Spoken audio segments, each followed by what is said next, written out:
I always wanted to serve on a jury. I'm really super excited to be here, so I really appreciate you having me. I'm looking forward to it. I want to give a big shout out to the 13th Jury Podcast and Brandi. Yeah, I applaud you guys. Keep doing what you're doing. And then I just look to the jury, and it's sort of like, look. Hey, if you're bored of work, come pop in and say, hey, want some coffee? You are a ray of sunshine, and I love what you've done with your YouTube channel.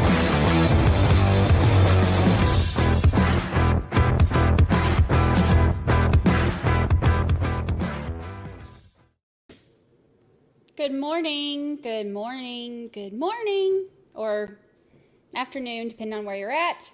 It is still morning for me here in Central Time Zone, but it has been quite a morning. We have a change of plans yet again. This is my life. Welcome to my life.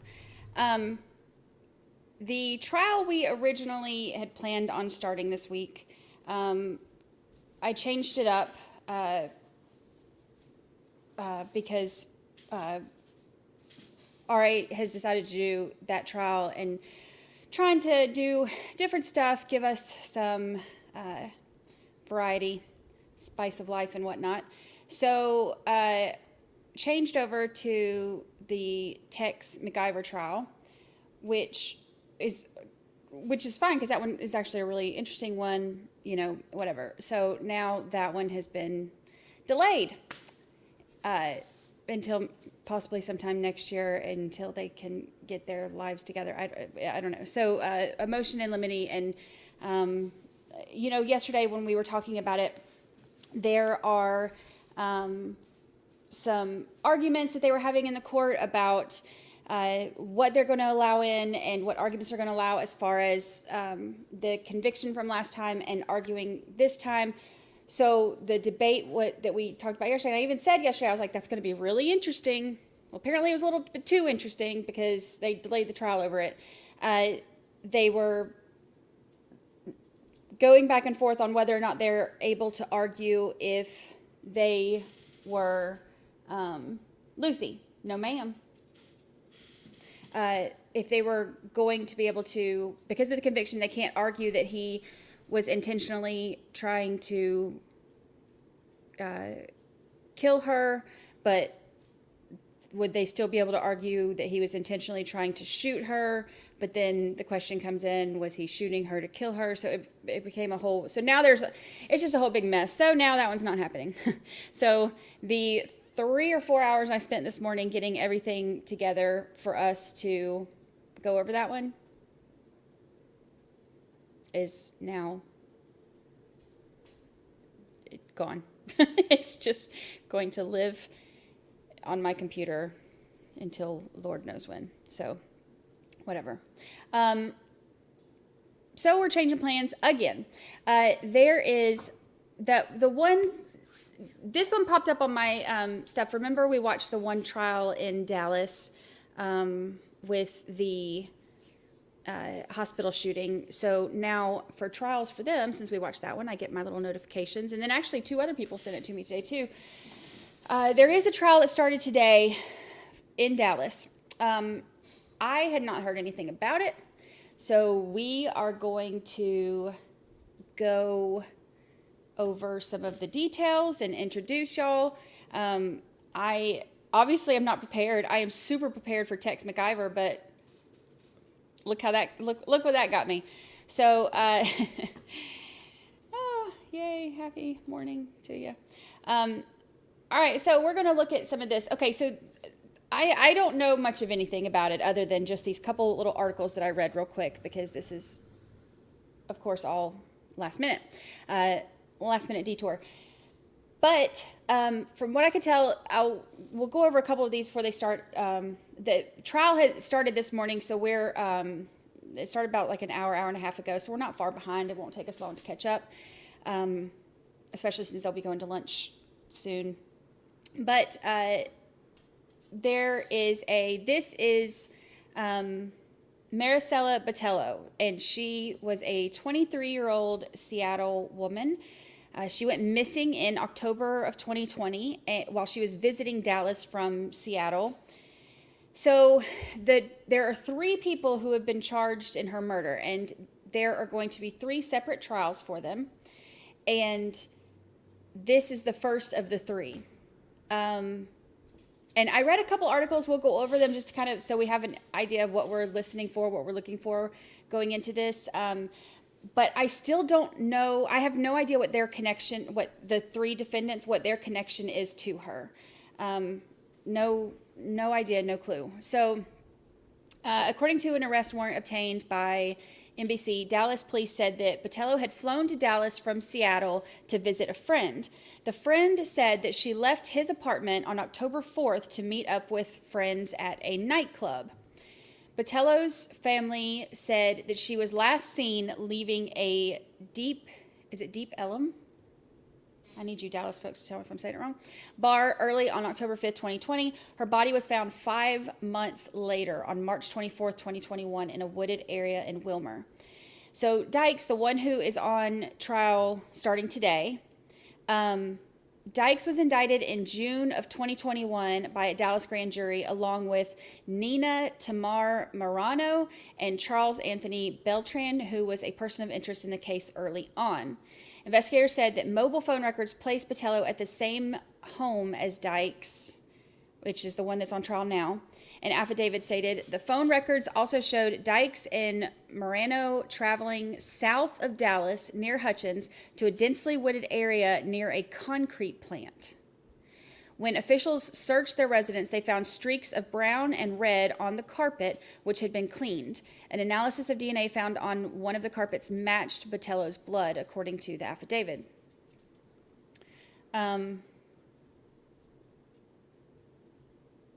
So sad. Bug Dugger, member for 6 whole months. Please give Miss Lucy some love from me. And woohoo, I'm green. Woohoo, you're green. Happy 6 months, Bug Dugger. We are glad to have you here. All right, so let's see. So they found streaks of brown and red on the carpet, which had been cleaned, and that matched the victim's blood. In December 2020, Lucy, no ma'am. You're going to end up in timeout again. In December 2020, New York State Police searched a black 2014 Audi that had previously been registered to Dykes and Beltran and had been transported to the state. They also found concrete material that matched the type and color that was being used at the concrete plant where Dykes and Marano are thought to have traveled, the affidavit stated.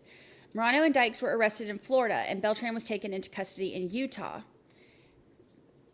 They're all over the place, huh? Dykes' trial was originally expected to begin January, but was delayed after Judge Amber Givens was recused after the prosecution claimed that she displayed bias toward them. The trials for Marano and Beltran are scheduled for February 20th of 2024 and April 15th of 2024, respectively. So that's this girl. These are some of the others. So this is the guy who is one of the co-defendants, but he's not going to be in this trial. His trial is coming up in a few months. Kayla Jones, happy anniversary. Behind you. Oh, Kayla, I'm sorry. I'm sorry for your loss. Still not home. I am only here during the day. I'm home now at night at least, but tomorrow should be my last day here during the day, and then I get to go. I get to take my computer home because they'll be done with the construction. But I'm sorry for your loss, Kayla. I'm glad you're here with us, though. I see you. Alrighty, let's see. What else do we got here? Lucy! Right back over there as soon as I say I see you. Get over here. No, ma'am. She's bad today. She's so bad. All right, so family members.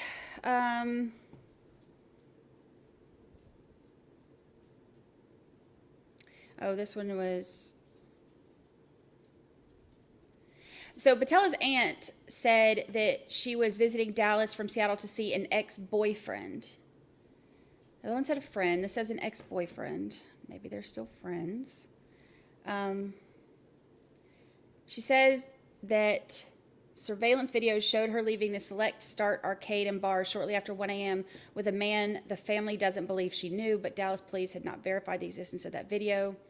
So there's a lot of, and then this is the other one. Nina Moreno was arrested in connection with the murder. So I guess we'll find out how, we're going to go through a lot of this together because I don't know much about this one at all. And by much, I mean literally what we just read together is the only thing that I know. Because again, it was a last minute change up. So we'll go through it together. Marilyn, love you, Brandi, mods, and chats. We love you too, Marilyn. Thank you so much. I appreciate you being here. 7 whole months. Gosh, that goes by fast, huh?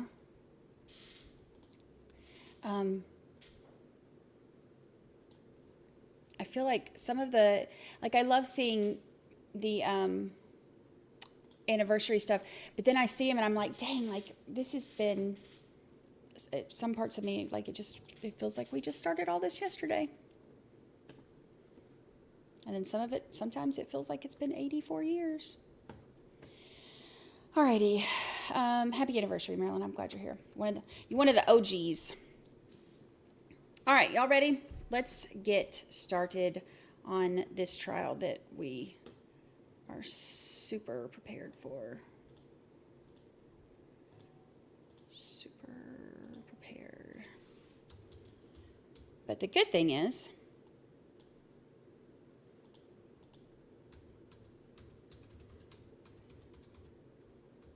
that we get to speed trial a little bit for the first, at least for the first 2 hours.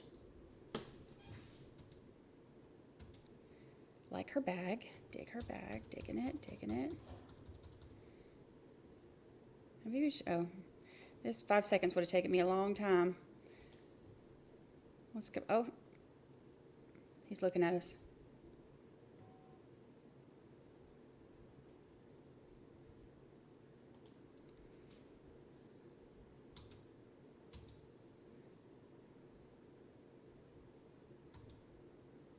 And there's the defendant. This is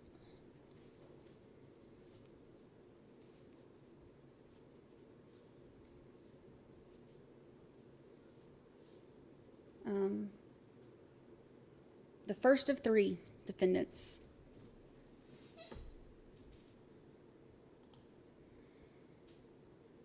You could say overprepared. You'd be wrong, but you could say, I could say it. You know, the thing is, I spent so much time I did a whole presentation to get everybody, like with pictures and all the information and stuff, to get everybody ready for Tex McIver. Wasted 4 hours.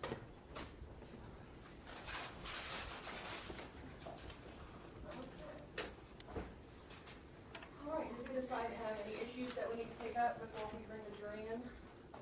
Judge, the only question we had, we received a witnesses from the state. Do you want to be on the record, sir? No. All right. No. I'm just trying to make sure that as far as anticipating us putting on our case, I want to make sure that there's some officers that are available. Was that Officer Hayes? Is it Officer Hayes? And then obviously, That must be our or family. if we need to subpoena them, just let us know so we can go subpoena them. And also detective or former detective or Christine Ramirez, if they're not planning to call her, we definitely plan to call her. We need to know if we need to, so I put the forfeit up to try to get her subpoena. All right, in the interest of judicial economy, Ms. Pittman, if you could have all the witnesses listed. Mr. Harris, if you could let her know which specific officers you need, that would be helpful. Christina Ramirez and what's the Hayes guy name? William Hayes. You want their badge numbers, Judge? Badge number, William Hayes. Well, I'm certain Ms. Pittman is aware of who those witnesses are. Yes, Judge. Ms. Pittman, those officers, the detective and that officer, they were subpoenaed or routed? Officer Hayes was, Officer Ramirez was not, but Detective Ramirez was not, but we will have her. All right, if you could ensure that she is available for trial, at whichever point you anticipate resting your case so that the defense can call her as a witness. Yes, sir. And Officer Hayes as well. Thank you, Your Honor. The correct name? Yes, sir. All right. All right, so I am ordering you to have them available for the defense to call her case in chief. Yes, Your Honor. Thank you. Are there any other issues we need to take up? Will the state make an opening statement? Yes, Your Honor. All right, how much time do you need? I know it's a lengthy case. You think 15 minutes would suffice? I think 15 minutes. What kind of warning would you like? Give me a 2-minute call. All right, will the defense make an opening statement? Or will you- Absolutely, Judge. I'll give you the same amount of time Thank that you. Ms. Pittman uses, and will a 2-minute warning suffice? It will, Your Honor. All right, then we are ready for the jury.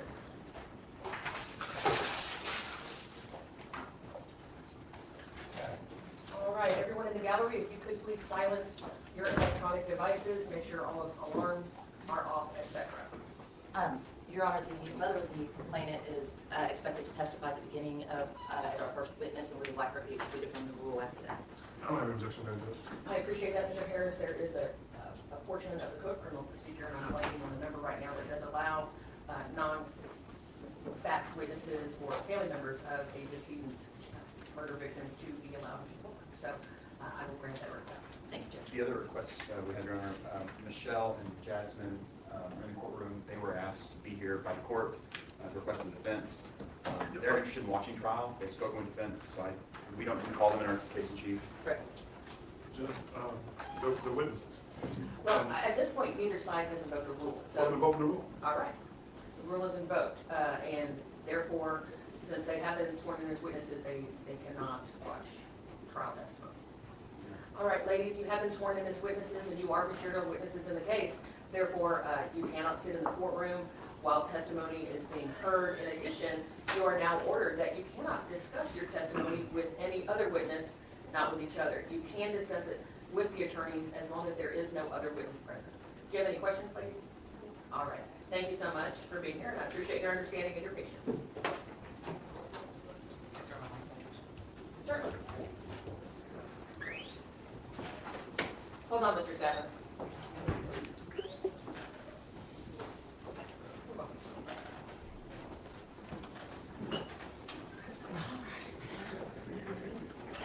All right, we're ready.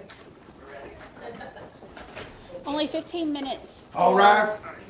Openings. Good morning.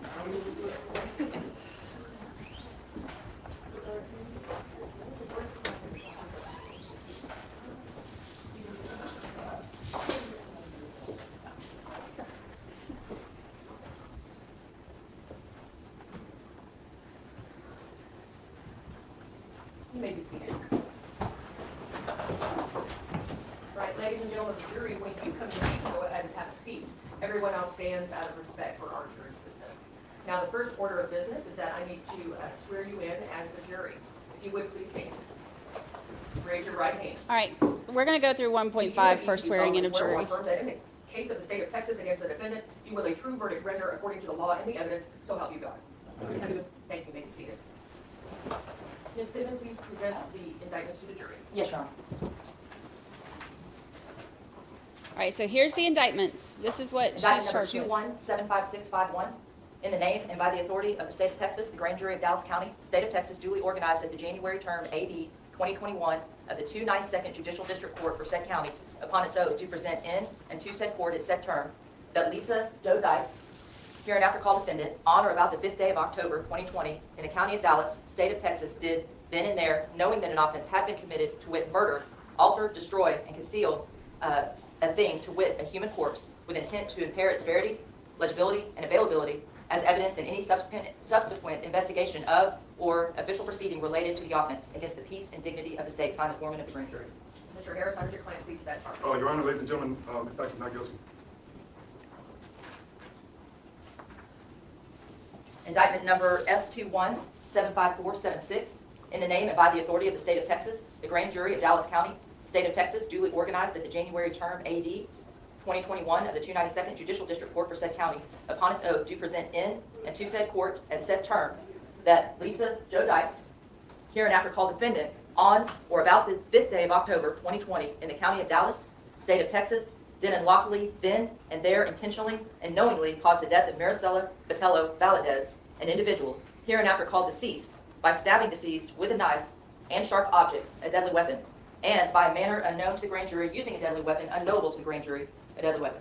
And further, did unlawfully, then and there, intend to cause serious bodily injury to Marisela Botello Valadez, hereinafter called deceased, and then and there commit an act so clearly dangerous to human life, to wit, by stabbing deceased with a knife and sharp object, a deadly weapon, and by a manner unknown to the grand jury, using a deadly weapon unknowable to the grand jury, and did thereby cause the death of Marisela Botello Valadez, an individual, against the peace and dignity of the state, signed the foreman of the grand jury. How does your client plead, Mr. Harris? Your Honor, ladies and gentlemen, Ms. Dykes pleads not guilty. Thank you. Will the state make an opening statement? Yes, Your Honor. You have 15 minutes. Thank you, Your Honor. Ladies and gentlemen of the jury, we are here about Marisela Botello Valadez. She's a beautiful, young, 23-year-old girl, full of life, that came here to Dallas just to visit. She loved to travel. She had a friend here in Dallas. She came for a long weekend.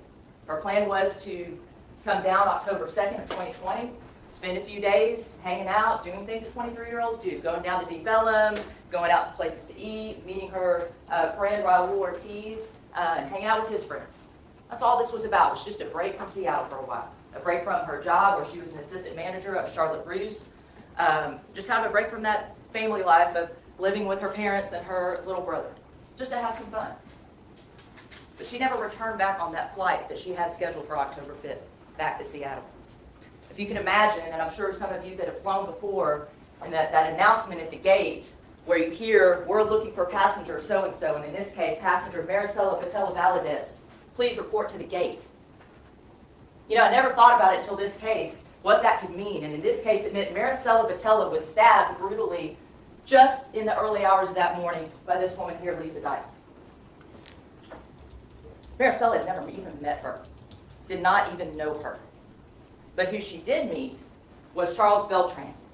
Charles Beltran was also a co-defendant in this case, and we expect that you will hear from him later. Charles Beltran, to understand the whys of this case, how it happened, why it happened, the motive, you have to understand a lot of the backstory. We're going to spend a lot of time putting the pieces of the puzzle together for you and showing you the backstory of the situation between Lisa Dykes, Charles Beltran, and a third co-defendant, Nina Morano. What you're going to learn is that Lisa Dykes met Charles Beltran. He's a much younger man. He is, at that time, in his late 20s. He was working in a bar that Lisa Dykes' son, Kyle Williams, was managing. Charles was a doorman. He's quite the ladies' man. He's very flirtatious.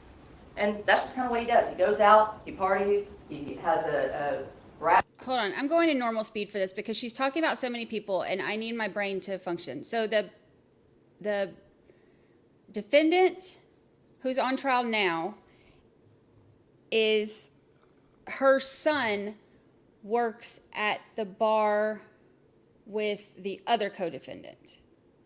That career Right. he's tried to start up, and just as a ladies' man, you're going to hear from lots of his girlfriends, several at one time, about who Charles Beltran is. The importance of that, and what you need to know, is that Lisa picked up on the fact that not only was Charles a ladies' man, he was also a young man that had no means for himself. He made about $100 a night at this bar being a doorman. Lisa Dykes could provide him with a life he had never lived before. She met him, she started taking him to fancy dinners, to places he never even dreamed about even going to eat, much less on a regular basis. Through that relationship, it became somewhat romantic and physical in nature. And what Lisa Dykes could provide for Charles Beltran was a good life, a car, a place to live, a studio for his rap career, and really just whatever he wanted clothes-wise, rap for his music, anything she would provide for him. and what he provided for her was some sort of companionship, some physical relationship with her. This continued on until you heard the name Nina Morano. Nina Morano came into the picture. What you're going to learn there from colleagues of Lisa Dykes and people and associates that she knew was that she started talking about Nina. They'd been friends for a long time, and you're going to learn that Nina was recently widowed. She lived in Pennsylvania. She's a lawyer, recently widowed, and Lisa Dykes struck up a more intimate friendship with Nina than it had been before. Just months after the death of Nina's husband, Lisa Dykes and Nina Morano get married. They understood, though, that Charles Beltran would be a part of this relationship and a part of this situation. So the three of them had this physical relationship and this understanding between each other that they would have each other's back and they would take care of each other. All the while they knew, again, about Chuck being a ladies' man. He would bring women home from time to time. He would go out, stay out with women, things of that nature. This relationship seemed to go okay at first, but then over time, Miss Dykes didn't really like that. She wasn't getting what she wanted from Mr. Beltran at the frequency that she wanted. She had done all these things for him, paid all this money for his rap career, paid all this money for his car, done all these things. And this particular night, October 4th, 2020, that's the night that Marisela met Charles Beltran. They had just come back from a rap show that Charles Beltran had performed in Camden, Arkansas. Miss Dykes funded the trip. She got a Sprinter van for Mr. Beltran and some of his friends. She paid for hotel rooms. They went to the show. The money had to be paid for a slot for the show. She followed behind with Nina Morano.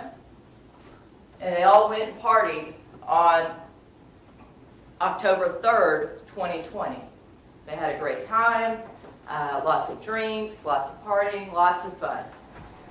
When they returned the next day, instead of Mr. Beltran staying at home, he decided to go out to Deep Ellum with some of his friends and celebrate the show that he just performed in. And that's where fate met Marisela Botello.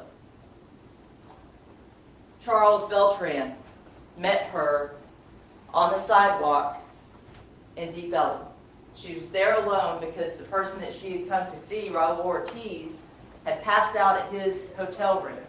At his apartment complex just nearby Deep Ellum in the Camden Farmers Market area. They had gone out. He had taken it a little too far, and she wasn't ready to quit partying and hanging out. And he passed out at his door, unable to get into his apartment because he lost his keys. Marisela took a lift down to Deep Ellum. She was walking the sidewalks, going into various bars, and she met Charles Beltran on the sidewalk. You're going to hear from Charles Beltran about what happened that night. You're going to hear how she was really cool, she was very likable, and they had a great time together. And then you're going to hear about how Lisa Dykes, in the early morning hours of October 5th, 2020, entered that room, Charles Beltran's bedroom, and got on top of Miss Botello Valadez and stabbed her. She was in her sleep, as was Charles. He was awakened by shaking on the bed. He saw Lisa as she was coming down with an object in her hand that looked like a kitchen knife. And in his days of waking up, he wasn't sure what to do, and he shoved Lisa off of her. And there was a brief fight where Marisela was fighting for her life on the floor next to his bed. At that point, he was able to separate them. Marisela fell back down on the bed where she lay motionless. I'm gonna make a chart. I'm already confused. Just met this man hours ago. Never even knew this lady right here. From there, Charles panicked. He washed his hands off, cleaned up a little bit, came back to call 911, and she said, wait just a minute. Think about what you're doing. And he said, take care of this. And left. And left her and Nina Morano to take care of what had just happened and to take care of Marisela Botello Valadez's body. And what did they do? Did they call 911? No. Did they call for help? No. They did everything they could to hide what had just happened. Her body was dumped unceremoniously on this country road out in Wilmer, Texas. It wasn't found until months later. No remains, no flesh on the bones, just bones. That's all there was left of her. March 24th, 2021. That's when they found her body. Now, you're going to hear about not only the evidence that shows that it was Miss Dykes and Nina Morano that were out of that location where the body was found months later. You're also going to hear about their reaction to when they found out that law enforcement was onto them. They knew who they needed to look for. They knew who the last person was that was with Marisela Botello Valadez, and they knew they had to get out of town. On October 15th, the FBI contacted Miss Dykes at her place of employment. You're going to hear testimony about how she reacted to that. She, Nina, and Charles Beltran went to Pennsylvania where Nina lived for some time. You're going to hear evidence about how they went back and forth to Mexico. You're going to hear evidence about how they finally were arrested. Nina Morano and Lisa Beltran were finally arrested in Florida. Nina Morano was arrested first, and you would think Miss Dykes would wait around for her wife. The gig was up at that point. No, she continued to run and was picked up in Orlando the day after her wife was arrested in Miami, Florida at their apartment.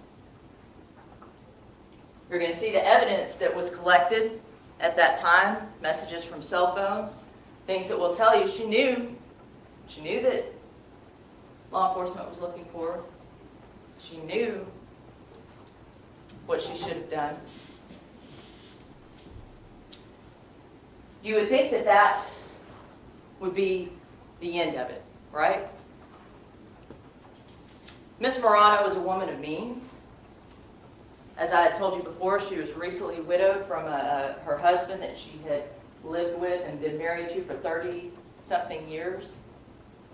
He had a lot of property. He had some money. Nina was an attorney. She had a lot of money.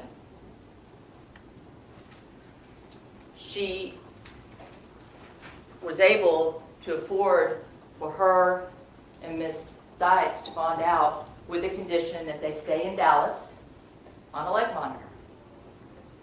You're going to hear evidence of 4 months they complied with that. And then on Christmas Day, their leg monitor quit sending signal to the ELM service provider. The signal was gone.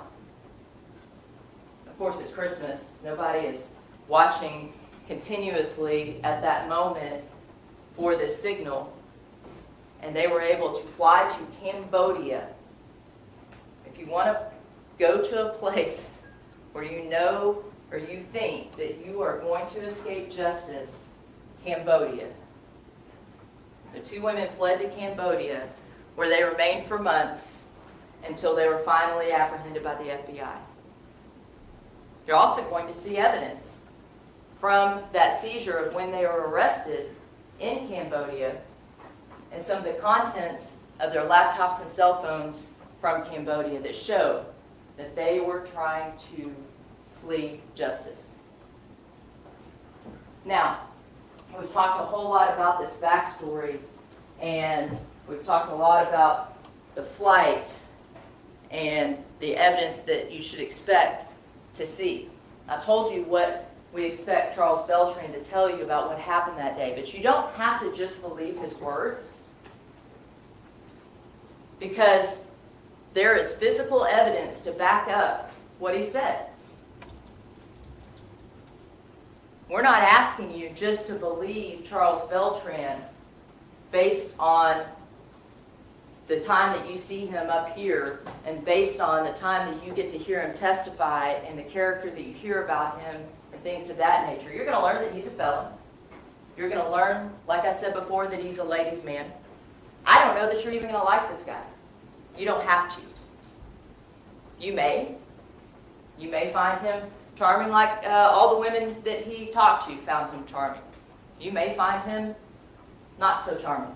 You may find him to be somewhat of a self-centered person.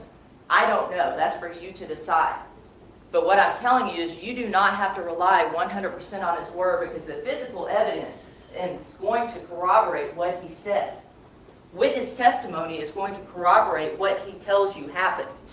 Witness testimony and physical evidence and documents and cell phone records are going to corroborate the flight that he discusses that he went when he went on the run with Lisa Dykes and Nina Morano. 2 minutes. Thank you, Judge. You all said in voir dire, Mr. Brown continued to discuss how context and perspective are important. And that's why you are going to get all these pieces of the puzzle, because the context of this and putting all these pieces of the puzzle into perspective is what's the most important thing. Wait until you hear everything before you piece it together and decide whether or not what you believe happened to Marisela Botello. And I believe at the conclusion of the evidence, I know at the conclusion of the evidence, what you are going to decide is that this young lady right here, sweet, fun-loving Marisela Botello Valadez, that just came down here for a long weekend, was killed by Lisa Dykes. Her body dumped outside south of Dallas in Wilmer on a country road by Miss Dykes and her wife, Nina Morano. Just unceremoniously, so that they could get away with murder. At the conclusion of this, we are going to ask you to find Miss Dykes guilty of both murder and tampering with a corpse. Thank you. Thank you, Ms. Goodman. Mr. Harris, will the defense make an opening statement? Absolutely, Judge. You have 17 minutes, sir. Thank you, Judge. Ladies and gentlemen, first and foremost, I want to thank each and every one of you for accepting responsibility as jurors. There are many excuses you could have given us that would allow us to strike you. You didn't do that. You accept responsibility for that. I thank you, and Ms. Dykes thanks you. Now, more important, it's time for the state to accept responsibility for this indictment, that these allegations that have been made against Mrs. Dykes. Now, when you talk about these allegations, you talk about these pieces of puzzle. Who was in charge of putting these pieces of puzzle together? Detective Christina Ramirez is trying to force these pieces of the puzzle together to get a conviction on Lisa Dykes, Nina Morano, and Charles Beltran. So, again, what we say is not evidence. But ladies and gentlemen, I guarantee you, you're not going to get a 911 call from a Charles Beltran on October 5th, on the morning hours of October 5th, 2020. Okay? The bottom line is this is what happens. Ms. Marisela does come to Dallas from Seattle. She is meeting with her ex. She goes to stay with her ex-boyfriend, Raul. I think I'm saying his name right. Bottom line is they go out. They're drinking. They're drinking. They're drinking. They come back. He's drunk. She's been drinking too. It's 1:12. It's after midnight. I think the record says about 1:30 is what Raul was going to tell you. He can't get into his apartment because he's so drunk he can't find his key. Now, again, you'll see how Marisela was dressed. And again, all the things I'm saying, I'm not here to try to say anything negative about her personally. I'm just giving you the facts.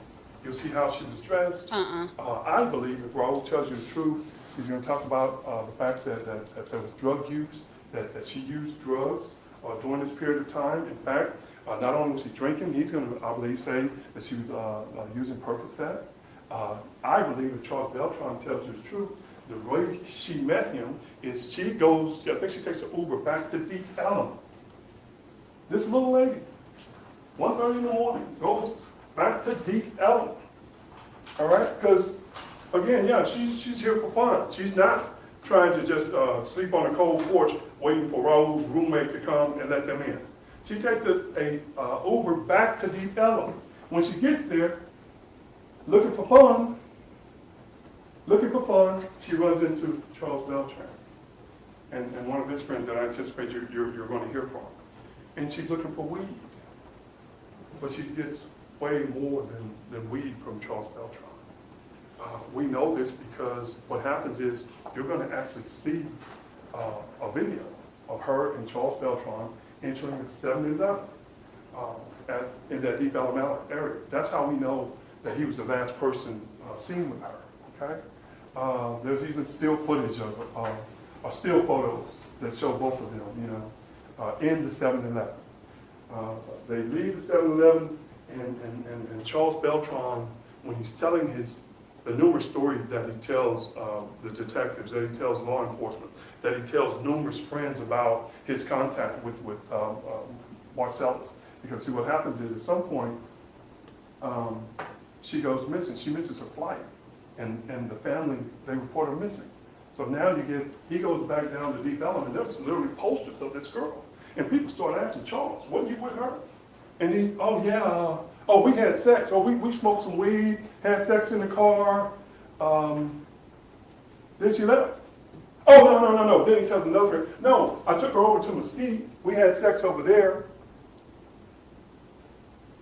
I went in the studio. She was asleep. I went in the studio. Next thing I know, she was gone. I assumed she took the Uber. That's another story.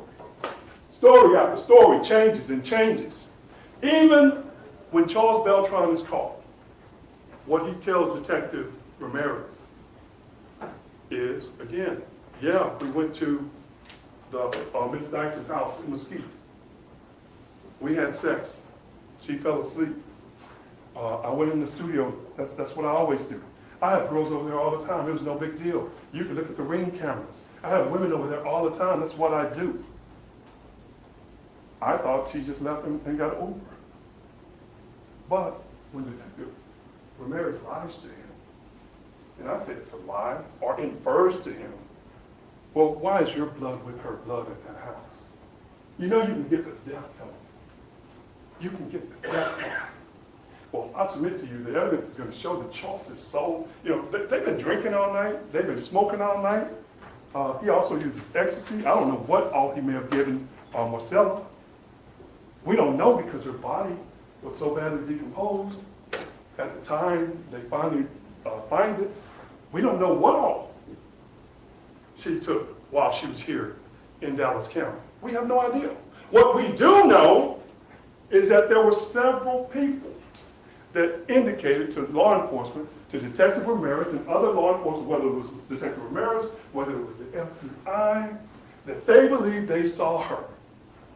They believed they saw her after October 5th, back in Deep Ellum, at one place, a Reno bar, They had surveillance video. They tried to look at the surveillance video. The lady said, well, whoever it was, it looked like her. I thought it was her. She was tweaking. Tweaking is, when you're so high, people can tell you're high. But the video was so grainy they couldn't tell whether it was her or not. But regardless, the lady believed that's the lady on the posters. That's her. That's what she told the FBI. That's what the information that they gave Ramirez. And this is after these phone records show that she go over to Mesquite with Beltran. Okay, even more information about her being cited after. Yet numerous people call and say, look, well, first call and say, well, look, I got concern for this person. I think it's the lady that's missing. I think it's the lady that's missing. Ramirez does nothing with that information. Nothing with that information. More importantly, October, I think it's October the 12th. Officer Hayes, because they're still looking for my sons. They're still looking for him, October the 12th. He goes over to, it's not Deep Ellum, it's another place, because they're looking everywhere for this girl. They're checking all the local drug locations, like where users typically go. They go off 35, Mustang Inn. Mustang Inn, they come in contact with two brothers who say, no, yeah, we saw her.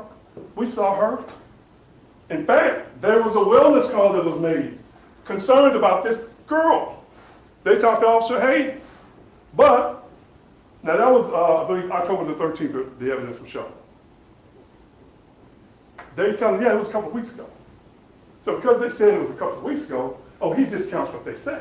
Well, it could have been a couple of weeks ago. She just got here. That's less than 2 weeks. But they were just speculating on how long. They just know they saw her, and it could have been a couple of weeks ago. But they just disregard that information. But more importantly, what the guys tell them, well, she also hangs out at the City Inn. You got the Mustang Inn is here on 35. You go a little further south, there's a place called the City Inn. And they come in contact, that same officer goes down there, he's showing a photo of Marcellus. He's showing a photo, shows it to a security guard there. Yeah, she was here last night. But his name is Floyd Mitchell, the security guard. I anticipate you're going to hear from him. What you're not going to see is you won't see the body cam footage from that interview that Officer Hayes had with Mr. Mitchell. You won't see how definitely he was about, no, I just saw that girl. I just saw her. In fact, not only does she hang out here, she goes down to Valero. I saw her going down toward Valero, which is on Mercedes, okay? A little further south. They go to Valero, ask them, have y'all seen her? Have any of y'all seen her? They say, no, we haven't seen her. But what they don't do, because it's not a puzzle piece they need, it doesn't fit their theory of the case. Valero has videos. They didn't check the videos. Detective Ramirez said go back over there and check the videos to see if there's any sighting of Marcellus. There's also a shell station that they talk about that's further up north on 35, over by the Mustang Inn, where they say they saw Marcellus. They don't follow up with any of that because that piece of the puzzle don't fit their theory of the case, her theory of the case. Because this is her case. This is her case. Detective Ramirez is the one who's going from state to state, city to city, collecting pieces of the puzzle to try to prove that Miss Dykes stabbed Marcellus. Now, I believe the evidence is going to show Mrs. Dykes is going to tell you she's never met Marcellus. She's never met this young lady. And she could care less about the women that Charles was having at that house. He was a rapper that she was investing in.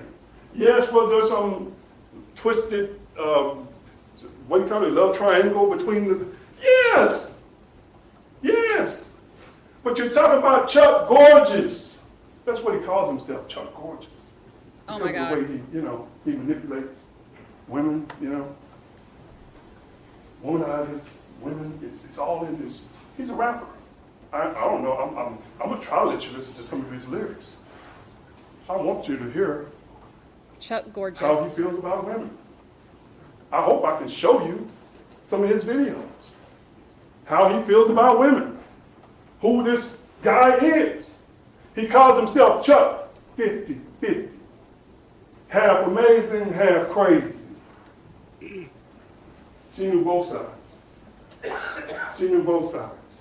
And unfortunately for Marcellus, the evidence is going to show, she found out about the crazy side.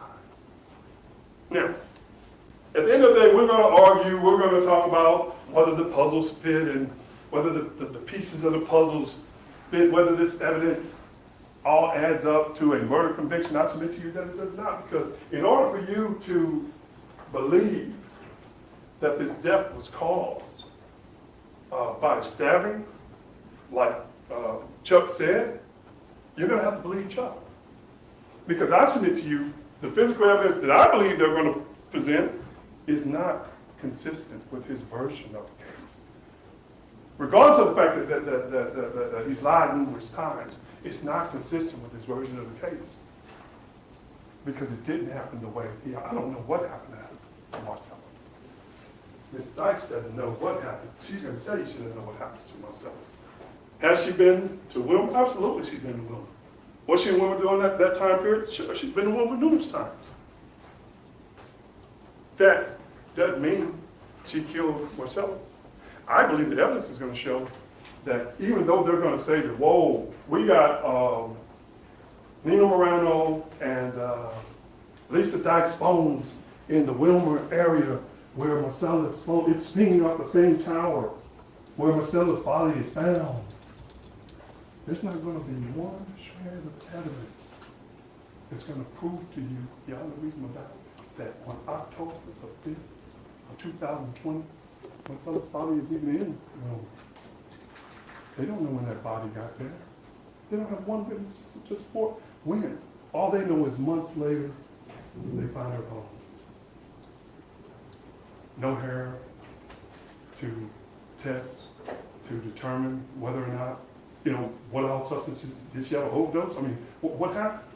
If she's tweaking, there are numerous different side effects of tweaking, seizures, blood, your nose bleeds, many things can happen. And before my time runs out, let me also make sure I cover this part. Listen, ladies, the reason I'm talking about Christina Ramirez, Detective Ramirez, is because this all starts with an arrest warrant. That arrest warrant concludes or has probable cause, what she believed was probable cause to present to a judge so that she could arrest Ms. Dykes, Ms. Morano, and Mr. Beltran. It initially started with capital murder. That was the charge. Detective Ramirez said, oh, we got evidence for capital murder. Not only do I have all of them together in Mesquite, which is, again, kind of playing with it. We are telling you we lived there. Those phones, yes, say that they all were in Mesquite on October the 5th, the early morning hours, but that doesn't mean that they were communicating together. It just means that they're all bounced off the same tower. But, that's what she kind of refers to a judge. They're together. We know they were together. Then they further say in the affidavits that we find hair samples that we believe are consistent with Marcellus in the trunk of an Audi that Charles was driving. And I want to talk about this Audi and how he lies about. First he says he leaves and he tells him so many stories, it's hard for me to keep up with it all. But I believe his first story was he left into Tucson. But then we know he left in the Audi where they're saying they found his hair because he stops at a oil change place at 9. So he wants you to believe our witness is horrific murder in the early morning hours, whatever, right? And then, I stop and do an oil change at 9 o'clock on October 5th. They got the records. If they don't submit them, I will. Now, more importantly, in this affidavit which leads to an arrest, which leads to search warrants, they lie about Marcellus' blood being found with Chuck's blood.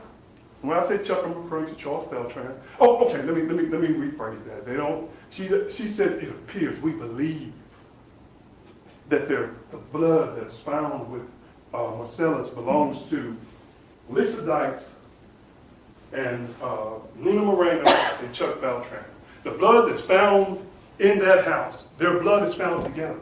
That's how she gets this arrest warrant. All that blood is supposed to be found together. They use words like it appears, we believe, but they're still telling a judge, they're referring to a judge, that all these people were together and we find her blood,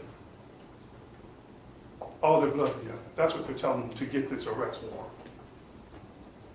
Then subsequent to that, they say that the Nina and Lisa's phones are found in a tense area where the body is later found. That's what the evidence is going to show, ladies and gentlemen. Again, all that was speculation. And we'll argue more about, where their phones actually go to and when. But more importantly, I want you to know that when Swifts, who does our forensics, does the DNA, yeah, there is blood belonging to Marcellus, but it's not with. It doesn't belong to Chuck. It doesn't belong to Lisa. It doesn't belong to Nina. It belongs to another female and another male. Because again, it wasn't unusual for Chuck to bring people over to that house, over to his room, whether it's in his studio or whatever it is, okay? It wasn't unusual, and we're going to talk to him about that. So I don't know who all he brought over there with him. I don't know why their blood is mixed with Mrs. Marcella's blood, but it is. That's the facts. Those are the facts. So we don't know, again, how she died. We don't know who caused her murder. In order for you to believe that, again, you have to believe Chuck.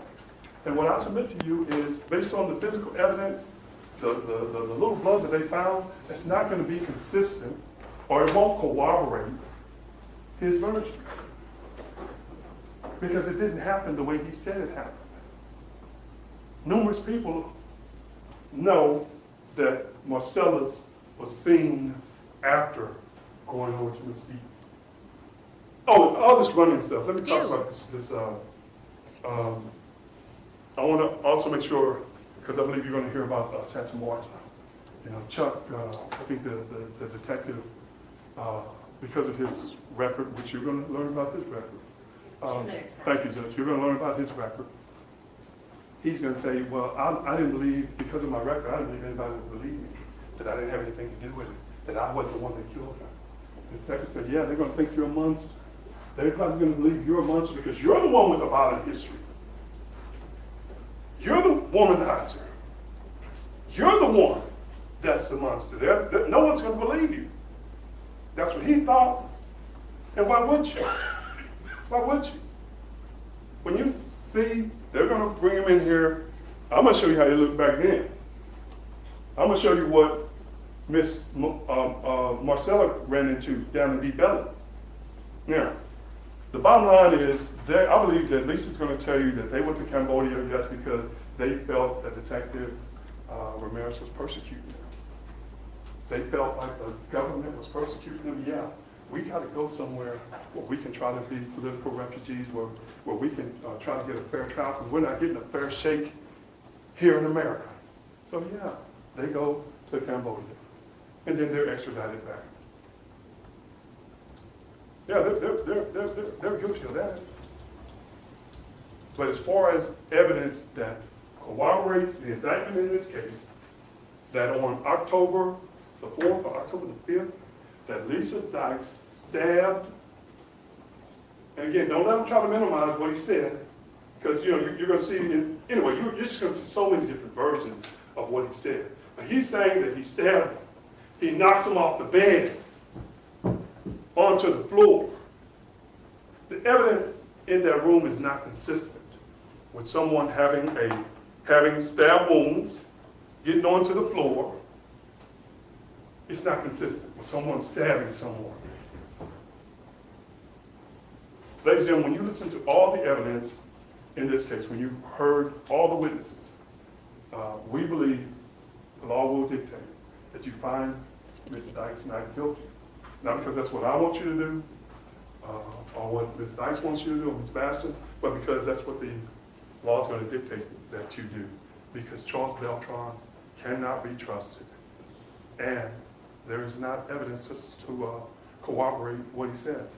I don't know if Charles killed Ms. Valadez. I don't know what happened to Ms. Valadez. Whether she died of overdose or what. What I do know is that they will not be able to prove to you that Ms. Dykes committed this offense because she didn't. And at the conclusion, we're gonna ask that you find her not guilty because she is not guilty. Thank you, Mr. Harris. Ms. Pittman, call your first witness. Yes, Your Honor, the state calls Ernestina Val. Okay, real quick. I cannot play the rest of that video. It is wildly inappropriate. But he is on YouTube. He has 21 subscribers. His name is 50/50 Chuck. This is apparently the house where it happened, though. He filmed his video with these lovely young ladies in the driveway in front of the house. Disclaimer: don't watch it with kids around. So the two defendants, female defendants. This is what I gathered from. I'm trying to read this. Okay, so this is such a mess. This is such a mess. These are the two female defendants. They are married. They live in a house with Chuck Gorgeous. Like, they all three live together. I guess even though they're married, she's kind of like his sugar mama. And she is investing in his rap career. So he had the victim, Marisela, at the house, and they are saying that she went in and stabbed Marisela, I guess, in a rage. I don't know. So there are the evidence that they're saying that we're going to hear, that they mentioned, like blood. There was blood in the house. There was, I think, a hair in the trunk of the car. Their cell phones put them together, et cetera, et cetera. But also, they were let out on bond and cut the two ladies, they cut their ankle monitors off and flew to Cambodia. And their attorney said, just because you cut off your ankle monitor and fly to Cambodia doesn't mean you're guilty. They're being persecuted, apparently. So that's that. And I guess she met him because her son works at the bar that he works at. Oh, he's got 50/50 on his face right there, too. 50/50 Chuck Gorgeous. And that's quite a mess. Look how beautiful the victim is. Isn't she beautiful? So sad. So that's that. Hernandez.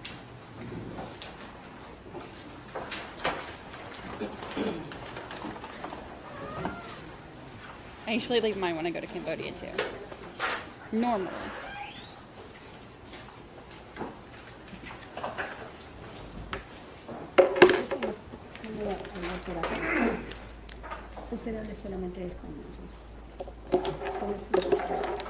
This is a lot crazier than I thought.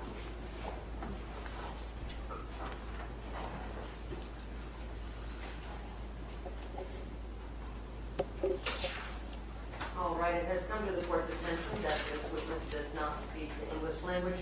Madam Interpreter, if you would please raise your right hand. Do you solemnly swear or affirm that you will correctly translate from English to Spanish and Spanish back to English all of the questions, answers, and proceedings today in court? I do, Your Honor. Please state your name and license number. Carol Pierce, Pierce, license number 1663. Ma'am, if you would please raise your right Señora, hand. levante la mano derecha. Do you solemnly swear or affirm that the testimony you're about to give will be the truth, the whole truth, and nothing but the truth? So help you God. Sí, lo juro. Yes, I do. Thank you. You may put your hand. Judge, could we move The Go. television? Yes. Yes. just a little bit? Miss, you can't put it on the floor, and just be careful, there's a microphone. Yes, ma'am. I just want to just slightly, just so we can see her as well. Sure. I'm just going to turn it a little bit, if that's okay. Thank you. Ma'am, can you state your name for the court reporter and spell your name, please? Mi nombre es Ernestina Valadez Frutos. My name is Ernestina Valadez Frutos. And Ms. Frutos, can you tell the jury what your relationship with Marisela is? Mi relación con ella era muy bonita. My relationship with her was very nice. And she was your daughter, correct? Sí, ella es mi primera hija. Yeah, she's my first daughter. And how old was she the last time that you saw her? 23 años. 23 years. I want to go back and have you tell the jury a little bit about your family.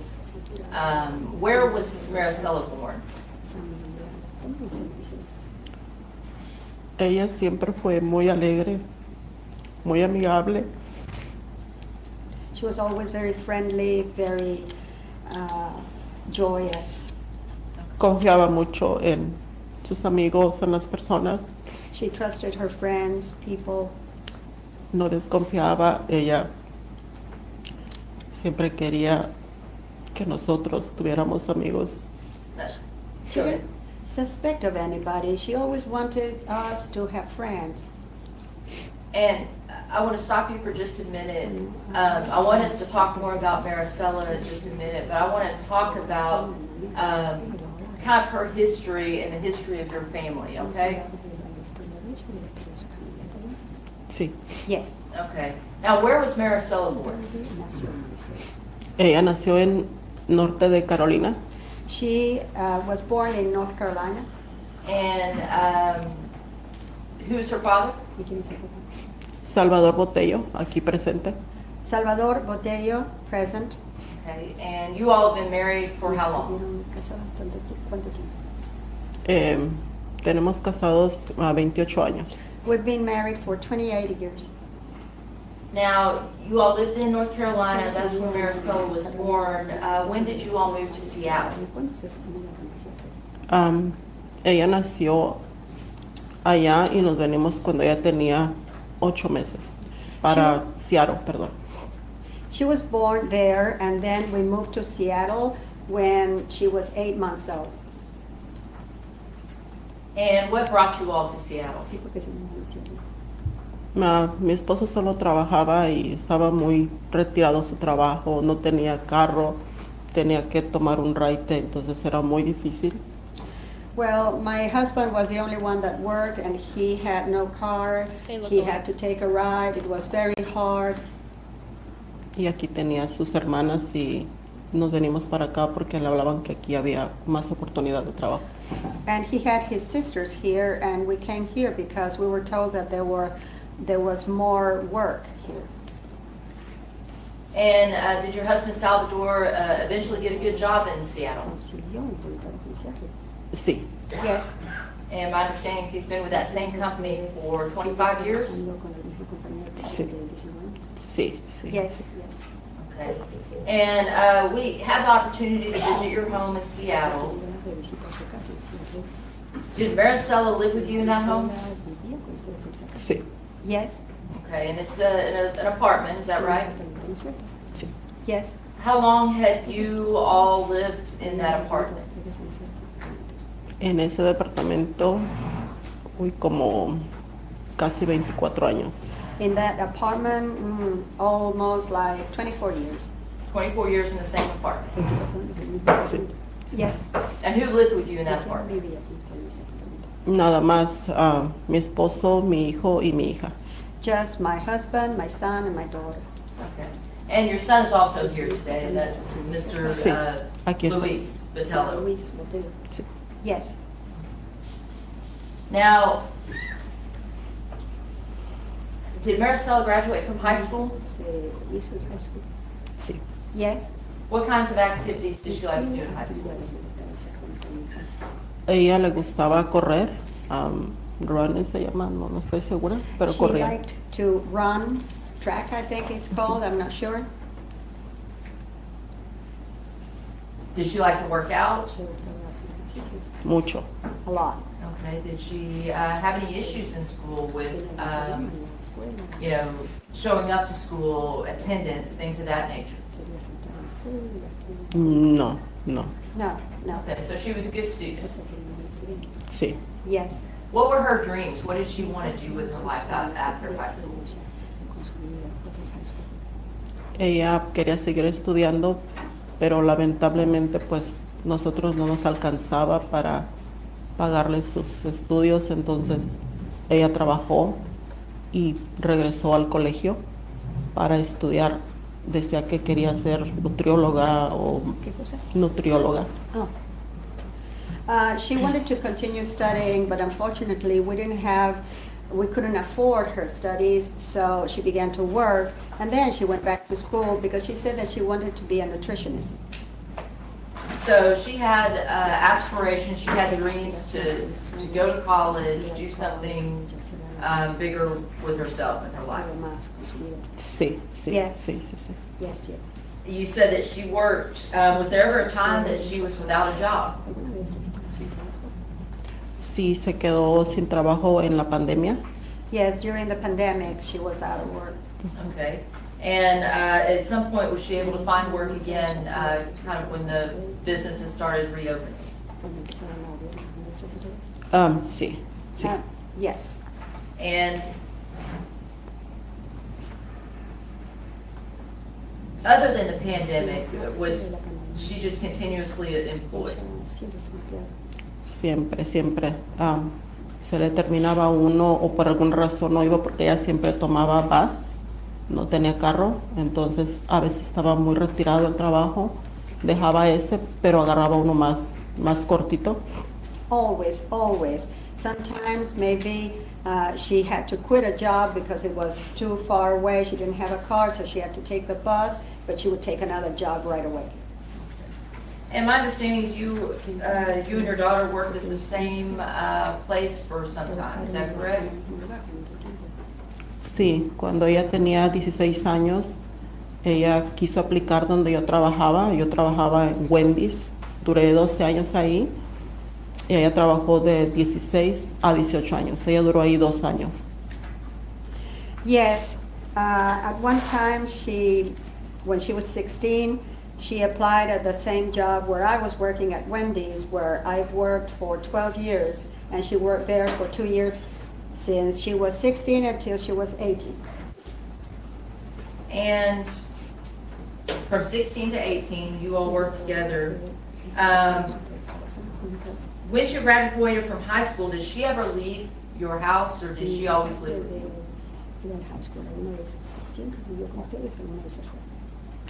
Alguna vez se movió a un lugar porque estaba cortito su trabajo, se movió para allá, pero fue corto tiempo, no es como ni tal vez 8 meses. At one time, because of work, she moved out, but it was for a short time, about 8 months. Okay, and then she moved back in with you and your family? Sí. Yes.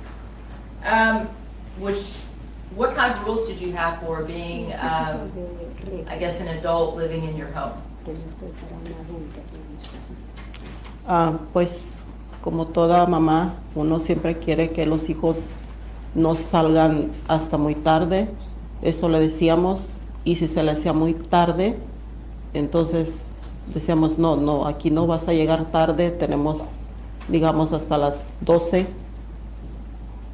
Well, like any mother, you don't want your children to come back really late, to be out late.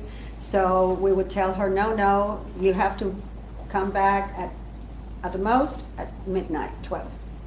And does she generally follow those rules? Sí. Yes. Was she respectful about communicating with you and letting you know where she was? Sí. Yes. Sí, por alguna razón, como le digo, ella no manejaba, se quedaba, por alguna razón que era muy tarde o nevaba, se quedaba con su amiga que siempre, donde vivía, se quedaba ahí, pero era porque no podía tomar un Uber ya era muy tarde. Yes, if for any reason it got really, really late and she couldn't come back, or it was snowing, then she would stay with her friend, with her best friend, and, but she would always tell me. Okay. And who is her best friend? ¿Quién era la mejor amiga? En aquel tiempo se llamaba Samantha, una muchacha que vivía en el centro de Seattle. At that time, it was a girl called Samantha. It was a girl that lived in downtown Seattle. Okay. Did she like to travel? ¿Le gustaba viajar? Mucho, mucho. A ella le gustaba viajar, conocer lugares. A lot. She liked to travel, to know new places. And did she sometimes travel alone? Y a veces viajaba sola. Últimamente sí. Recently, yeah, she did. How did you feel about that? ¿Y cómo se sintió usted con respecto a eso, que viajara sola? Yo siempre le decía que no estaba bien que viajara sola. Yo siempre fui muy como miedosa, se puede decir, me daba miedo que viajara sola. Y ella decía, no, mam, a mí no me va a pasar nada, ¿qué me van a hacer? Nadie me va a hacer nada. Ella confiaba mucho en las personas que la rodeaban. Well, I didn't really like the fact that she wanted to travel alone. I was scared, but she would say, no, Mom, what's going to happen to me? She liked to trust people a lot. When she did travel, did she communicate with you? Sí, todo el Yes, tiempo. all the time. Did she let you know what her plans were? Sí. Yes. Okay, so you knew when she was going to leave and when she was supposed to return. Sí. Yes. Was there ever a time in the 23 years that you all, I guess, just lost contact with each other, or she just didn't communicate with you? No, todo el tiempo tuvimos contacto. No, we were in contact all the time. So I want to talk about when she decided to travel to Dallas. First of all, how did you feel about her going to Dallas alone? ¿Cómo se sintió usted cuando dijo que iba a Dallas? Por principio, para decir verdad, igual me dio miedo porque me dijo que venía sola, pero estaban los tickets baratos por la pandemia. In the beginning, actually, yes, I was scared, but because she was coming by herself, but tickets were very cheap at that time because of the pandemic. And, how did she make you feel like it was going to be okay? Sí. Yes. She was going to leave on October 2nd, is that correct? Sí. Yes. And do you recall if you all took her to the airport, or if her friend took her, or how she got there? No, ella tomó un Uber porque lo tomó a las 6 de la mañana. 6 de la mañana, pero yo me levanté, la miré cuando sacó su maleta y bajó los escalones. Ella venía muy contenta que venía a Dallas. She took an Uber. She left at 6 a.m. and I saw her when she was picking up her suitcase, and she was so happy that she was coming back to Dallas, that she was coming to Dallas. Is that the last time you saw her? Sí. Yes. Now, you knew that she was supposed to return on October 5th, is that correct? El 5, ella tenía que tomar su vuelo para atrás. Yes, on the 5th, she had to take the plane back. Do you recall what time her flight was supposed to get back in on the 5th? Exactamente, no me acuerdo si 1 o 2, no recuerdo, pero yo le texteé para asegurarme que a qué horas llegaba. Nunca me contestó. I'm not sure exactly what time, 1 or 2, and I texted her asking her what time she would arrive, but she never answered. At what point did you, as a family, begin to be concerned about Marisela and her whereabouts? Mi sobrino me contactó y me dijo que algo estaba mal porque no había tomado su vuelo, y él le habló a Dennis, que trabaja en el aeropuerto, y investigaron que se había tomado el vuelo o no, y efectivamente no lo había tomado. Well, a nephew called me and he said that something was wrong because she hadn't taken the flight, and he called Dennis that works at the airport, and they began investigating, and in fact, she hadn't taken the flight. And then, Nestle, that is your cousin, is that correct? Dennis is su primo? Sí. Yes. And she works for an airline, so she can look at who boards flights and who doesn't. Is that right? Ajá, ajá. Uh-huh. What went through your mind when she learned that she hadn't boarded her flight and you hadn't heard from her? Por un momento pensé que pues lo había perdido, o que tal vez lo iba a tomar después, porque pues en ese momento ella sí trabajaba en Charlie Roots. Charlie Roots trabajaba en una tienda de Charlie Roots. Ella tenía que regresar, entonces sí se me hizo extraño que no lo hubiera tomado, entonces sí tuve un mal presentimiento. Well, at first I thought that she had missed the plane or that she had changed it for a later one, but she was working at Charlotte Russe at that time, so I began to worry because she had to go back to work. That's when I began to really worry. And was it like her to ever miss work? No, nunca faltaba. No, she never missed. Ella tenía un cargo, no era asistente de manager. Her position was, I think, manager assistant. And part of that, I guess, work ethic comes from you and your husband, where you all work every day. Sí, muy responsable siempre. Yes, very responsible, always. When you learned that she did not get on that flight and you couldn't get a hold of her, what did your family do? Platicamos con mi esposo, y al otro día, porque eso fue un lunes 5, que no supimos nada de ella, hablamos para acá al departamento de policía con la ayuda de mi sobrino Salvador. No nos dijeron nada, entonces hicimos arreglos y vino para acá mi esposo con Dennis. Well, on that day, we talked with my husband, and then we decided to call here. We called the police, and our family member Dennis helped us. When you called the police, did you report her missing? Sí, hicimos como un reporte. Yes, we did. We made a report.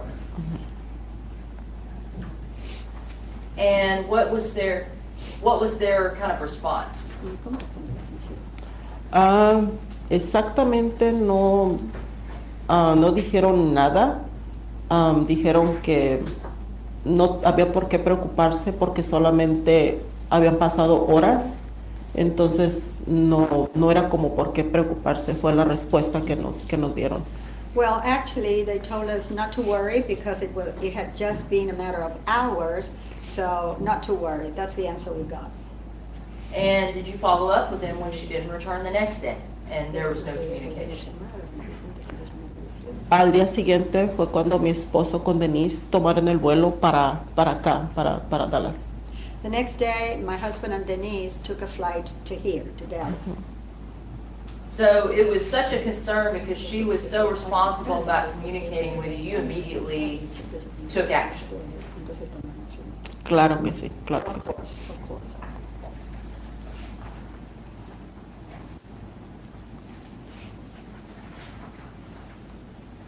And when your husband and Danny came down, what did they do, if you know? Vinieron al departamento de policía y igual entraron, dijeron lo que estaba pasando y les dieron la misma respuesta. Dijeron, puede ser que se fue de fiesta, anda de party, no se preocupen, no tomaron mucho en cuenta. Nosotros con una preocupación enorme y esa fue la respuesta que dieron. Well, my husband and Jenny went to the police department, and again, they told them she was missing, and they got the same answer. Don't worry, she's probably partying. That's the answer they got. How, was that frustrating for you, knowing your daughter? Sí, exacto, porque igual sus amigos me llamaban y me texteaban, es que no me contesta, a mí siempre me contestaba y pues sin poder hacer nada. Yes, her friends would call me and tell me, I'm calling her, I'm texting her, and she's not answering. That never happens, and we couldn't do anything, nothing.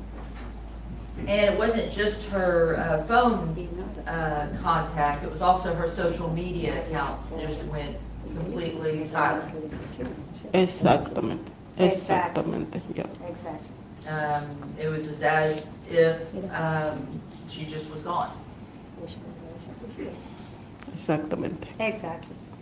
Now, your husband came down with Danny down here to look for her, is that right? Sí. Yes. How long do you think they stayed? Creo que dieron la denuncia y como no vieron que hicieran mucho caso, ellos se fueron con Raúl. Todo un miércoles anduvieron dando vueltas donde supuestamente anduvieron con Raúl, buscaron todo el día y pues no miraron nada, se regresaron ese día en la noche. Well, as they reported it, but they didn't get a good answer from the authorities, then them and Raul went to the place where she had been, and they looked all day. It was a Wednesday, and they didn't find anything. They didn't get any results. At some point, did your husband return? Perdón. Para acá, no. To here, no. I'm sorry, did your husband return back to Seattle? Oh, sí. Oh, yes. Okay. And he was able to meet up with the friend Raul Ortiz that she had been staying with, is that right? Exactamente. Exactly. And she had left basically her suitcase, everything there, and he was able to get some of those things from Raul.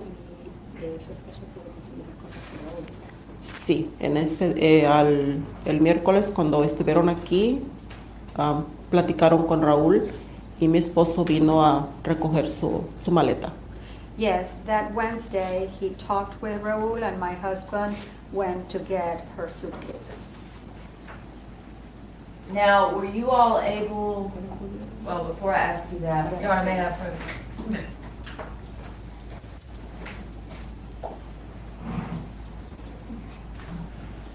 Ms. Valadez, is this a picture of your daughter as you knew her when she was alive?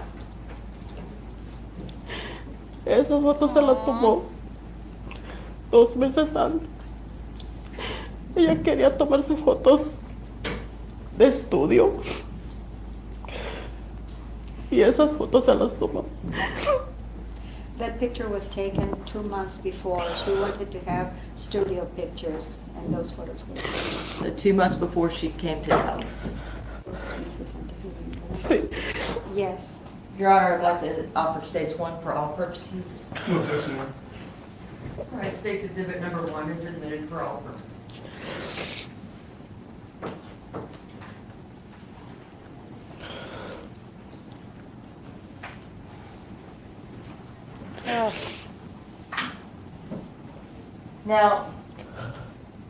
one of the other things that we talked about before, we had talked about that you just lost complete communication with her, which was incredibly unusual.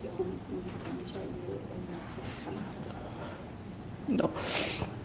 Como le digo, por alguna razón, ella no puede llegar. Ella me hablaba y me decía, madre, estoy bien.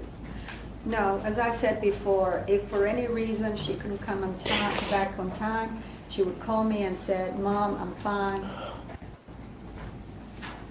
We talked about before, you also kind of helped her open a bank account when she was younger, and you were still on that bank account, is that correct?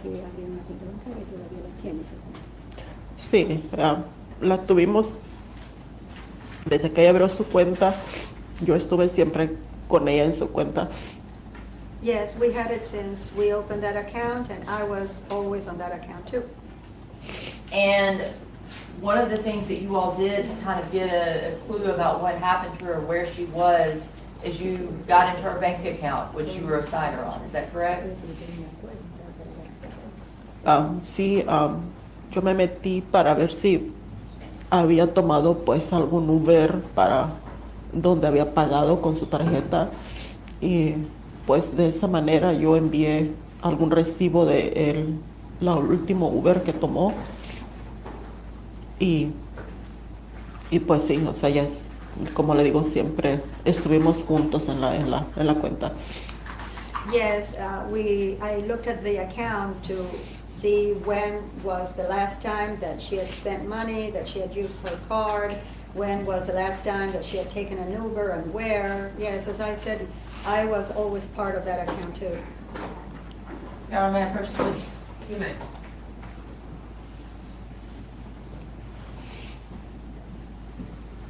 Ms. Valdez, I'm going to show you what's been marked as State's Exhibit 2. Okay. Do these appear to be Marisela's Bank of America records? Sí. Yes. And it looks like we have from September 5th, 2020 to October 6th, 2020. Is that correct? Sí, sí. Yes, yes. And then after that, October 7th, 2020 to November 3rd, 2020. Sí.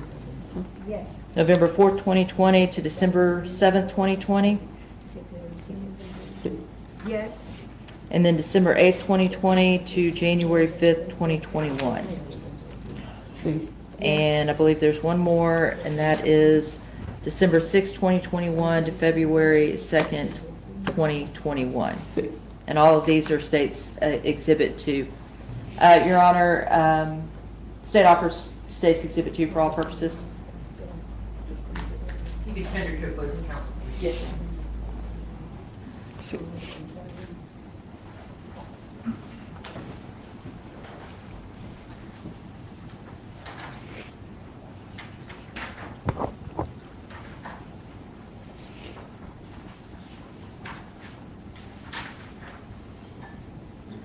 This is the victim's mom on the stand, for those of y'all joining us. There's 3 defendants. This is the trial for the first one. There's going to be 2 more trials. One for Chuck Gorgeous, the rapper. Sure.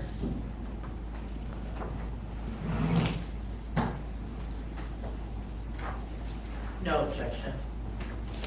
All right, State's Exhibit number 2, the Bank of America records are admitted for all purposes. Now, we talked about the bank records. Did it appear that she quit using her bank card on early morning hours of October 5th, 2020? What date did you say? October 5th, 2020. Lo que yo miré fue el 4 en la noche, bueno, no sé si como a las 12, usó la tarjeta para un 7-Eleven, creo yo. What I saw was that she used the card on October the 4th around midnight at a 7-Eleven, I think. And you shared this information with your cousin, Nestle, and you all went through this information together, is that correct? Sí. Yes? Okay. Now, I kind of want to move on from that and talk about what communication did you have with the Dallas Police Department in the days and weeks after Marisela went missing? Bueno, pues como nosotros seguíamos insistiendo en hablar para que pues hicieran una investigación, creo que a la semana o 2 semanas fue cuando tomaron en serio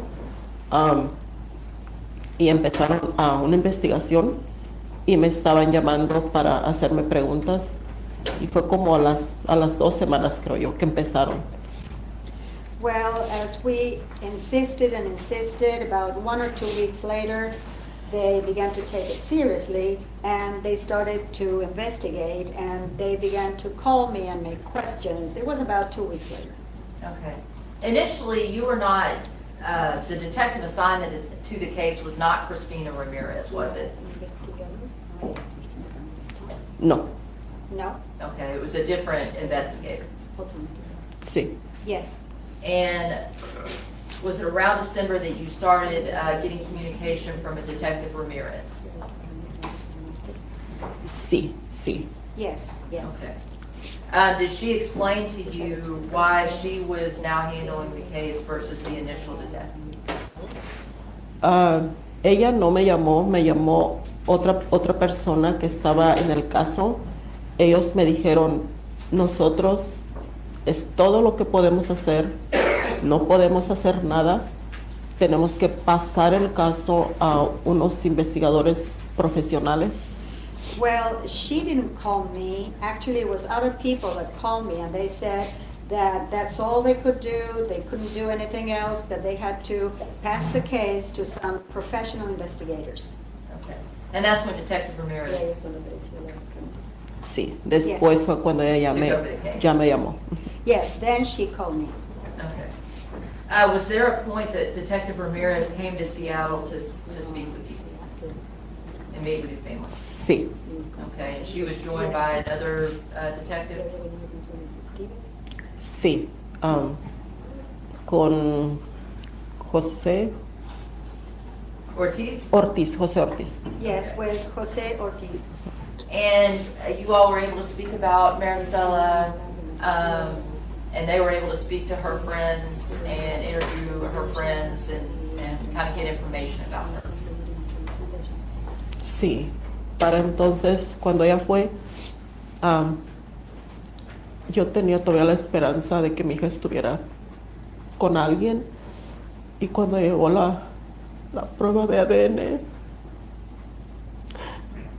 fue cuando me di cuenta que mi hija ya no estaba. Yes, by then I still thought that my daughter would be with someone, but then when we got the results of the DNA test, that's when I realized that my daughter was not there anymore.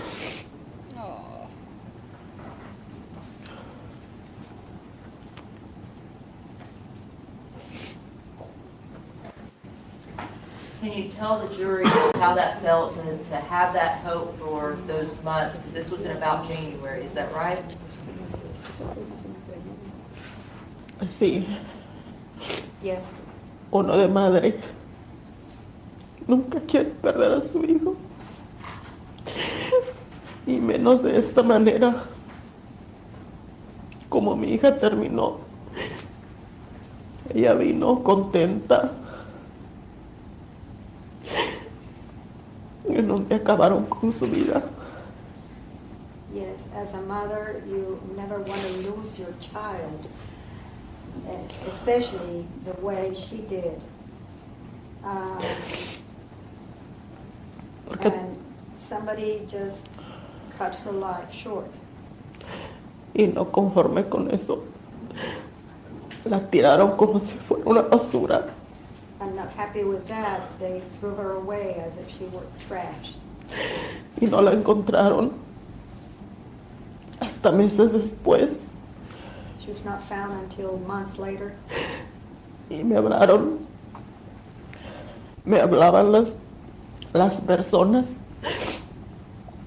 las que la estaban buscando, me dijeron, encontramos una parte de su hija.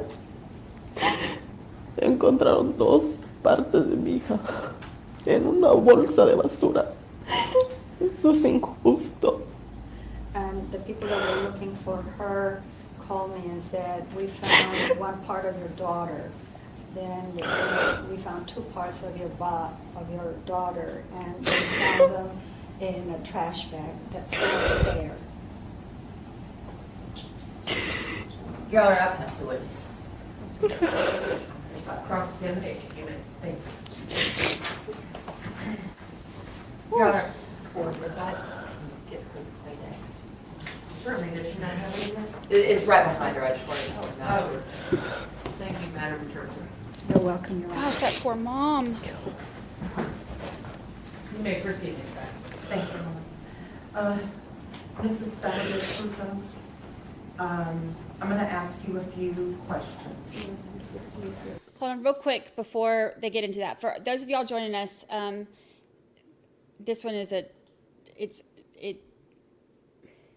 there's so much going on. There's so much going on. I'll give you like the little Cliff's Notes version. These are the 3 co-defendants. They are all 3 going to do separate trials. This is Charles Beltran, also known as 50/50 Chuck, also known as Chuck Gorgeous. He's a rapper.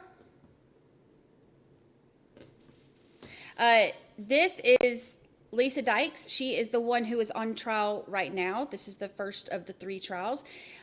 This is her wife, Nina Morano. And so they're married, but she also kind of serves as his, like, sugar mama. They all 3 live together. And he works at she met him because he was working at the bar where her son works. He's like her son's age.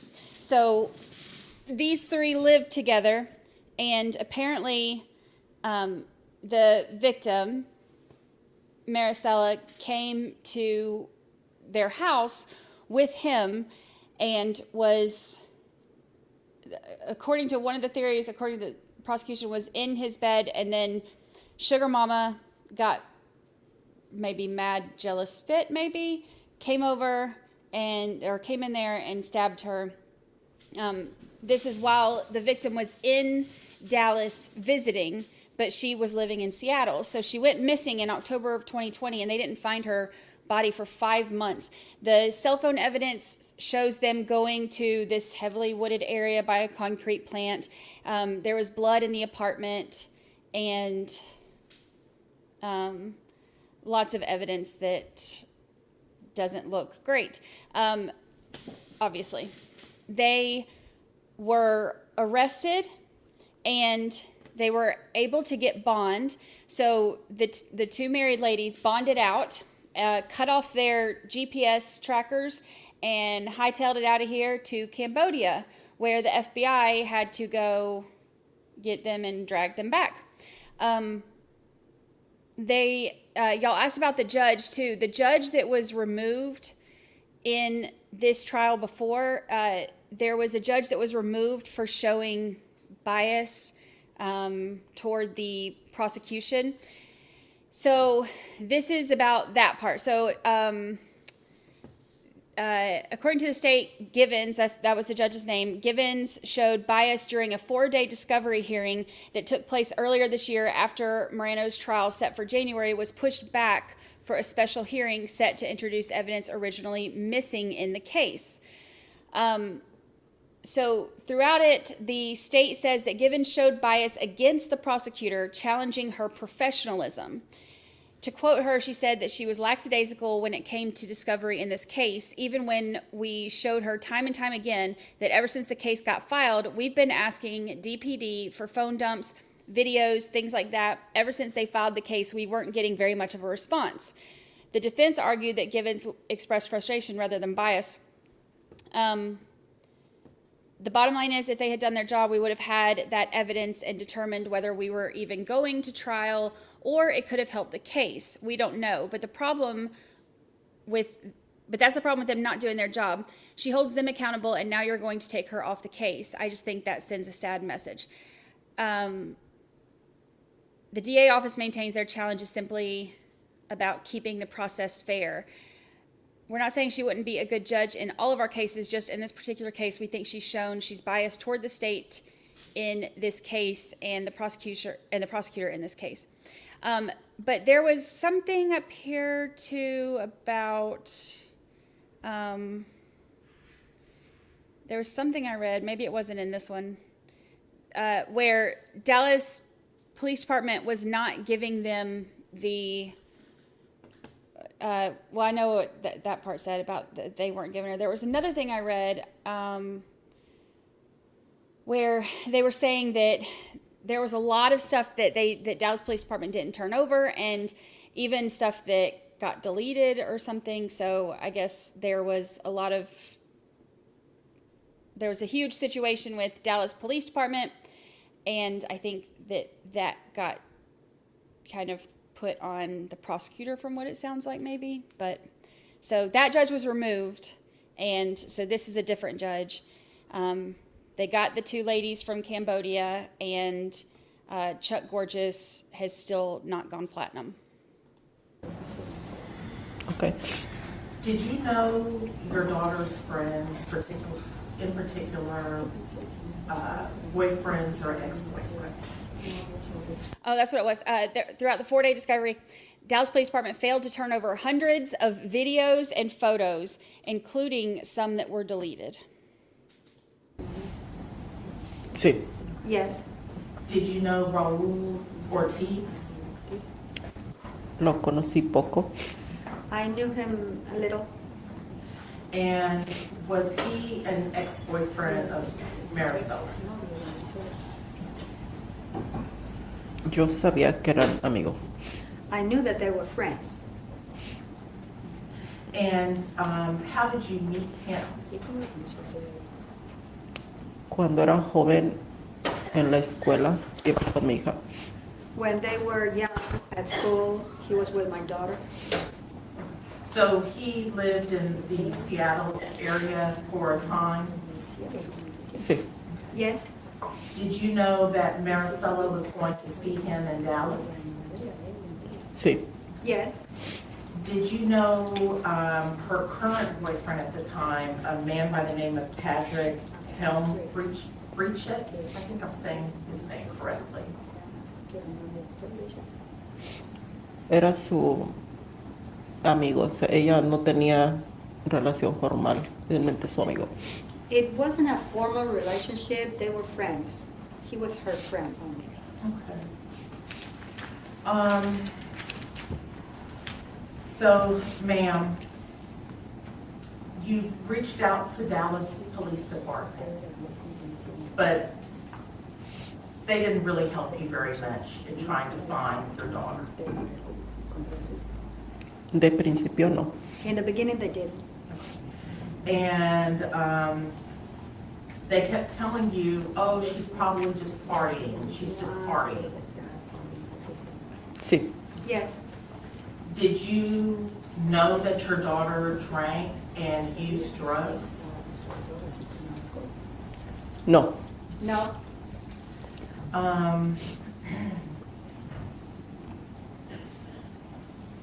But you knew that she liked to go out and party with her friends. A veces.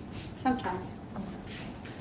Now, when you met with Detective Ramirez and Detective Ortiz Vivas, what month did you meet with them? Your initial meeting, your first meeting with them? Exactamente, no recuerdo el mes. No recuerdo el mes. I don't remember exactly the month. I don't remember the month. Okay. But did they seem responsive to you and your concerns? Sí, Yes. Now, you said your husband came to Dallas and met with Marisela's friend Raul Ortiz. Is that correct? sí. Yes. Did your husband bring back any of your daughter's belongings that were left with Raul? Las recogió, sí, recogió. Ujú. Pick them up. Yes, he did. Do you remember what your husband, what Marcela's dad brought back with him from Dallas to Seattle?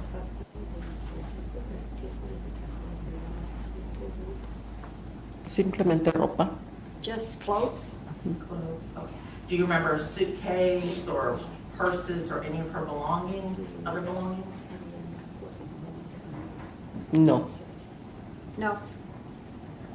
But you do remember her clothes coming back? solo la ropa. Lo que nunca apareció fue su bolsa, su pertenencia privada, la bolsa, ID, tarjeta, su teléfono, eso nunca lo encontramos. Just her clothes. We never found her purse or cards or private belongings. We never found any of those. Okay.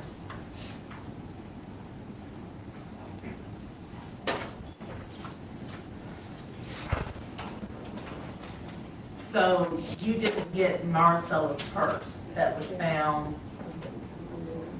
in Raul's car? Bolsa personal, no, solamente la maleta con ropa. Personal purse, no, just her suitcase with clothes.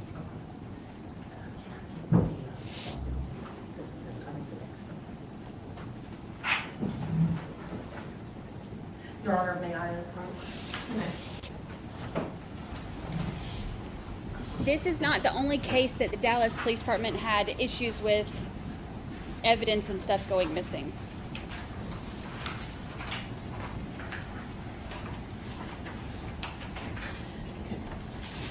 Ma'am, I know you took a look at this earlier. This is Marcela's bank statement that you shared with her. Sí. Okay. And do you see what the last two dates are?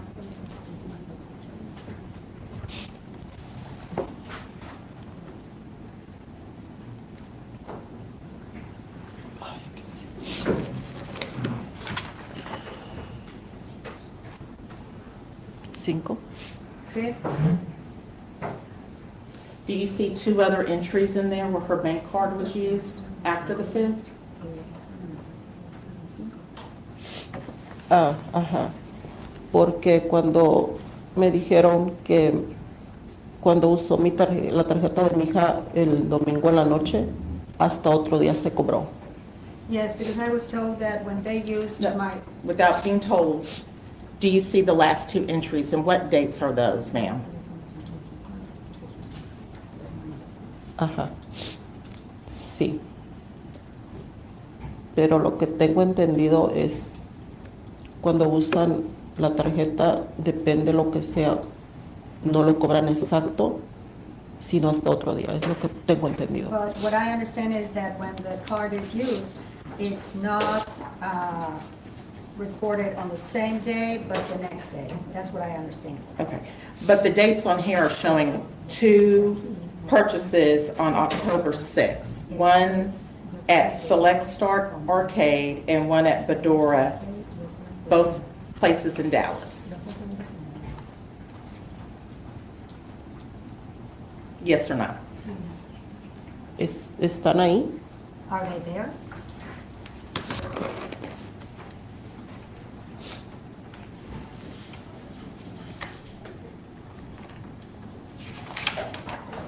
Two cases got tossed, sorry, my back is hurting today. Right here. Overturned after findings against DPD. Hmm. One was a case from the. So first- yes or no, ma'am? No tengo idea por qué están ahí. Como le digo, a nosotros jamás nos entregaron su tarjeta, su bolsa, su teléfono, nada. I have no idea why they're there. because we Objection, were- Your Honor, non-responsive. Sustained. Ma'am, if you could listen to the specific question and answer that question if you can. If you can't, then please let us know.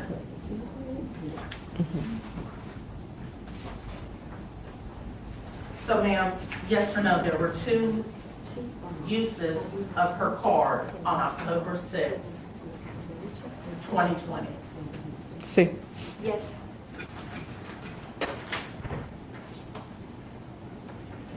And do you know if those two places were located in Deep Ellum, Fedora, and the arcade? That's the defense No attorney. tengo idea. I have no idea.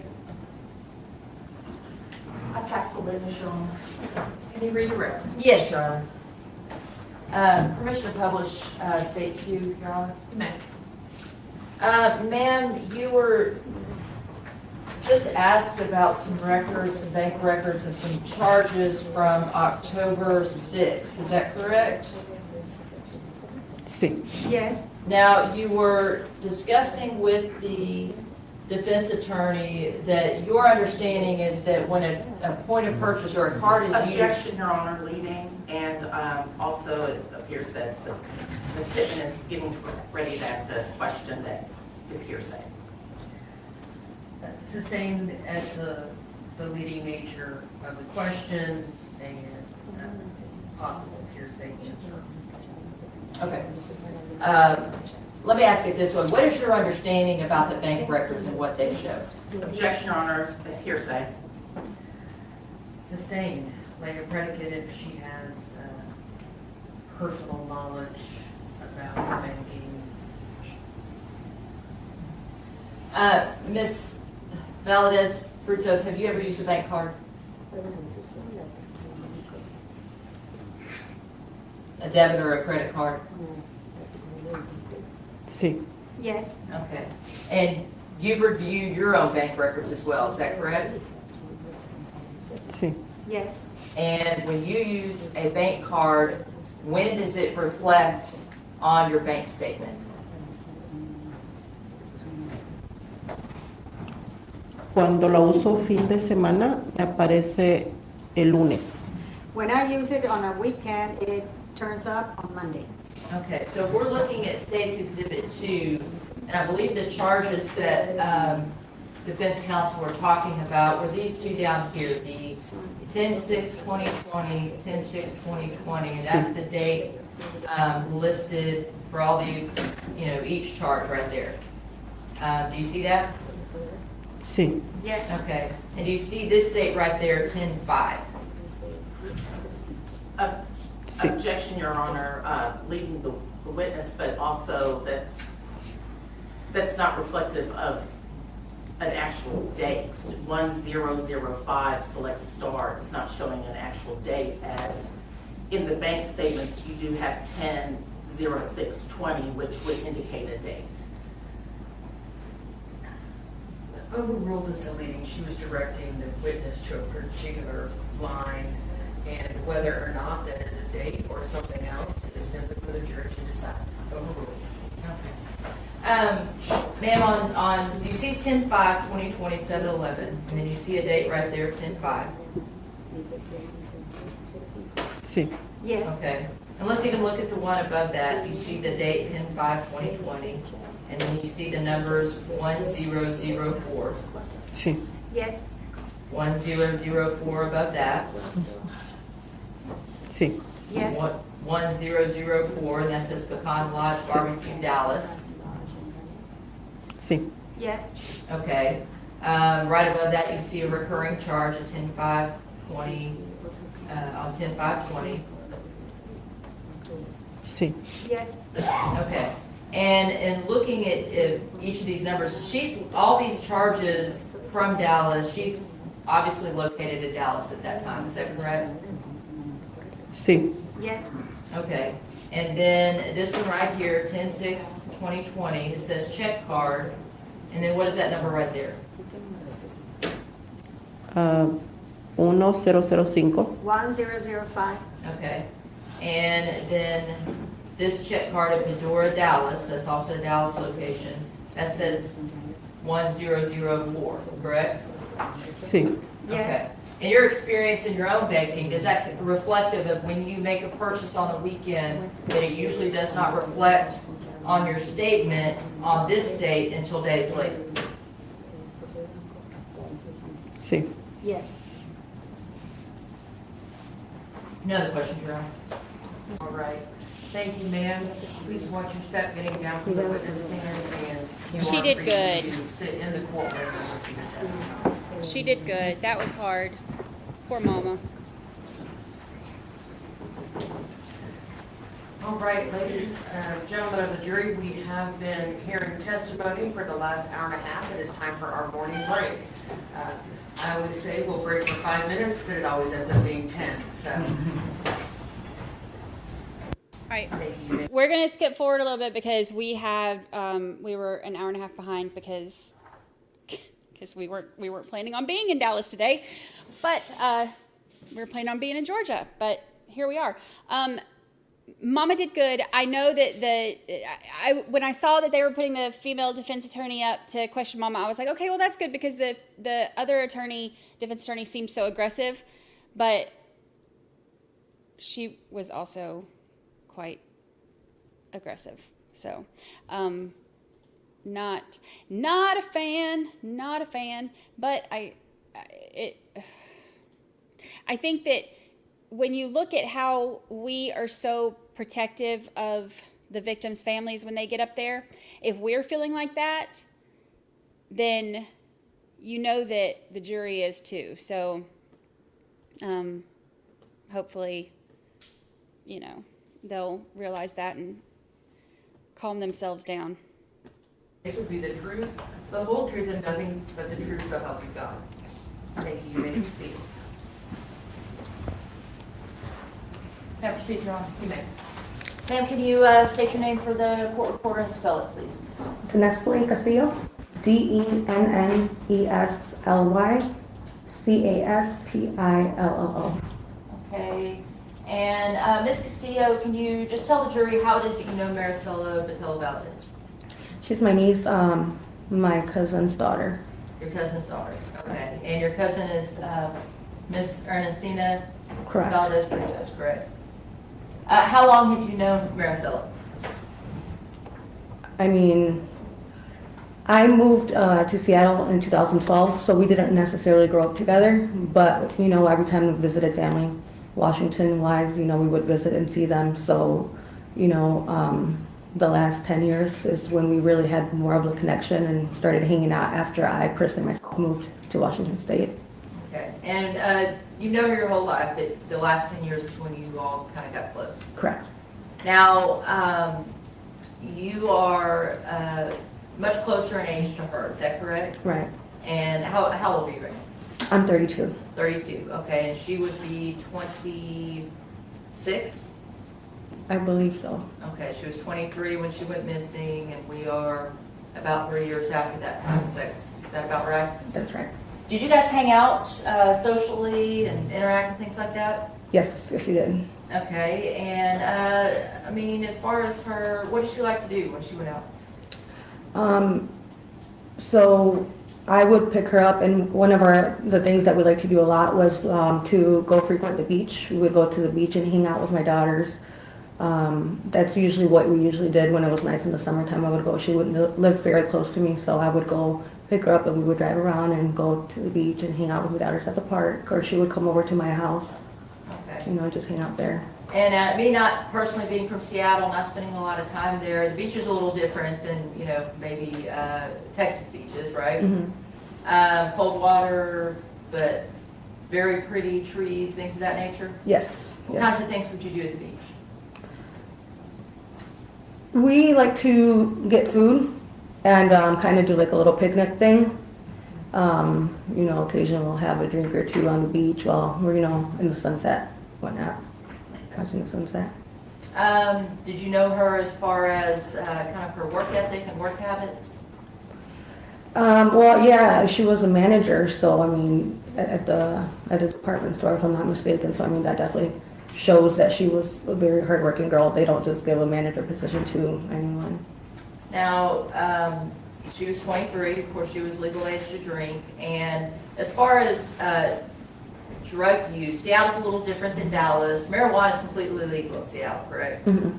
So if we're talking about illicit. Sorry, whenever you answer a question, the court reporter has to take down your answer, so when you go, you have to answer yes or no, please. Okay.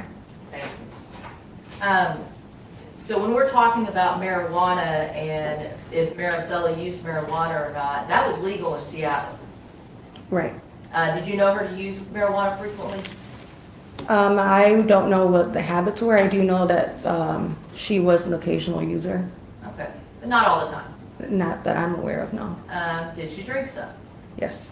And was she the type of person who would just get out of control drunk? No, not anytime she was ever in my presence. Okay. Now, did you all, I guess, just remain in contact pretty frequently? Yes. Did you follow her social media accounts? Yes. What social media accounts did she use primarily? Instagram, Snapchat, Facebook. Did she post frequently? Yes, she did. Okay, and what types of pictures would she post?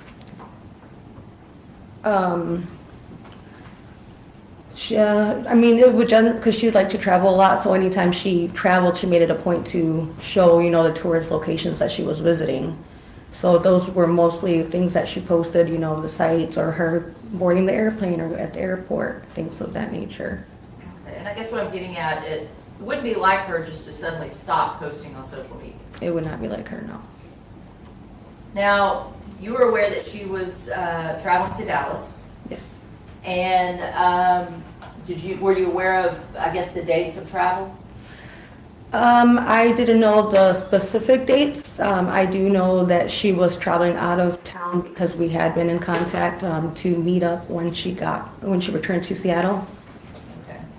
And she was to return to Seattle on October 5th of 2020, is that correct? That's correct. Now, when do you recall being concerned about Marisela and whether she was going to return or not from Dallas? So once she did not make her flight, that's when we were concerned. We were also able to see that she never made an attempt to get rebooked in another flight because it is not uncommon for people to miss the flight. But when there's no attempts ever to be made to get rebooked on the next available flight, that's when we knew something was off. What did you do at that point? So the first thing that we tried to do was access her email, because at that point I felt like we would have some sort of indication of maybe where she could have been. So we were able, with help with the family, to access the email, and that's how we were able to retrieve the receipts for her last lift that she took. Okay, and when was that last lift? It was the Sunday night. It was, I can't recall the time, but it was late, Okay, or late- early morning. Late Sunday night? Correct. And that Sunday, if she's returning on Monday, October 5th, will be October 4th. Yes. Okay. Do you recall, if you recall, was there any information about where that lift, picked her up and dropped her off, or do you know? There was I don't recall if there was a particular address, but once we seen kind of the location, we had an idea of where she was at, and based on her debit card usage is where we were able to get a clear understanding of where she was dropped off that night. Okay, and the debit card usage, we're talking about State's Exhibit 2.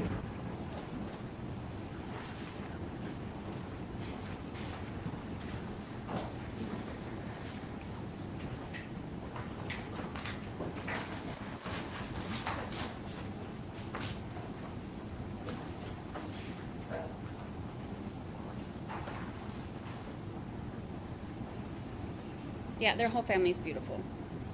And if you can see on that screen,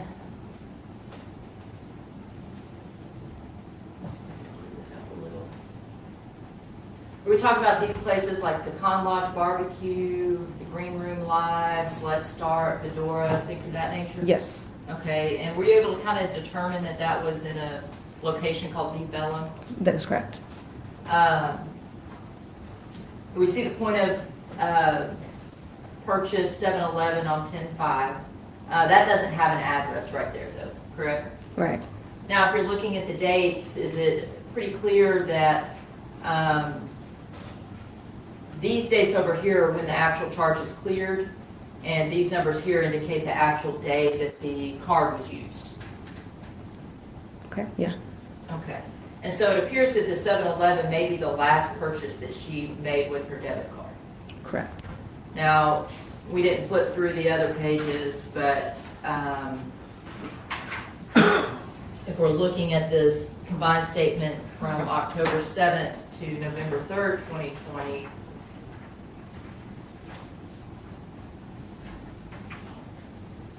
she got a payroll deposit there on October 7th of 2020. And then it looks like this lift hit her account on the 7th. Oh, thank you. And it says 12 a.m. ride Monday, 12 a.m. lift. Is that the lift that you received that you saw in her email? Yes. And that indicated that if it was Monday, 12 a.m., that was super in the early morning hours of Monday, October 5th. Correct. This is a recurring charge of DoorDash, and that's in the recurring charge of LA Fitness.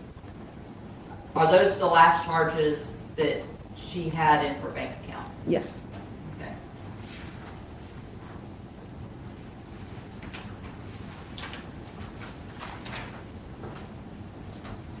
In reviewing those statements with your cousin, did it appear that she just quit using her bank account?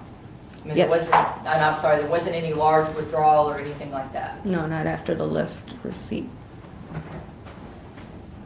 Did you find that concerning? Yes, especially if you're out of state, you would need your card. What other things did you find concerning? The main thing is that there's absolutely no communication. We would, like I said, if she had missed her flight, we should have gotten some sort of notification from her that she planned on traveling back. She still had to return to work, you know, everything, all her belongings were still home. So just the fact that she completely fell off the face of the earth is very concerning. Did you know who she was coming to visit here in Dallas? Yes. I met him one time only in Washington. Was that Raul Ortiz? Correct. Now, did you know if she had any other friends or acquaintances or associates here in Dallas? Not as far as I know. He was the only person. What steps did you all take as a family to try to locate Marisela? So, following the Monday, I believe it was Tuesday, that me and her father flew down to Dallas. And, you know, obviously we're, you know, blind, we don't know anything. We are just kind of doing what we can or what we think is the best. So we rented a vehicle and we were kind of just driving around the Deep Ellum area. We went to the locations where the last time she used her debit card and tried to get a hold of the owner to see if we could pull up CCTV and see if it gave us an indication of who she was with or where she might have gone. They did like a Was lot. there anyone else The family. in Seattle, friends, or anything else that came to Dallas as well? Yes, Patrick came down as well, and he's the one that was also going around all of Deep Ellum and putting up posters. Karen, may I approach the witness? You may. Ms. Castillo, I'm going to show you what's been marked States Exhibit 3. You mentioned that Patrick was putting up flyers. Did you all use the last picture that she had posted on Snapchat as the picture that you used on the flyers? Yes. Okay, and is that a fair and accurate representation of that photograph? Yes. Your Honor, move to admit States Exhibit 3 for all purposes. No objection, Your Honor. All right, State's Exhibit number 3 is admitted for all purposes. Permission to publish, Your Honor? Now,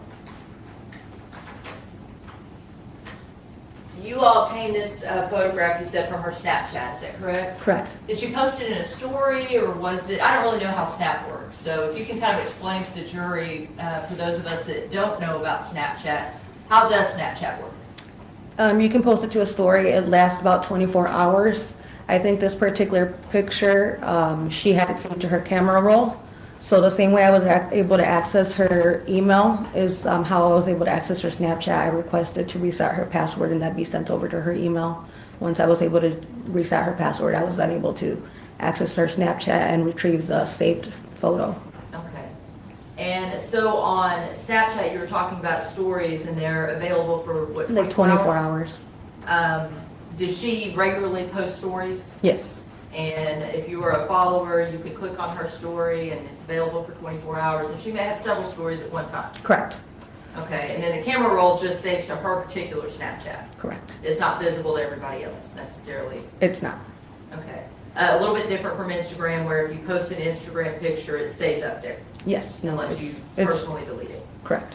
Okay.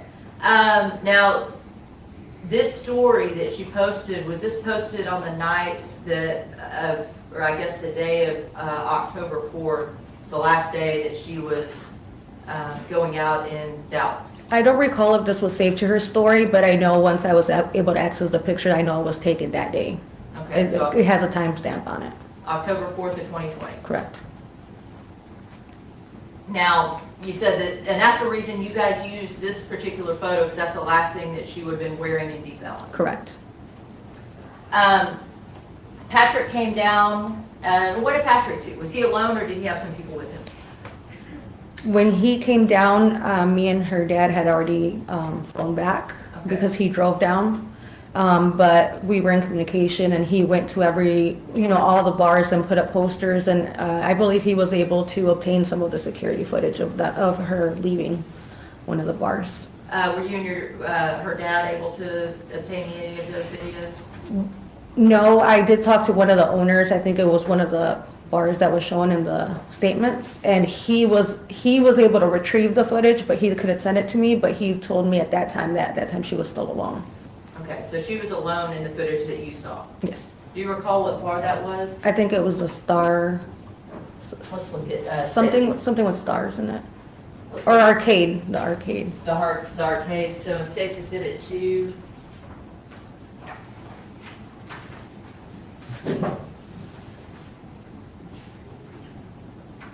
One of the last locations or bars, there's the Green Room, Select Start Arcade. That one, Select Start Arcade. Okay, I believe that's when she had first arrived into Deep Ellum, after taking the lift.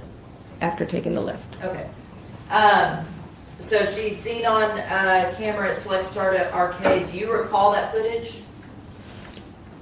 No, it was very blurry. I think she was sitting at the bar, just talking to the bartender on that one. When she was sitting there, did she appear out of sorts, not knowing what she was doing, No. completely beside herself, No. anything like that? She seemed fine. Seemed fine. Now, you said Patrick came down. When you were down, did you contact Dallas Police Department? Yes, I did. And what kind of response did you get? They told me that she was not a priority at the moment. She was only considered a missing person and not in danger. I can't believe the exact words that they used, but they said that she would need to be missing for I can't remember the time frame, for a while before they pushed it up to a more priority case. And did they give you indication of why that was? They just said that they get a lot of missing cases reports, so unless something indicates that she was in trouble, then they wouldn't pursue it. Okay, so at that time, you didn't have any indication what happened? Yes, I did not know anything. But it was important enough, and not just important enough, but it was so out of character for her that you all left the day after she was supposed to return. Is that right? Correct. And you know Patrick, is it Helmholtz? I'm trying to recall his last name. I don't recall his last name, it's something long. Okay, and you knew that they were friends. Correct. And, younger people than me. I have to talk to a 17-year-old daughter to kind of figure out the language, but they were more or less talking. They weren't necessarily dating or in a committed relationship. Correct. Is that a fair representation? Yes. He knew that she was going to come see Raul.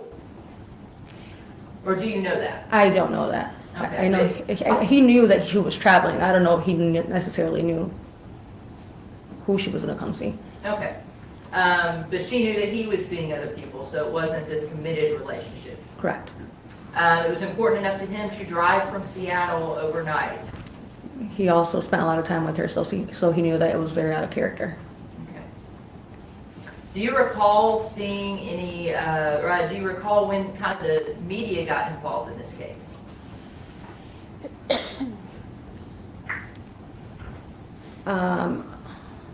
I want to say maybe after we started sharing it on social media is when we started getting a little bit more of attention from media.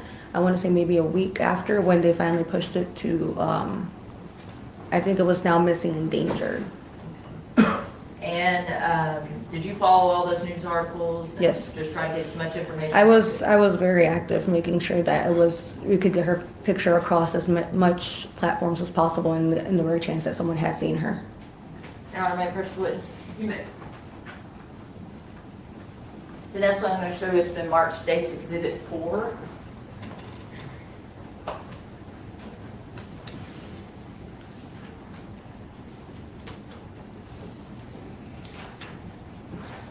Do you recognize that headline of the article, and one of the first articles that kind of hit the media? Yes. Okay. And we've cut off the bottom to redact any of the portions that have any media information in there. Yes. Your Honor, I move to admit States 4 for all purposes. No objection, Judge. It's been finished and tendered. All right, State's Exhibit number 4 is admitted for all purposes. Permission to publish, Your Honor? You may. Now, at this time, it's a Seattle family, friends desperate to find a woman missing in Dallas. States what we've already learned, that friends and family haven't heard from her since the early morning hours of Monday, October 5th. And it appears, if you look down there in the very bottom corner, that this article was published October 11th of 2020. Does that sound about right? Yes. And is that when the media kind of started getting involved? Yes. Once one picked it up, everyone else seemed to be interested, and we got a lot more attention media-wise. Okay. And you did whatever you could to help the media, the police, anyone find any information about Marisela? Correct. Now, did you ever get any contact from anyone about her whereabouts? No.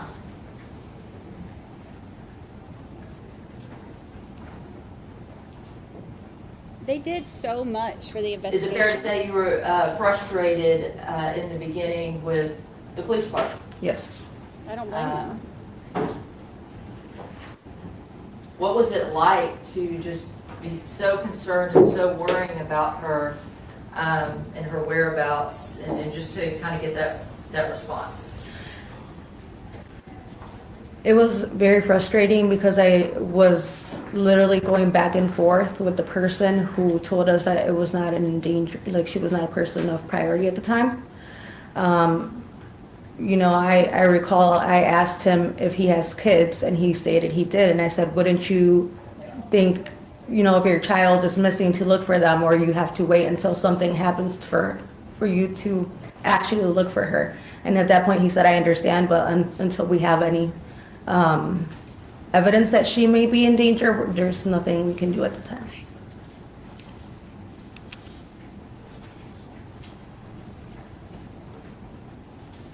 Now, at this time, I'd like to offer States 5, and this is a calendar of October of 2020 for demonstrative purposes only. Yeah, I don't have any objections. All right, State's Exhibit number 5, a 2020 calendar, is admitted for demonstrative purposes. Hi. start here with October 2nd. Your understanding is that is when Marisela left for Texas? I believe so, yes.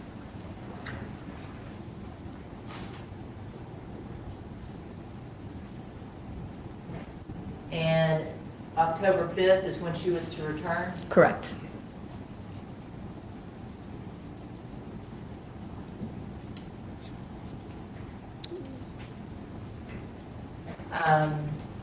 You testified before that the Lyft receipt was in the early morning hours of the 5th or late hours of the 4th. Is that correct? That's correct.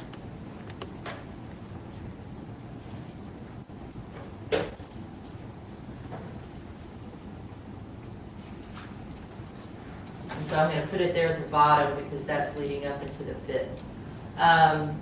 Her last point of purchase charge, based on those bank records, was Oh, would have been also the Sunday the 4th. Sunday the 4th at Depot and Bars. Correct. So that's why it showed up on the 5th, but they didn't want Mom talking about that, remember?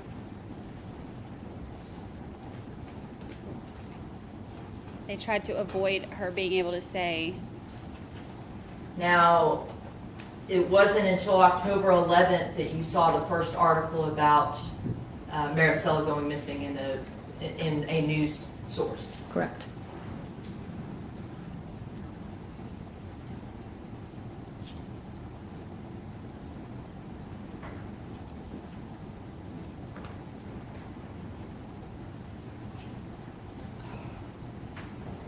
You testified before that her father, Salvador Botello, and yourself flew down on the 6th. Is that correct? That's correct.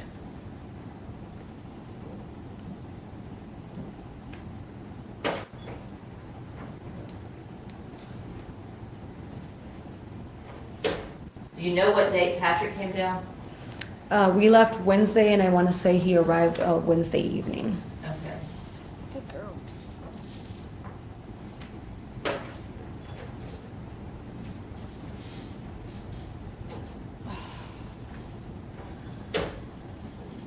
Did you all visit with Raul Ortiz when you all were here? We did. And what information did you learn from him? We just went to collect her belongings that were left at his apartment. He's the one that I believe initially made the report that she never came back to his apartment. Okay.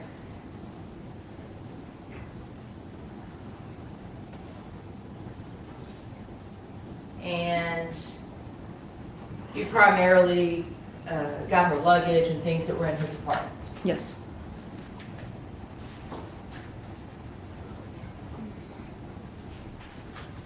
When did you learn that Ms. Marisela wasn't coming back?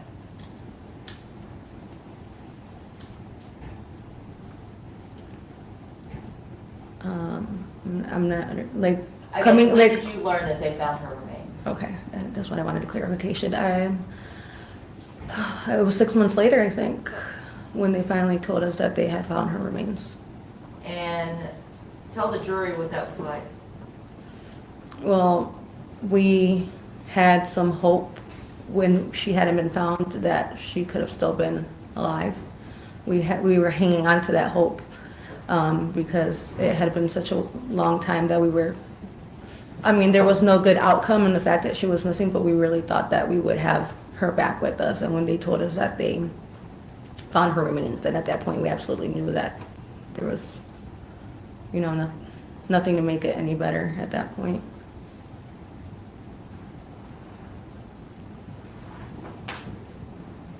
This last picture, I mean, you knew Marisela well, you knew her fashion choices and things like that. Do you remember this scrunchie? I know it's kind of blurry. Yes, I do remember it. She would wear it on her arm. Is it like almost like a cheetah print? It is a cheetah print, correct? All right, pass the witness. Cross-examination. Yeah, it's Ms. Castillo. Yes. All right, I'm Heath Harris, I represent Ms. Dykes. I just have a few questions for you.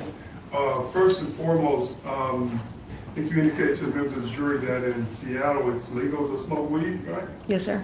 Okay, but as far as any other drugs, you didn't really know her to, or Marcella to use any other, am I saying her name right? Marisela. Marisela? She did not use any other drugs. But while she was here in Dallas, whether or not someone else convinced her to use drugs, you have no idea, correct? I wouldn't think she would.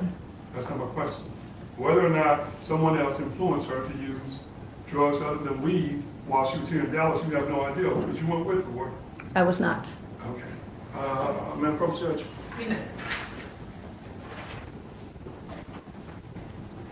And so you've never seen her on drugs, right? No. So you don't know what effect drugs would have on her, like Percocet or ecstasy, what effect that those drugs would have on her, correct? Correct. Or how she would respond to that, do you? I do not know. Because you don't know her to use stuff like that, right? Correct. Okay. Let me get this marked as defense 1.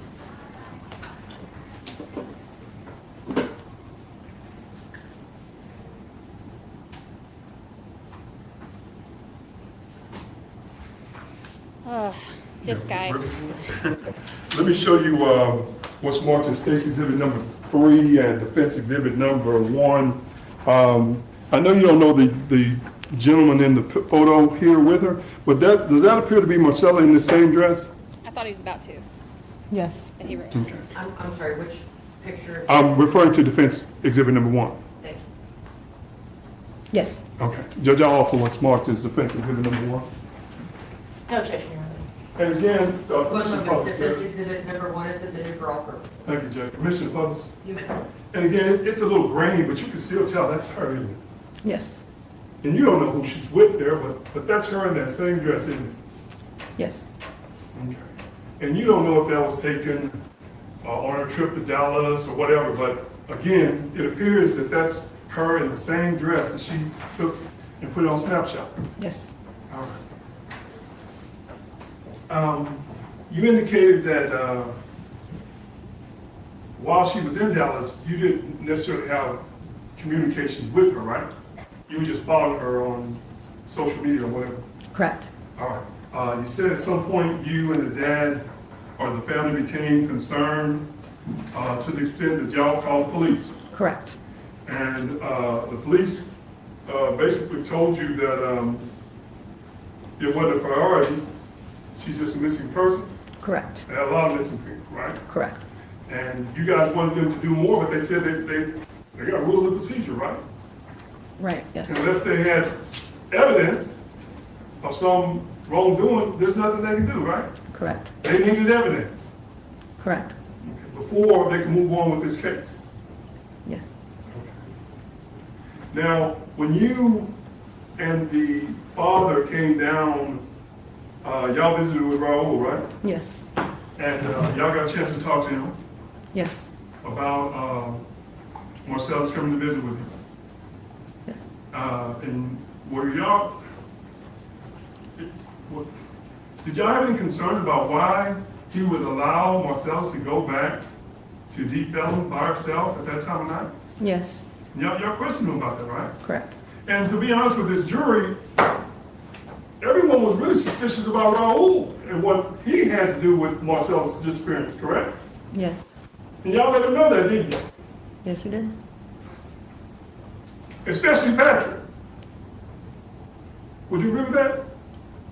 I don't know. Okay.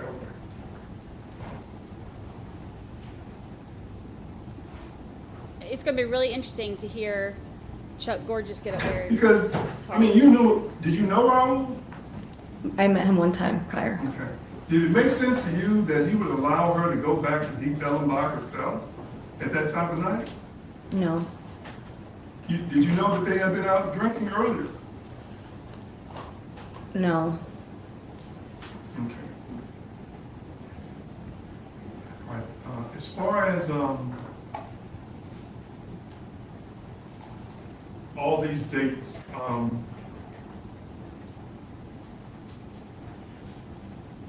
let's subtract that.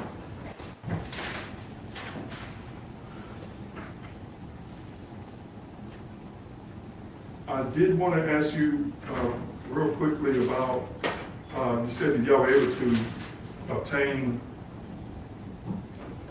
some videos, or Patrick was able to get videos of that at least showed her in that Deep Ellum area. Yes, I mean, assuming that the Star Arcade is in the Deep Ellum area, right? yes. All right. But on October the 11th, when this news story came out, I mean, this was a big story, right? Right. Her face is plastered all over Deep Ellum. Now she's on the news. All the news outlets are showing her face, right? Right. And that's October the 11th. And they're asking people, if you know anything, please let DPD know, correct? Correct.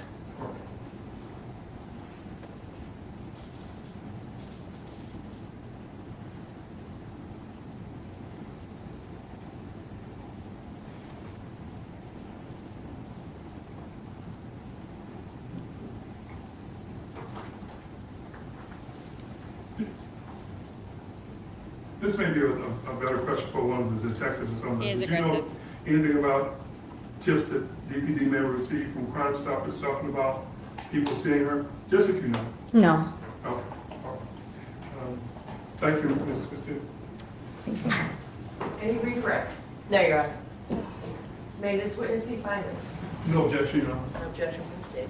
All right, thank you. Please watch your step getting down from the witness. Call your next witness. Your Honor, the state calls Raul Ortiz. Okay, Raul, this is the guy that she went and saw in Dallas.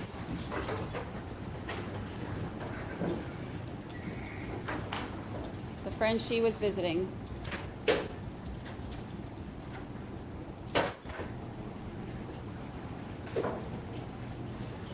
You know, the defense attorney is not Testimony you're about to give in this my case favorite. will be the truth, the But whole he's- truth and nothing but the truth, so help He's you going to throw God. everybody I do, under the Your Honor. bus Thank you. to try to get his client off. You may proceed. Thank you, Your Honor. When you get settled, let me know. Okay, are you ready? I am. All right. Sir, can you state your name and spell your name for the court reporter, please? Raul Ortiz, Raulortiz. Okay. And Mr. Ortiz, I mean, you know why you're here. You knew Marisela Botello Valadez, is that correct? Correct, we're friends. Okay, where did you meet her? I met her in Washington State back in my time in the service, maybe 2018, 2017 timeframe. Okay, you said time in the service. What branch did you serve in? I was in the Army, In the Army. And how long were you in the Army? 4 years. And when you met her, what kind of girl was she? Outgoing, outspoken,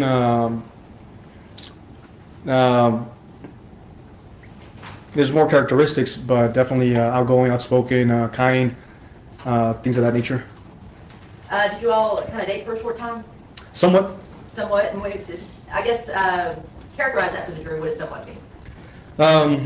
More than anything, kind of not a serious relationship, but we were very good friends to a point where we had sexual encounters, but nothing to a point where we were dedicated to one another officially. Okay. So you guys were friends, did go out on dates and things like that, but it never got anywhere serious. Is that fair to say? Correct. At what point did you move from Washington? What time did I move out of Washington? I'd say January 2019 is when I got out of there. Okay. And where did you relocate to? I relocated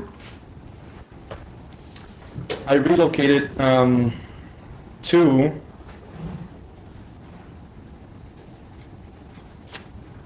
either Texas or New York. Texas or New York was one or the other. Okay. I can't And to remember. be fair, I mean, you've moved around from Washington to Texas and to New York several times over the last 2023, over the last 5 years or so. I have. Okay. In fact, you know, at the time of this offense in October 2020, you were in Dallas, is that right? I was. And during part of the investigation, when I believe Detective Christine Ramirez contacted you, you were down in Houston. I believe so. Okay. At some point, you may have returned to Washington. Correct. Okay. You were telling me yesterday one of the reasons is your family members, I believe it's your father, owns a business where you have a location in Dallas and one in Houston. We did have a location in Dallas. We do have a location in Houston. Okay, so the Dallas location shut down. Correct. Okay. During the time, or I guess after you left Washington, did you and Marisela stay in communication? What was the question one more time? Did you and Marisela stay in communication after you left Washington? Yes. Okay, Snapchat, things of that nature? Yes. And kind of what led to you inviting her to come down to see you? Leisure. I know she was working up there, and I told her I'm here in Dallas. Hey, you want to come down? She was like, yeah. And she booked the trip to come out here kind of spontaneously. Okay. And what kinds of things do you guys do in Dallas? The typical things, sightseeing, eating, drinking. That's it, really. Okay. Sightseeing, eating, and drinking. I mean, this was just about having fun. Correct. Now, she got here on October 2nd, is that correct? I believe so. Okay, and I believe that is on if we look at the calendar up there, October 2nd is on a Friday, and she was planning on returning on October 5th. She had a booked flight, is that right? Sounds about right. Okay. Did you pick her up from the airport, or did she Uber to your house? I picked her up from the airport. Okay, and was the plan for you to take her back to the airport? Yes. So let's go to what happened on October 4th, okay? What did you guys do kind of throughout the day? We had a late morning, so maybe 11, 12 o'clock we woke up, had food somewhere, I can't remember specifically, we had food. And then we got, Lodge? excuse me? Pecan Lodge, maybe? I'm not entirely sure what that reference means. Okay. The Pecan Lodge barbecue place in Deep Ellum. You know, again, I don't remember. Okay. I really don't remember. So you guys have some food. What else? Probably a few cocktails. The specifics of that day, I really don't remember. What I do know is that more than likely we had cocktails, ate some food, and then got the night started just like any other day. It's a time of leisure, time for us to kind of let loose a little bit, forget about work, and just, kind of live a little bit in the moment. When you knew her in Seattle, did she drink and hang out and party? Occasionally, yes. Okay, was she the type to get out of control? No. Did you know her to be a drug user? No. Now, this weekend that she stayed with you, did you all drink and party? Yes. Okay. Do you recall if she ever used any other substances? No. And do you recall ever telling anyone, a detective or anyone else, that she may have used Percocet? No. You don't recall doing that? No. Okay. Based on your interaction with her October 4th, did she seem like she was in control of herself? Yes.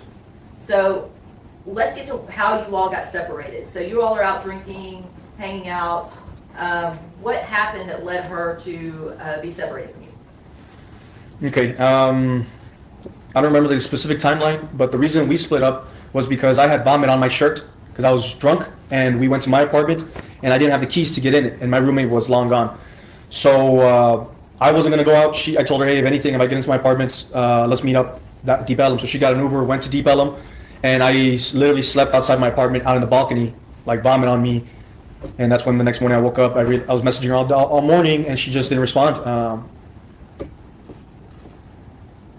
That night, I mean, did you have any concerns, or was there any, reluctance to let her leave without you back down to Deep Ellum?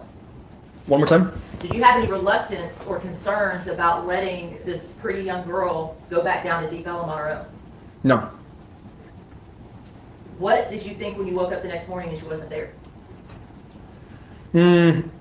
Me being from Texas and me seeing what I've seen in my lifetime, I figured something bad had happened. How did that make you feel? Pretty bad to a point where I immediately called it in as a missing person because I could tell something was wrong. So at that point, had you talked to anybody from her home in Seattle, any family members or friends? Possibly, I don't remember. I think I did reach out to one of the family members, but I don't remember the specifics in this moment. But you called in a 911 missing persons report. Did you get any response from the Dallas Police Department?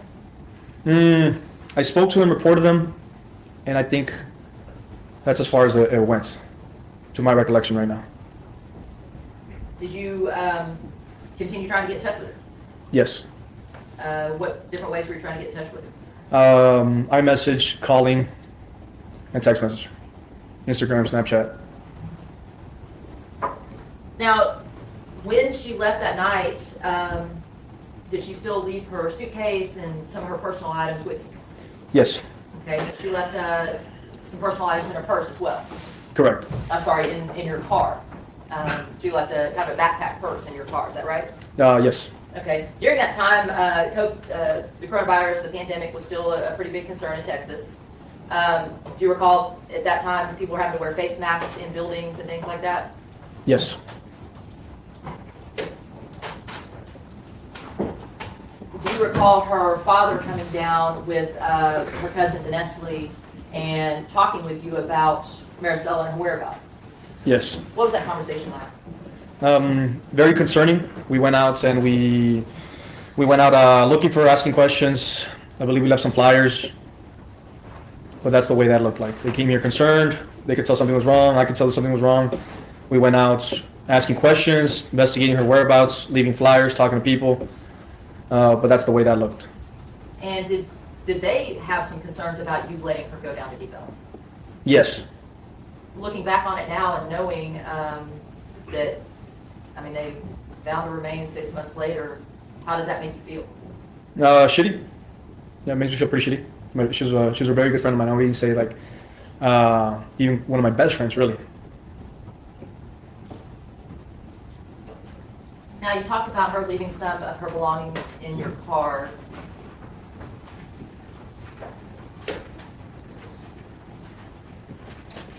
My first witness, you may.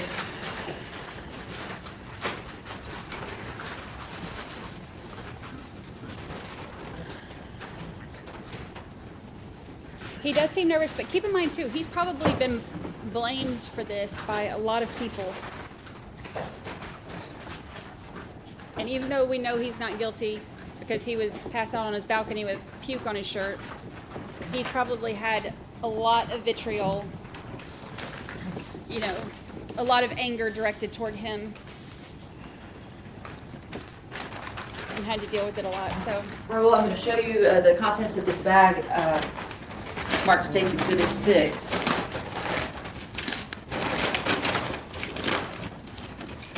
Because even like he's tapping, you can see him tapping his hand on Trying the not side to of rip the the bag thing. too much. Do you I think recall he's that nervous. backpack? Looks familiar. Okay. Is that the backpack that she left in the back of your car? Or I'm in your car? I'm not sure where she left it, but in your car?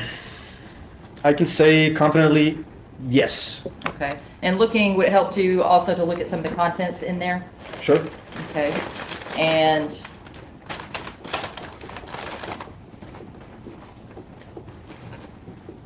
You hear that? He's still tapping on the desk. ticket, a book, Subtle Art of Not Giving a F word. And specifically, do you remember this mask? Yes. Okay. Your Honor, I'd like to offer States 6, the contents, the backpack and contents No for all objection. purposes. No objection.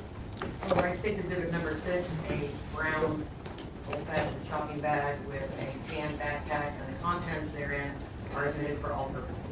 Okay. And permission to publish, Your Honor? So some of the contents, we talked about a book. She was planning on returning it's about a 4-hour flight from Seattle, is that correct? That sounds about right. Okay.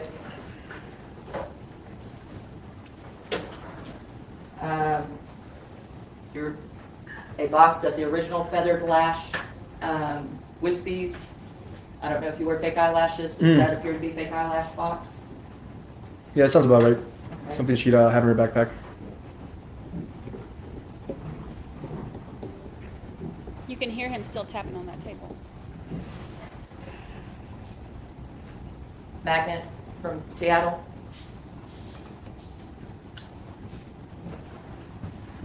And then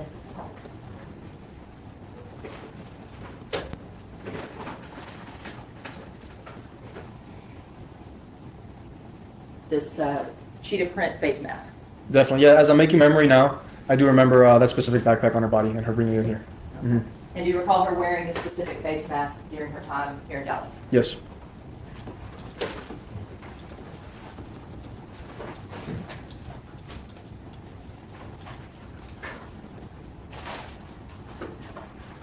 They have some where they enter evidence for all purposes or demonstrative purposes. Like Here's charts also or she had maps or a something.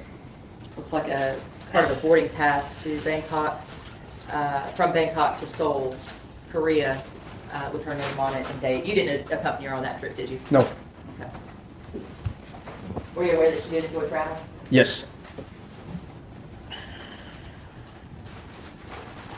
Also contained in that backpack, Cheez-Its, Ooh, Cheez-Its. regular stack, airplane, a Delta napkin. Do you recall what airline you picked her up from? I don't recall.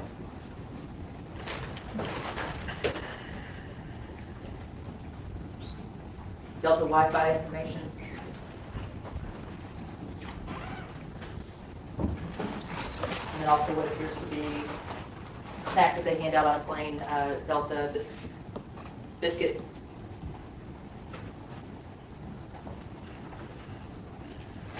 Was there any indication at all, Raul, that she had any intent to stay in Dallas? No. Would that be like her at all, and then knowing her for the years that you knew her, would that be something she would do? Absolutely not.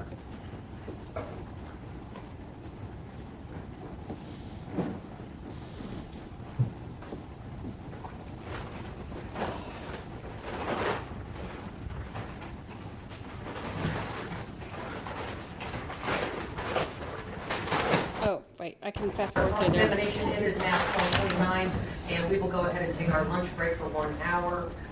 Ladies and gentlemen of the jury, please remember your instructions. Mr. Ortiz, if you would stand down and wait for the attorneys in the DA workroom. We will resume at 1:30 p.m. All right, so now we're only Your Honor, to renew the state's objection under 609. like 10 minutes A, behind.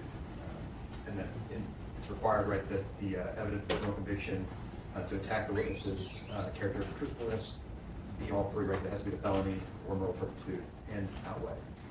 It does, unless it's possible to show bias. And this witness does have pending cases in the state, and is testifying for state's prosecutors.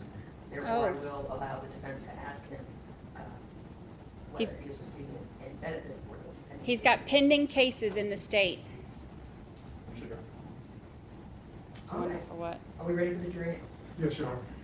All right, we're So ready. those of y'all that were saying he gives you bad vibes, we're about to find out what his pending cases are for.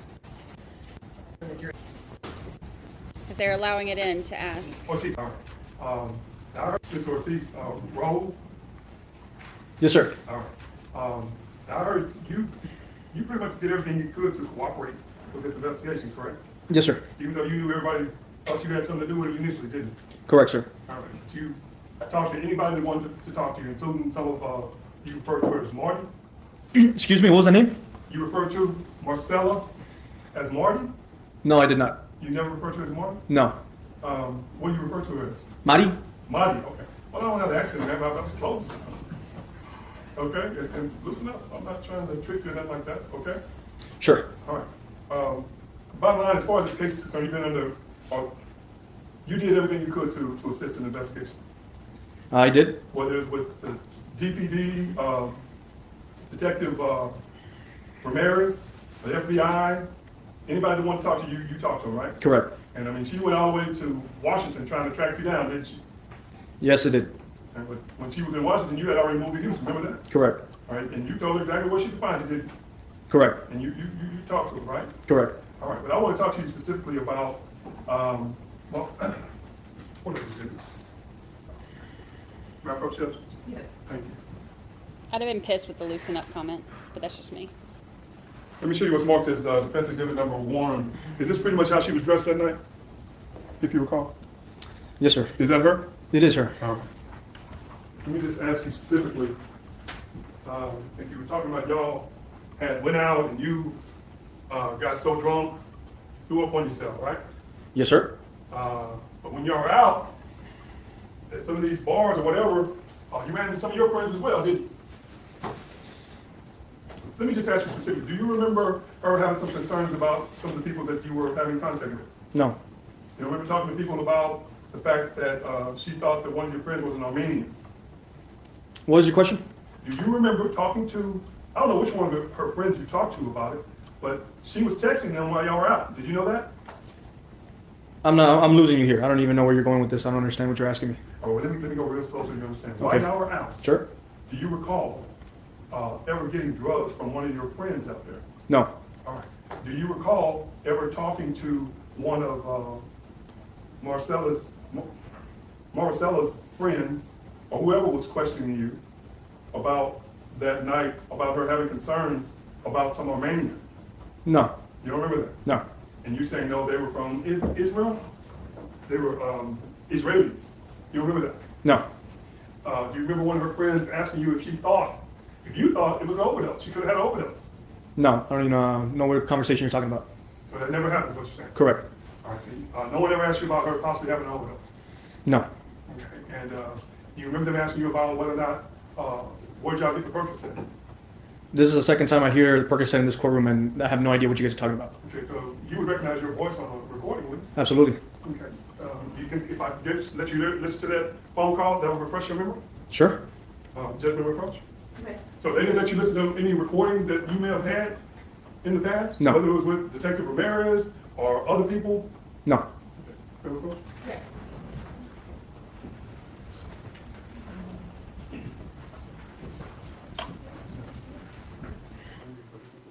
Him saying, "Relax, loosen up, dude."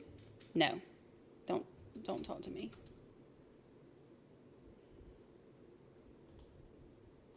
All right, I think we're live. We caught up.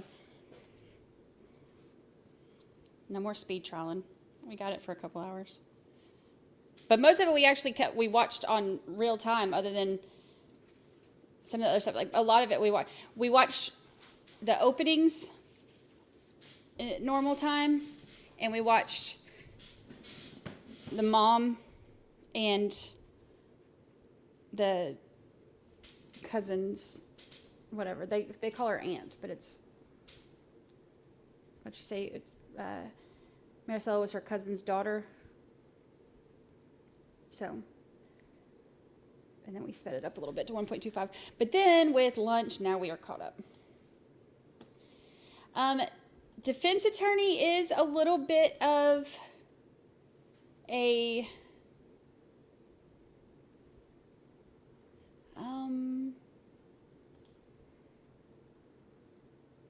he has a lovely suit. Let me just say something nice instead. He has a lovely suit. Most of the attorneys work with line of jury.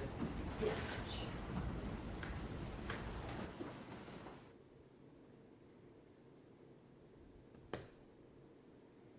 He has a lovely suit.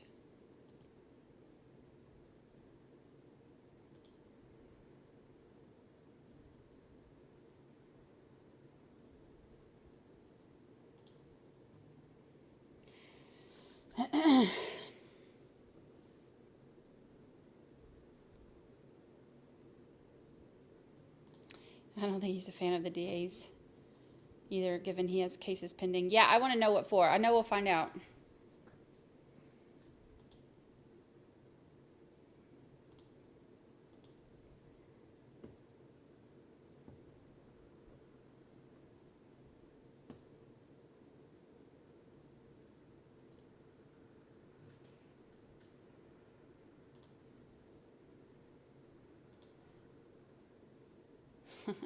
Yes, she has a lovely dress.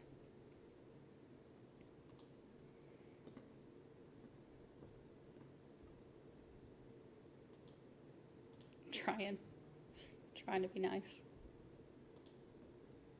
I just don't like it when they act like that. Like, no, recordings, not a fan. That we finally were able to establish was your voice talking to someone, correct? Apparently so, yes. And on those recordings, remember I specifically asked you if someone asked you if she could have overdosed, right? Sure. And you emphatically said no, right? What's your question? My question is, when they asked you, is it possible she could have overdosed? You said no, right? Give me a second. I'm trying to think. Because you're asking me a very specific question. Well, let me rephrase it. When they asked you if she could have overdosed, what did you say? From the tape you showed me, even to this moment. I let you hear. The tape you let me hear right now, I really can't even recollect. So are you denying? You're not saying it's not you on the tape, correct? I'm saying it sounds like me.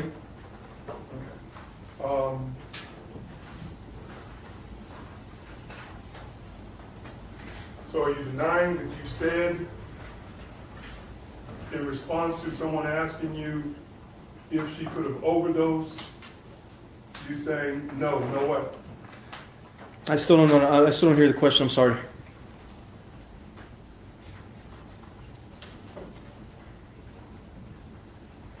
I don't think they're going to be My friends. question is, are you denying that on the tape we just heard, when you were asked the question,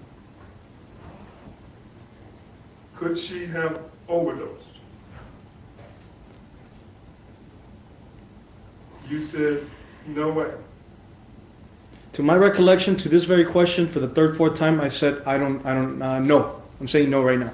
You said, no, she did, okay, you're saying, no, you don't remember responding to that question? Correct. Or you're saying? Correct. Okay. But you understand the jury hears your voice, right? Sure. And if they hear the tape, I guess they could just determine whether or not if that's your voice on the tape. Would you agree? They can, yeah. Whether or not you responded that no way. Sure. I don't remember. This is the tape that you're showing me. You know. Okay. Okay. Well, let me ask you. And Judge, the only reason I'm standing is because this is in my basement. That's fine. You remember I asked you about the Percocet? Sure. On the same tape that I just let you hear, someone asked you, where did y'all get the Percocet? Remember that? Yes, sir. And you said, I got it from a dude, didn't you? Apparently so. Yes.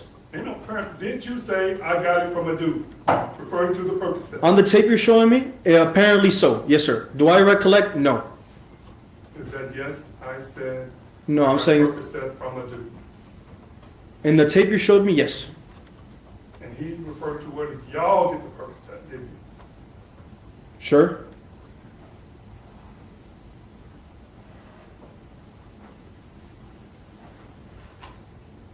This is getting tense. Oh, I wanted to ask you also about this,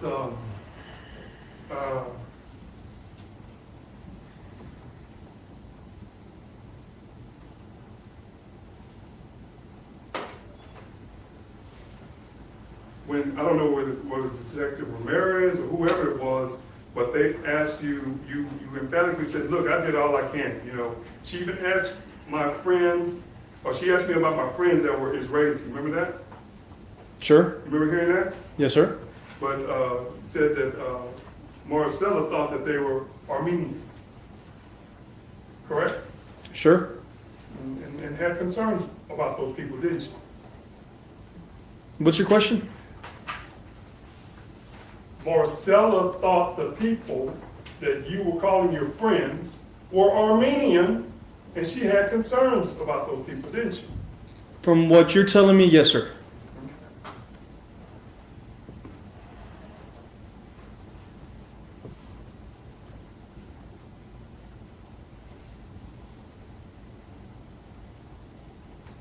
But at some point, I guess what were you drinking that night? Do you remember? No. And you get so drunk that you vomit on yourself, right? Correct. But Marcella was drinking too, wasn't she? She was. But she didn't vomit on herself, did she? Correct. Because again, we can see her in this photo, right? Correct? I could see her in that photo, yes. And that's how she appeared when you last saw her. No. I mean, yes. Yes. Not with this guy, but. Yes. Yes. Yes, sir. Yes, sir.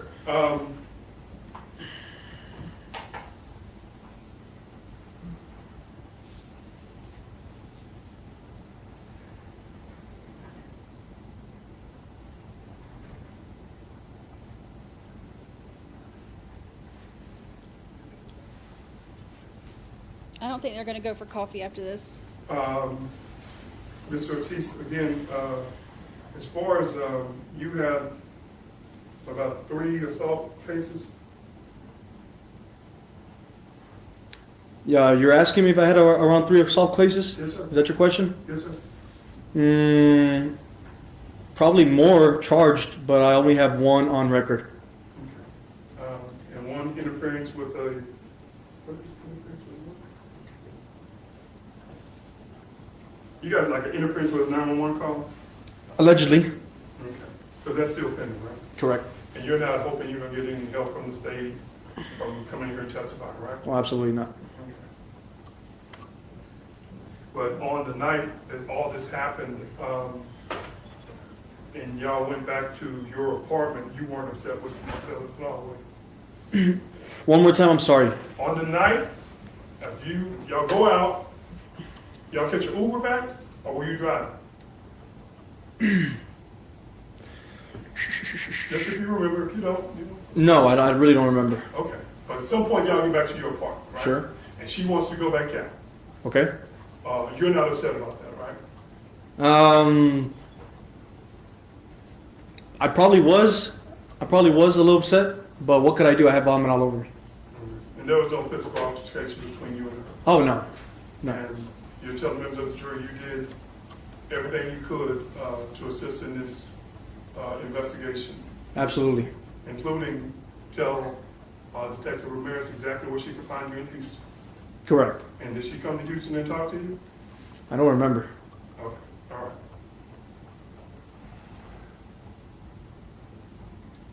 And as far as this Percocet, you're saying you don't remember whether y'all used Percocet. That's just what's on that tape, right? Correct. Percocet wouldn't have put all the blood in his client's No, Your Honor. condo or apartment or house or whatever. No objection, Your Honor. Thank you. Thank you, Your Honor. He keeps bringing that up, but I mean, he's trying to make it sound like he talked about the way she was dressed, and he keeps bringing up Percocet and State would call Investigator Whaley. like none of that would have put a bunch of blood in his client's house that matched her DNA, and Percocet wouldn't have put her down in a heavily wooded area where his client's phone shows that she drove. Allegedly.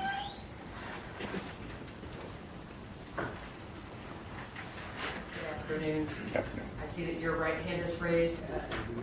Do you solemnly swear or affirm that in this case, you will tell the truth, the whole truth, and nothing but the truth to help you God? I do. Thank you. You may be seated. You may proceed. You may.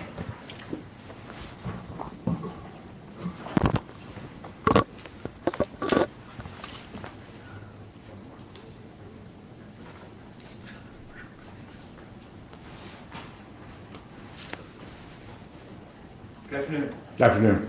Could you state and spell your name for the record, sir? Garrick Whaley, Garrick Whaley. Garrett. And Never heard that name. how are you currently employed? I work here at the Dallas County District Attorney's Office.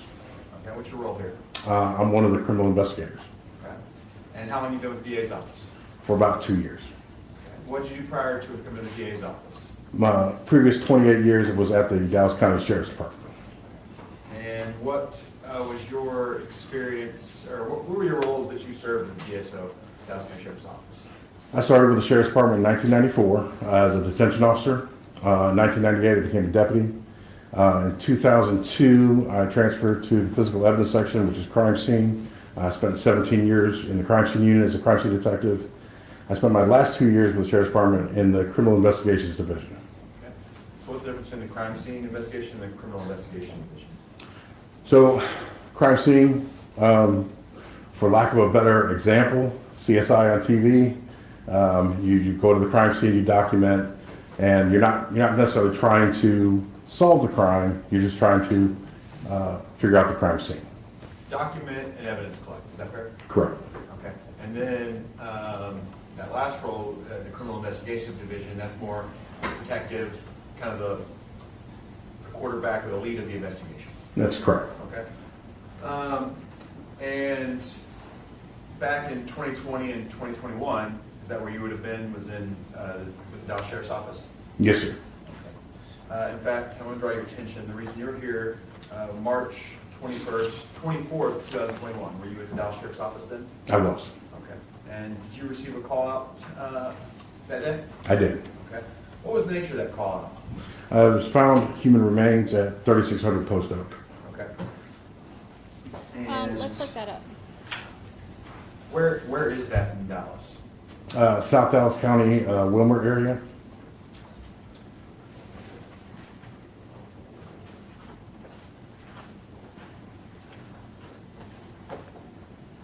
Commissioner Pritchard?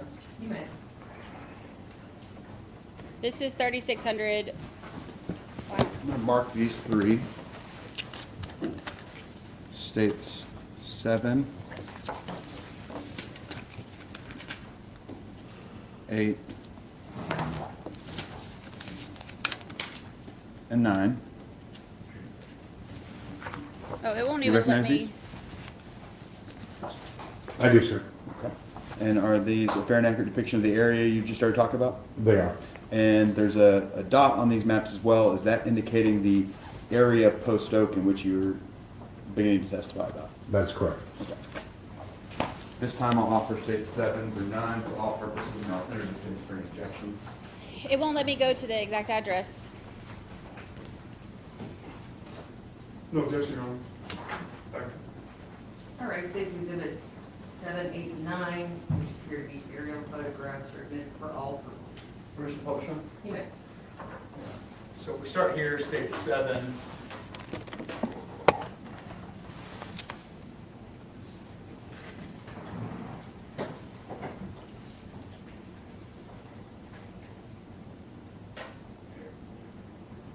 We see Post Oak Road and a red dot kind of right there in the middle, is that right? That is correct.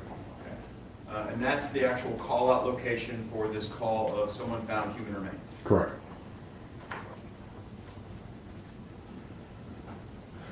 And then just as we kind of bounce out, we get more perspective of the area where this is at, and this is out in Wilmer.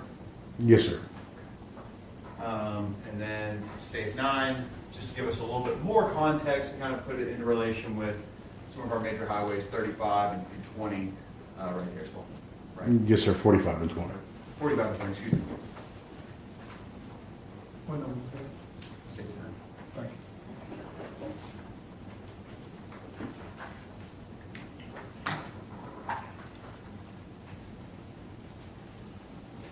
Yeah, let me go So to you get this this part. call out. This is Post Oak Road. Who calls to talk about the human remains? There was a witness who was placing cat traps for feral cats in the area, who had who saw the remains and they called 911. I received a call from our communications division about it. And then you head out to the scene that day? Correct. And the scene was documented that day as well? Yes, sir, it was. Were there human remains out there? Yes, sir. How do you know? There was a skull. So pretty identifying piece of human remain? Yes. Okay. And was the area searched? Yes.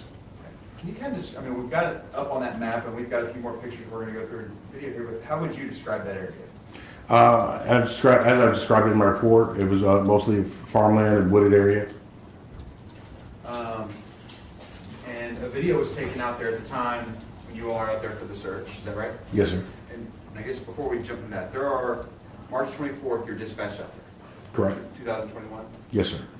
Was that the only time that you're out there? In that area, no. Okay. Did y'all go back for a subsequent search? Yes, sir. When was that? That was the 26th, 2 days later. And what was the reason for that? To further canvass the area to get a deeper search. We had it was getting dark and we had some severe weather coming in that night. And so there was a determination to collect what we could see and clear the area and then come back at a later time. Commissioner Pritchard? You may. Do I have Commissioner Pritchard to this witness? You may. I'm going to show you have marked here states 10. Do you recognize this disc? I do. Okay, is that your signature there on it? It is. Had you had a chance to review this before today? I have. Okay, and what's on this disc on states 10? This is the crime scene video that was taken at the scene. Okay. And is it a fair and accurate depiction of the scene as it was when you all were out there back in 2021? Yes, sir. This time I'll offer states 10 for all purposes. Alternative defense for any objections. No objection, Your Honor. It's been previously determined. All right, State's Exhibit 10 is admitted for all purposes. Commissioner Butler. You may.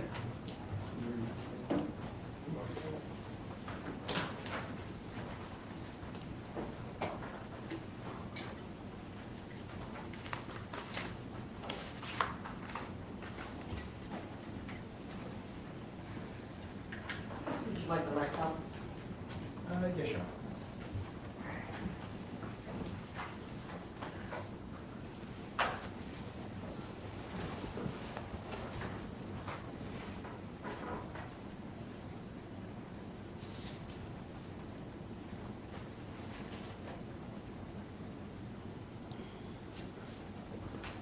This is a video without sound, just to give the kind of visualization of the area, is that right? That is correct.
Oh, so sad.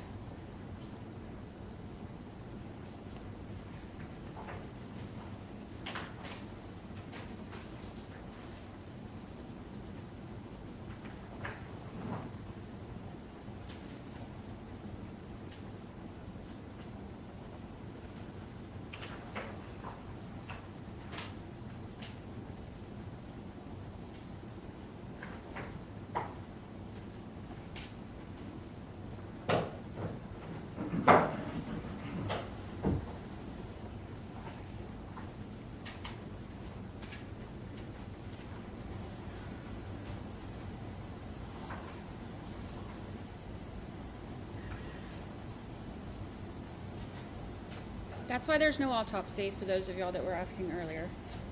And they couldn't find any of the, they can't find drugs in system and all that. It was like, what, 5 months?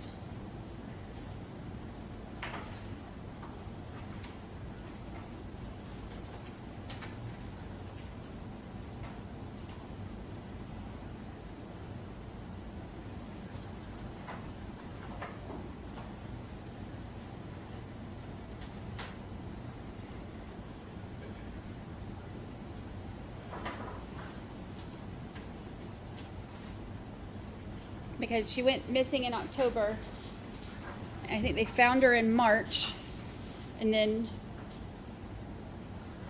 had to verify her identity and then contact the family.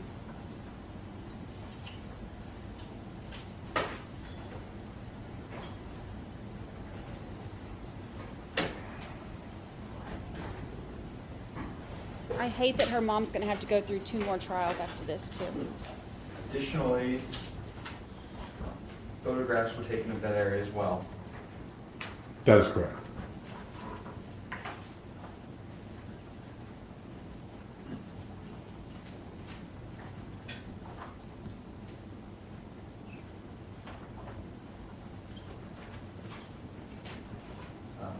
So whenever there was, in between the first time you're out there and the second time, you said that there was rainfall that came as well? Correct. The first initial day that we were out there that evening, there was quite a significant thunderstorm that came through the area. I'll be right back. In that area, we can see in there, that kind of corner right there on that plot of land, kind of collects a good bit of rain whenever it comes. Yes, sir. In fact, in preparation for trial, you went back out there to the scene with Miss Pittman and I, is that right? That is correct. Had a significant bit of water just recently when we were out there. Yes, sir.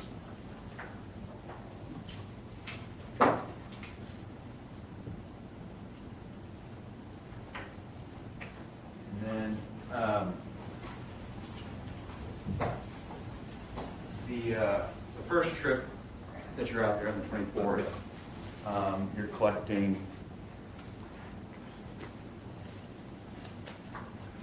just kind of stuff that you could easily see that we kind of see on the top of the ground there. Is that fair? Yeah, well, yes, sir. The sheriff's department didn't actually collect any of that stuff. The medical examiner's office came out and did the collection. We were just documenting. It's a joint collective, a joint effort, I guess. You've got Dallas Sheriff's Office out there, you said the medical examiner's out there. Do you recall what other agencies were out there? That first initial day, just the sheriff's department and the medical examiner's office. Okay, follow-up day, who all's out there? It was the sheriff's department, medical examiner's office, and Dallas Police Department. The FBI out there as well? I don't recall them being there. And so you've got a lot of agencies. Were there a lot of people there? 15 to 20. Okay. And then can you describe kind of the efforts of kind of surveilling the area to look for evidence out there? Well, you have the field. It's pretty open right there. The wooded area was a little bit more difficult to get through. It was thick with brush, and it was quite muddy that day, so it was kind of made it very difficult to run through that area.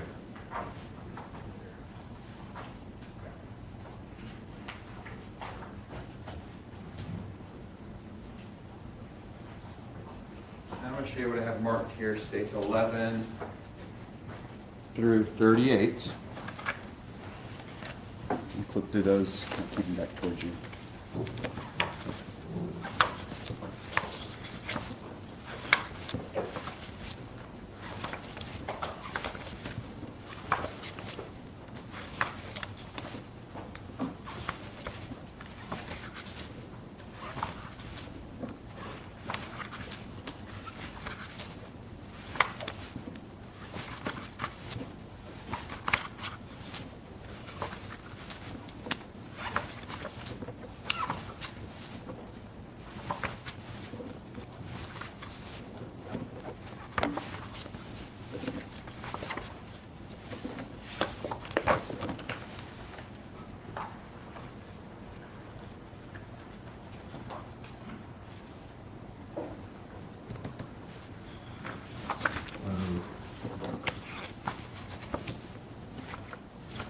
Get you started all through 38? So you've looked through all through 38? Yes. So 11 through 38. Are these all a fair and accurate depiction of the site out there, either on that first day or on the subsequent day in the search of the area? Yes, sir. This time, I'll offer states 11 through 38 for all purposes, and I'll clear it for inspection.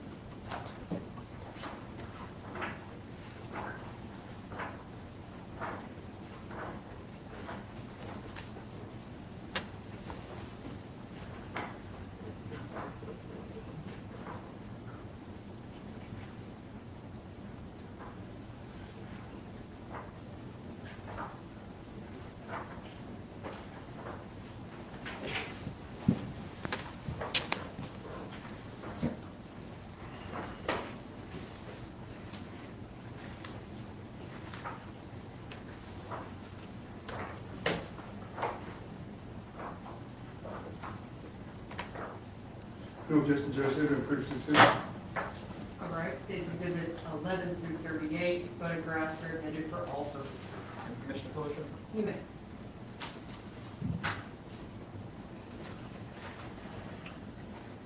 So I'll move through these. We've seen the videos, we have the context of them, but just in case, jury needs them, and this is the area we're talking about. It's kind of right there off the road in States 11. Is that fair? That is correct.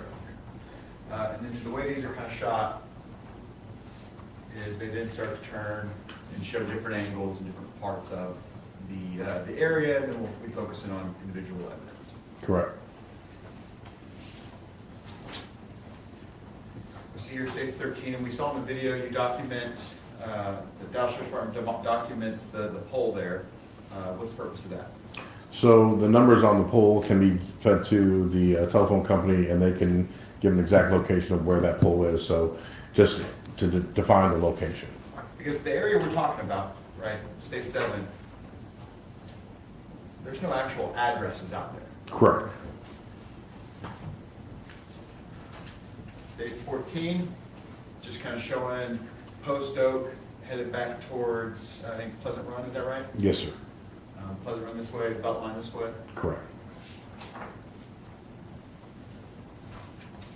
States 15, now we're looking towards Beltline.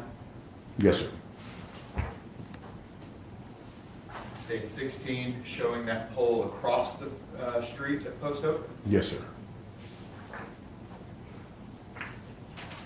17, again, just documenting the name or number that's associated with that telephone pole. Correct. So then we come back to States 18, and now we're starting to look at the area that you are all about to begin your search. That's correct. States 19,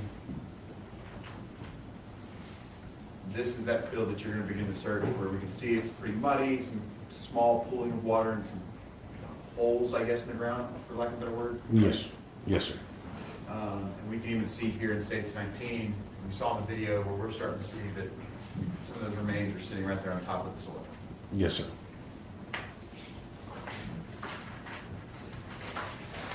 States 20.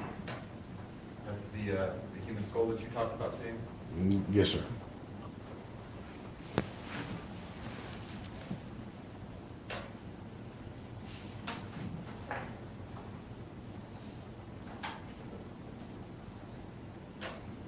We see States 21, that skull portion's up here.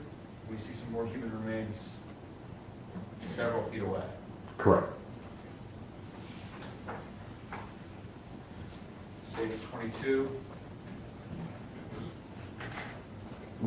Those the remains that were several feet away from the skull, we see a close-up of those.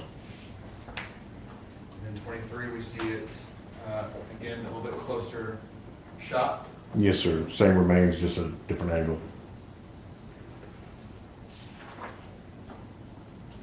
States 24, we now have a ruler next to it to give us some size context. Correct. What'd I miss?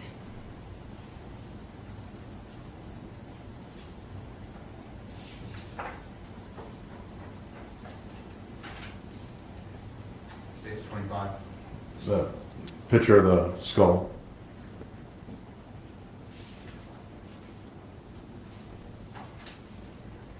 We just continue to document various angles and degrees of close to whatever it is you're photographing. Is that right?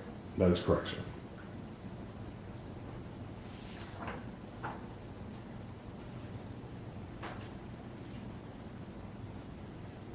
States 27, again, now we have it with the ruler there to give some context about size. Correct. And then States 28, separate from the skull, is the lower half of the jaw. Yes, sir. States 29, It's close-up of the lower jawbone.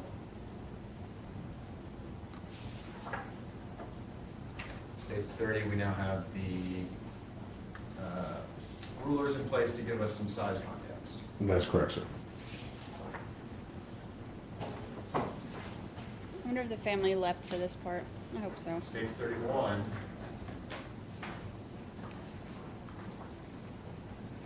Kind of hard to see on the screen here. But we see that we have some kind of just dead brush Is that fair? Yes, sir. And then, but then there are some bones if you look there in the middle of the screen. Yes, sir. Right. We'll then zoom in on those, states 32. Yes, sir. Close up of those human bones. States 33. And then a human bones with a scale in it. States 34. Once the skull was removed from the where it was found, just to set it up on a spot to get a straight shot at it, get a better look at it. You see half of the skull was obviously exposed away from the soil, and the rest of it's covered in dirt. Correct. And then states 35. I have here. This is from that second follow-up investigation. Whenever you have more of the agencies out there. I do not recall anything like that on that second day. No, sir. I know they talked about subsequent searches. And then states 38, there was a documented trash bag out there. Correct. And again, your job with Dallas Sheriff's Office was just to assist and document it's happening out. This is a scene right outside of the Dallas city limits. Is that fair? It is. Okay. And Dallas was already lead agency on this. Is that right? Yes, sir. And so, like you said earlier, your job wasn't the collection, or you or any of the DSO personnel out there. Your job wasn't to collect the evidence or anything like that. Correct. You were just assisting in this. Well, the day, we didn't know the identity of the victim until the next day.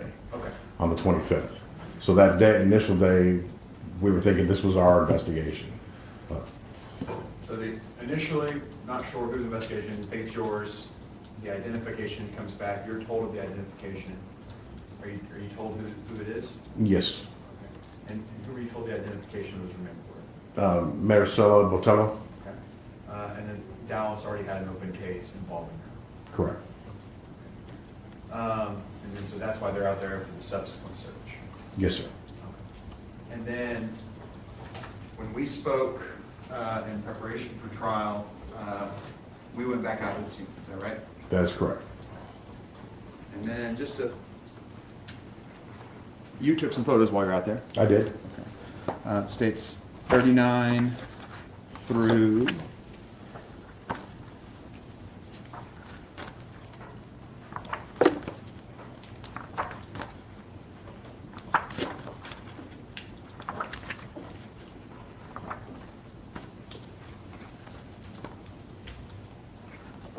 48, are those all photographs that you took when we went and revisited the scene? They are. Okay. And then we had you drive to another location, 274 Turning Tree Road, is that right? That is correct. Okay. You have no idea its relevance in this case, though? I do not. Okay. That wasn't part of your initial investigation or anything like that? It was just something we asked you to go over there and we documented that as well? Correct. Okay. This States 49, is this a Google Street printout showing kind of that street that we went over to? Yes, sir, it is. Okay. And then States 50 is a photograph you took while we were over there at the end of that street, is that right? Yes, sir. Okay. States 51. This, what are we looking at here in States 51? It appears to be a Google map printout of a mapping the point between the scene where the bones were found and the Turning Tree address. This time I'll offer States 39 through 51, alternative defense for any questions.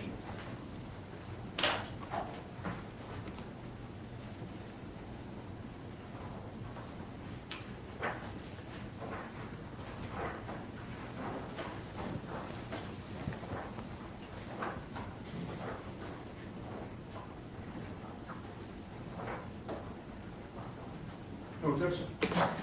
All right, States Exhibits 39 through 51 are admitted for all purposes. Permission to publish, right? You may.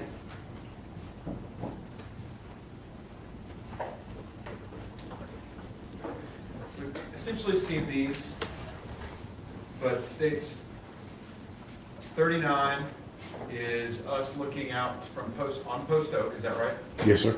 And we're looking mostly north towards Pleasant Run that way. Correct.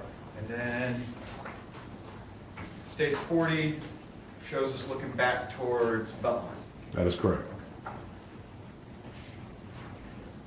Fairly remote area, is that fair? Yes, sir. And let me ask you, this area of town where these bones were here called out, is that in the state of Texas? It is. Is it in the Dallas County? It is.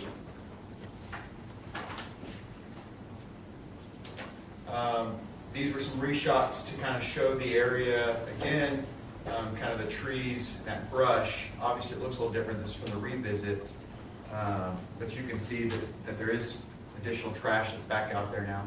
Yes, sir. States 42. Again, just some additional shots that maybe weren't taken whenever you're first out there. Is that fair? Yes, sir. And then States 43, we can't really see it here, but there's a fence right in this area, right? Looks like there's one of the fence posts. Yes, sir. There is a fence.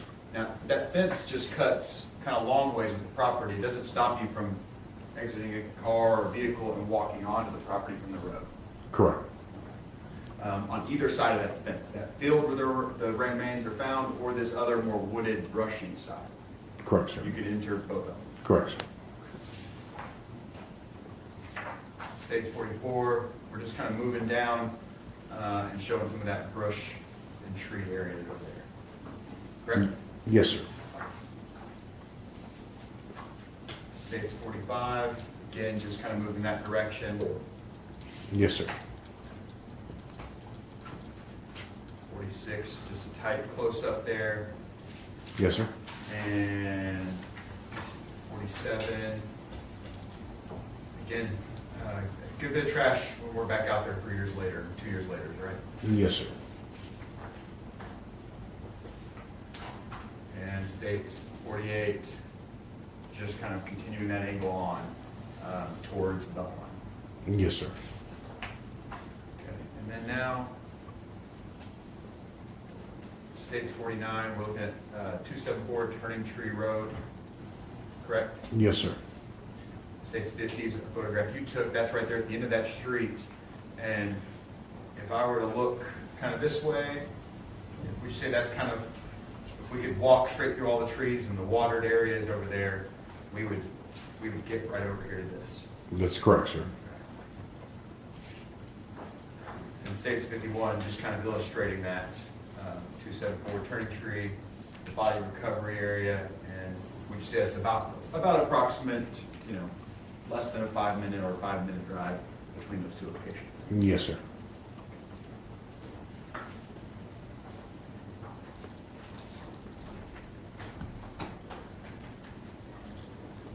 That's what it's on. In fact, it's about 3 miles, isn't it?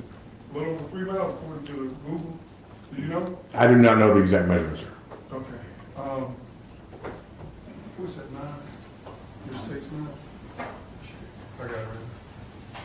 Okay, just so the members of the jury are clear what we're talking about, this is like right off of, so this is 45 here, right? Well, 45? Yes, right? sir. Yes, sir. And that's like going toward Houston, right? Correct. Like, and then you got your speed trap for those of you who go to Houston a lot. In Wilmer. This is what we're talking about in this area, right? Yes, sir. Wilmer. And then that Post Oak is this road right here? Post Oak would be the road where the, Where the little red dot is? yes, sir. All right, but that's right there by Wilmer, right? Yes, sir. All right, in fact, there's like a little Love's over here somewhere down 45, right? Yes, Are you sir. familiar with the area? Somewhat, yes, sir. Okay, all right. Regardless, and let me be specific. I'm gonna sit on this side where I can see. No, we're good. You said you worked crime scene, right? For 17 years, yes, sir. All right, so as far as, in that area out there, that open range out there, I think y'all even indicated that the person who called y'all was setting cat traps, right? That's correct. A lot of animals out there, right? Yes, sir. Hogs, wild hogs, Yes, sir. possibly even bobcats, correct? Possibly, yes, sir. All right. So as far as these bones that y'all found, the skull y'all found, how long was it in that location? Do you know? Do not know. As far as the location that this skull was found, you can't say whether or not an animal found it in the wooded area and transported it to that area, can you? I can't say for certain one way or the other, but I'd be really surprised if there hadn't been any animal activity. Okay, but you can't say that, can you? Correct. You don't know, again, well, as far as evidence of the body obviously had decomposed, right? Completely. Okay. Were there any clothing found near the skull No. that would indicate someone had dumped the body there? No, sir. Other than I think you had the head, or you had the skull, looked like you had a jawbone, you had some other, looked like some fractures of a bone, but you had a femur or something like that? I believe so. Yeah, and some rib bones. But it wasn't a complete skeleton, was it? No, sir, it was not. So the possibility that those bones had been moved from another location is possible, isn't it? Yes, sir. And again, we're talking about an area that's not secure, right? Correct. And in reference to, I think you said that y'all even had to come back because you were worried about severe weather or something like that, what'd you say? It was turning dark, and we had some severe weather coming in, so the decision was made to come back at it on another day. And just so members of the jury are clear, again, these remains, any evidence out there is out there open to the elements. Absolutely. And as a crime scene, I guess, expert, 17 years, I think, makes you an expert.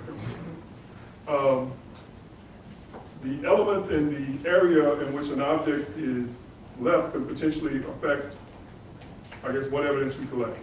Yes, sir. Okay, I think I said that right. It'll be interesting to see how he And, explains the cell phone. But Terrell, do you recall storms in February of 2021? Just a few. I mean, nothing specific. Okay, okay.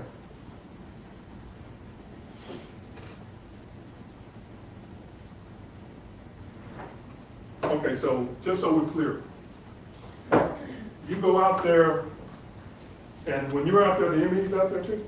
Yes, sir. Well, I'm sorry, the medical examiner's field agent.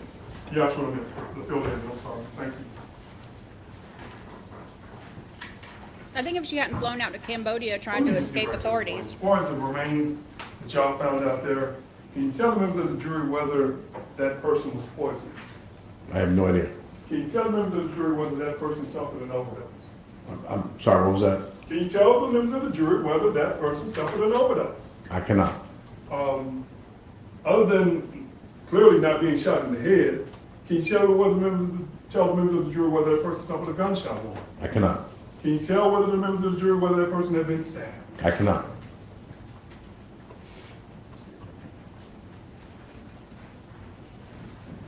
And that's because of how badly the body was decomposed. Correct. And in regards to whether or not those remains or that skull was at that location on October the 5th of 2020, you can't tell the members of the jury that, can you? No, I cannot. I'll pass it with the judge. Can you state, Your Honor? All right, may this witness be finally excused. No objection from the state, Your Honor. All right, sir, thank you for being here today. You're free to leave and go back to this. Thank you. That's the thing. Going to Cambodia, Call your next witness. Your Honor, it's time the state would call Dr. Christian Crowder. to try to escape. Don't make you look innocent.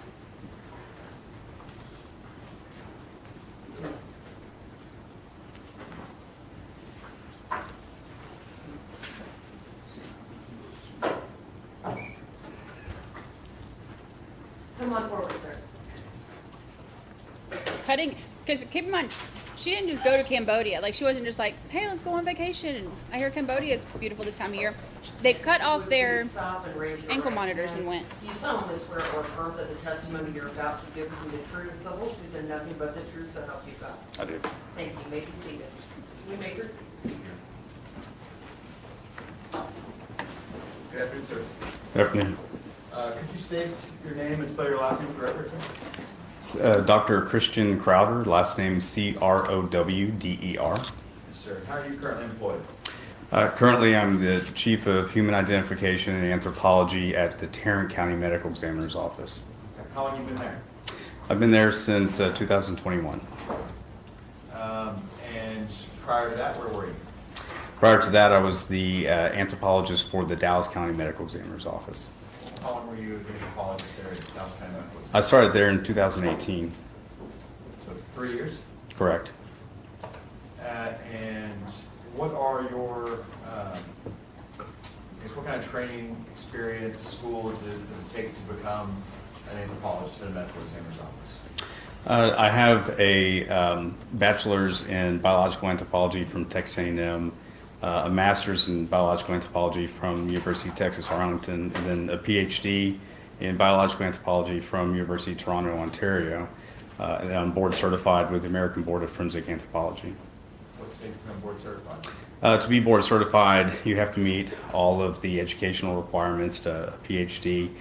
You have to submit recommendation letters from other boarded individuals, and you have to provide 3 case studies that either you performed or worked with for evaluation to sit for the board exam. And then there's a 2-part exam with questioning and then a practicum where you have to review skeletal remains and other things that is used for our types of analyses.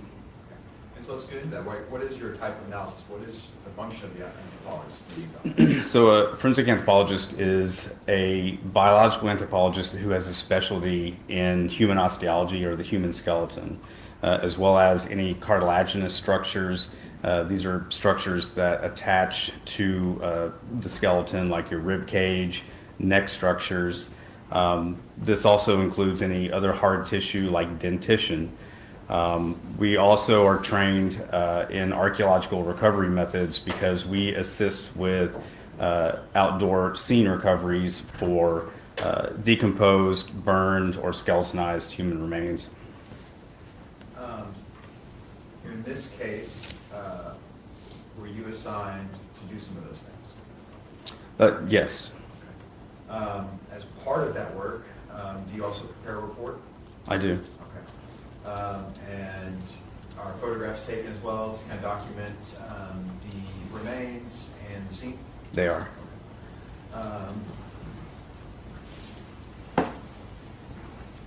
Commissioner Bergeron?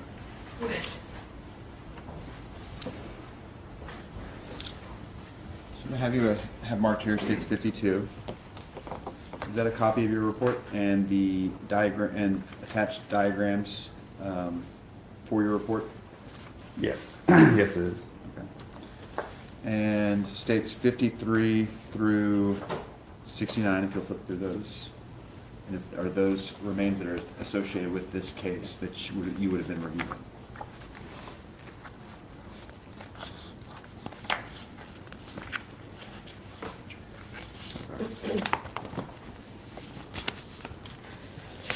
Yeah, they were arrested for this. They were given bond. Yes, this is a combination of photos And then taken fled. at autopsy and taken during my exam. They all come back to the remains that you would have been reviewing, is that correct? Correct, and they also, each one has a case identifier associated with it, either on a scale or on a identifier placard. Okay, and what is that identification number that the Dallas Medical Examiner's Office uses? What's it called? It's the case number for the case, which is associated with a decedent. Okay, and that's what we see here, IFS, with these series numbers 2106459? Correct. Okay, and those numbers then match up with how you would document your report as well, is that correct? Correct. And that follows everything that kind of happens with that case within the medical examiner's office? Correct. And these are all fair and accurate depictions of the remains? They are. And you said 652 was a fair and accurate copy of your report and a couple of diagrams along with it? Correct. This time I'll offer 652 through 69. Offer to send for any objections.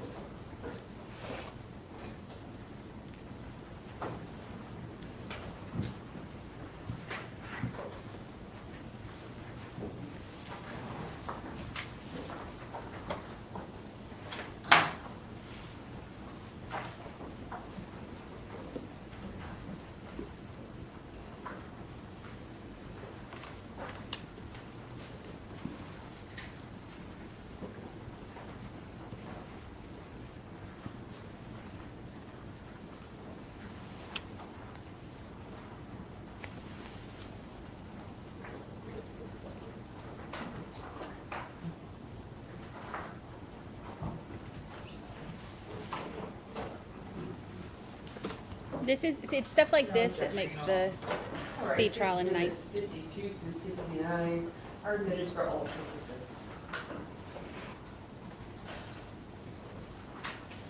And we'll start with 652. We see here at the top the case number and the name, and the pathologist all listed on the report. Is that correct? Yes. Walk us through kind of what we're looking at whenever we talk about, we have kind of just the description up there at the top is giving you the background about either your investigation out the field, right? Is that right? Correct. Okay. Just kind of what you did there and after. Okay. So yeah, walk us through that. Would it be helpful to explain how an anthropologist is initiated in these cases? Yes, sir. Okay. So there's two ways that we can be brought into a case.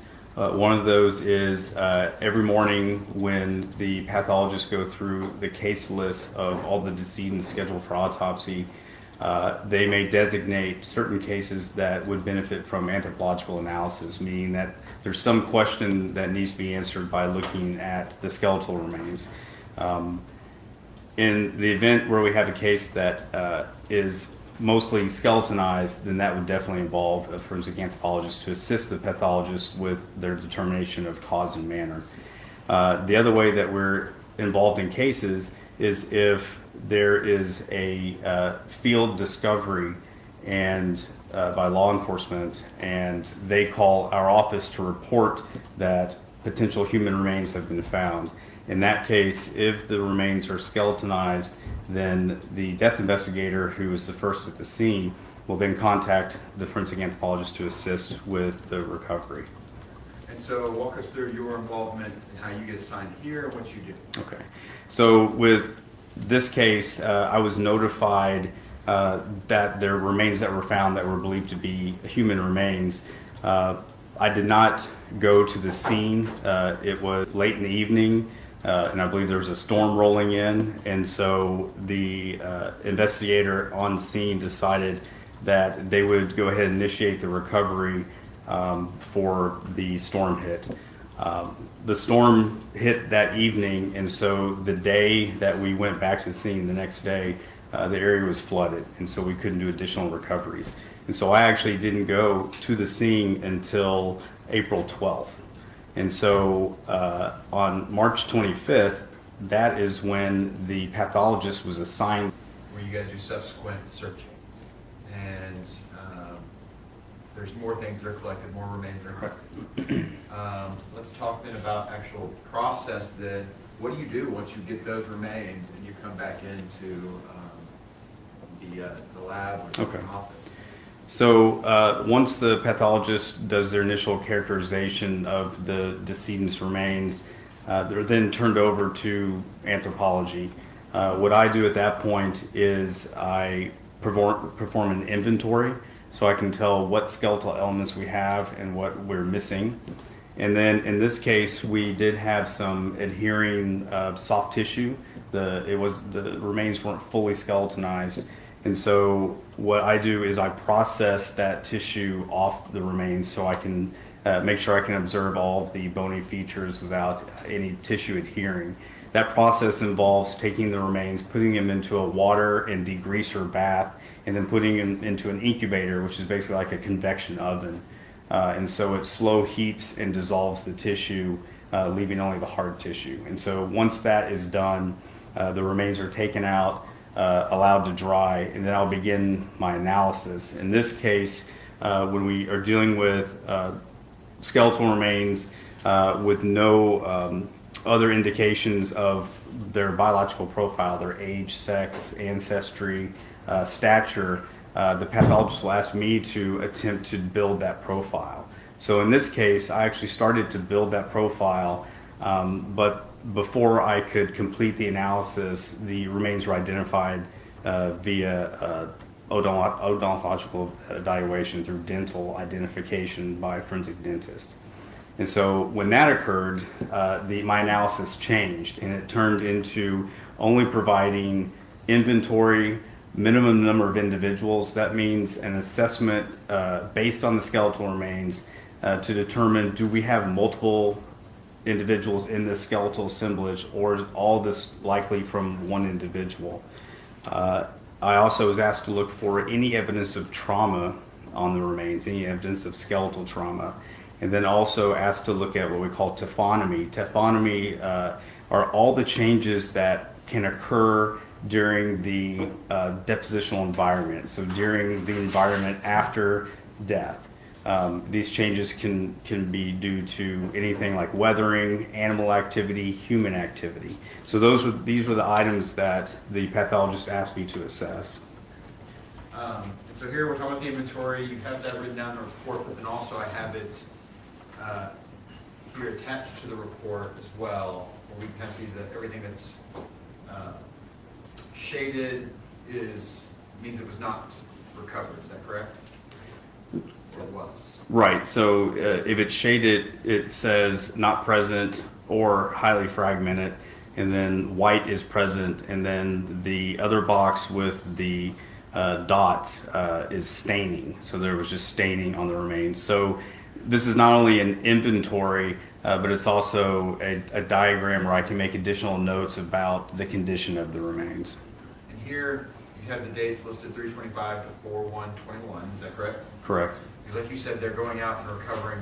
You're going back out to that site again, and your final conclusion looks like it comes from April 13th, 2021. Is that correct? Correct. Okay. One thing I heard you talk about in the inventory process is determining, do we got multiple people out here remains, or is it just one? Did you make a finding on that? I did. My determination that we had a minimum of one individual, meaning that the remains were all congruent with coming from the same individual. There were no repeat elements, which is one of the things that we look for if there's two left arm bones, two skull fragments from the same area of the skull. Anything that could give us an idea that we actually have two individuals, not one. And in this case, there was no indication that we had multiple individuals. That would be a very strange job. And then you said you're also looking at evidence of trauma, and a word that I'm not even going to try and say, I'm going to let you say again. The taphonomic conditions? Okay. Right, so I was asked to do trauma analysis. What this involves is looking at the remains radiographically through x-rays, looking for antemortem or before death trauma. That's usually when you're looking for any type of healing. So this would be an older injury that is likely not associated with the death event, but just an earlier injury. It involves looking for perimortem trauma. Perimortem means around the time of death. Now, for an anthropologist, the definition of perimortem is a bit different from a pathologist. Pathologist looks at soft tissue, so they can have a very tight window for something that is an acute injury or something that probably happened during the death event. For an anthropologist, perimortem is much broader because we're looking at how the skeleton reacts. And the skeleton can take much longer to lose that ability to cause a breakage that looks like it's a recent fracture. And then we look for post-mortem events, and that falls under taphonomy. So in this case, I didn't find any evidence of trauma on the skeleton, on the skeletal elements that I was able to review. Is, in your experience, is it possible to receive life-sustaining injuries that don't cause any trauma to the bones? Yes. So, I mean, the point here is that you find there's no evidence of trauma on these bones in your report, but you're saying it could be possible to receive life-threatening injuries that would never actually cause anything for you to be able to see in a body like this. All I can report to the pathologist that is there's no inflicted trauma to the skeleton. Because obviously there's not enough soft tissue to determine, I mean, we're talking about very little soft tissue, I guess, that was on this. Correct. And then, same here down it's taphonomic? Taphonomic? Taphonomic, okay. That's kind of like you said, the post-mortem trauma. It's the post-mortem changes Changes. to the remains. Okay. And there was some evidence of that. Right. So there are various changes that were associated with the body being in the postmortem environment. One of those is what we call sun bleaching. Some of the skeletal elements showed areas of bleaching from the sun having interaction with it. There was also elements that had soil staining, and that tells us that they were in contact with soil and they were taking up that coloration from the soil and the botanic evidence or botanic vegetation around the remains. There's also a lot of breakage that wasn't associated with trauma. It had characteristics of breakage that we see with animal scavenging. So the evidence that you're able to see from changes to the skeletal remains are weather, ground, and animals. Correct. And do you have any way of knowing how long those remains would have sat out there? See some of those kinds of changes? I don't. When the remains are in that sort of condition and they've been impacted by scavengers, there's really not a reliable way to make a time since death estimate.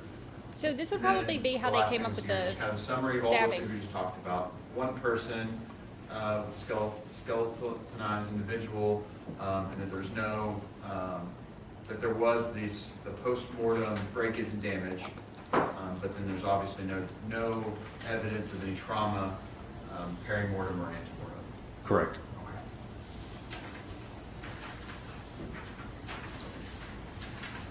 Because if there's blood in the house Here, States 53. and these no are kind of damage, a photo of the remains, one of the first few times they would have been gathered, that first little series of remains. Correct. Okay. And we see here, this is where they come in, kind of an as-is photo with all the dirt and everything kind of associated with it. Correct. And then you eventually essentially remove the dirt, debris, and things like that from the remains and document those as well, kind of clean, if you will. Correct. Okay. oh, Gorgeous said it. I missed that part. States 56. Chuck Gorgeous. Give me a break.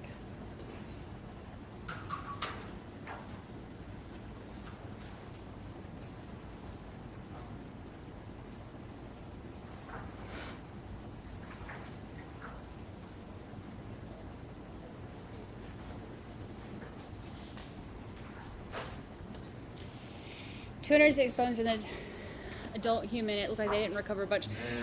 And Some of those are small too. Cassian 59, the beginnings of the body being, or the remains being cleaned up and kind of placed where we would think to look at them. Right. They're placed into a more anatomical position.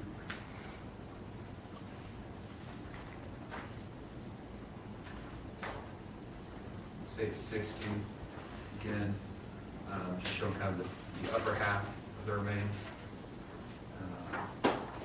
States 61, the lower half of the remains, kind of on that blue Swiss bag, and then we move into state 62.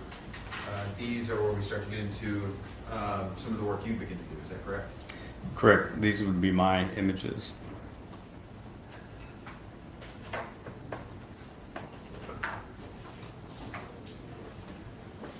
State 63, the upper half on that black background and laid in anatomical order. 64. Then we have just documenting the skull and jaw together. And so it's 65, 66, 67,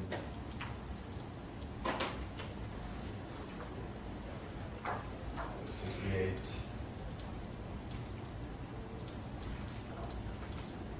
and say it's 69.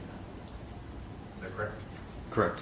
And I want to jump back briefly here to state 62.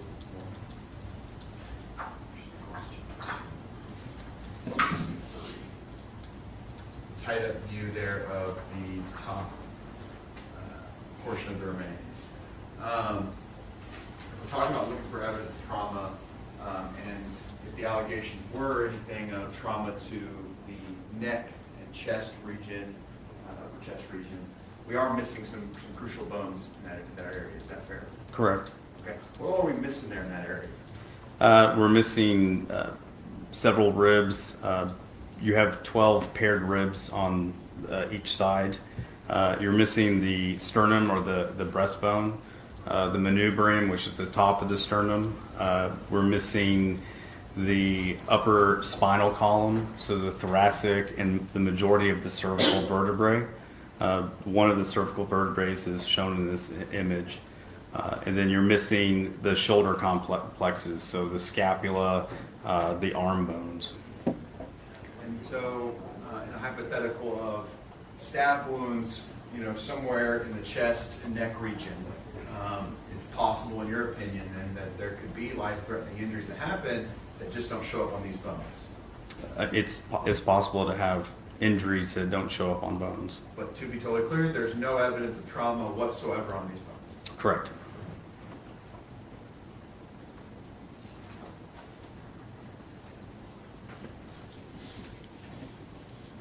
Pass the witness, Sean. If I may, Your Honor. Well, we've been at it for about an hour and a half, so we're going to go ahead and take our afternoon break. Sorry, Dr. Crowder, you're just going to have to take a break with us. We'll be at recess for the next 10 minutes. Okay. All rise. Look, while they're doing their 10-minute recess, because there's nothing that we can do for those 10 minutes. We can do jumping jacks. We can do yoga. We'll listen to it faster because this will be the second time hearing it. But since the opening's only 15 minutes, I want to go back. I want to go back and hear it because now that we know a little bit more about it, is that okay? Oh, I'm asking. Of course it's okay. Of course it's okay. We'll just do it at 1.5.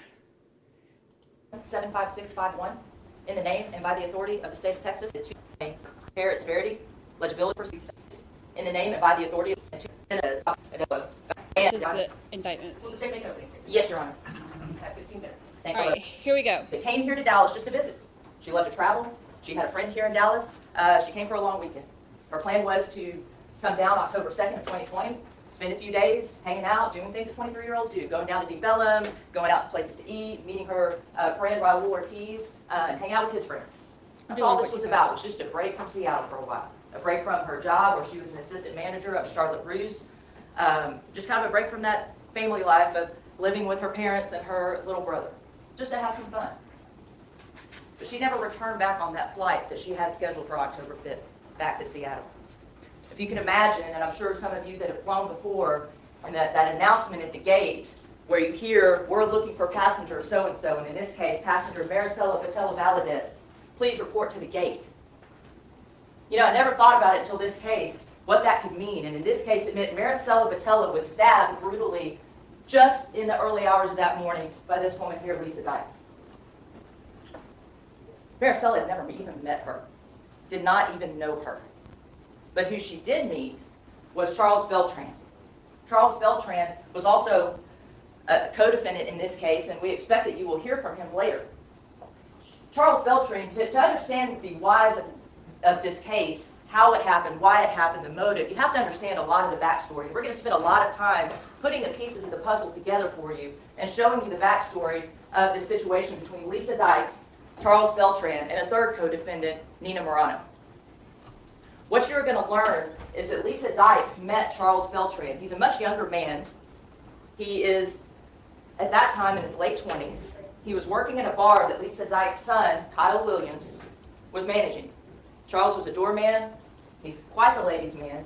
He's very flirtatious. And that's just kind of what he does. He goes out, he parties, he has a rap career that's trying to start up, and just is a ladies' man. You're going to hear from lots of his girlfriends, several at one time. Lots of his girlfriends. About who Charles Beltran is. The importance of that, and what you need to know, is that Lisa picked up on the fact that not only was Charles a ladies' man, he was also a young man that had no means for himself. He made about $100 a night at this bar being a doorman. Lisa Dykes could provide him with a life he had never lived before. She met him, started taking him to fancy dinners, to places he never even dreamed about even going to eat, much less on a regular basis. Through that relationship, it became somewhat romantic and physical in nature.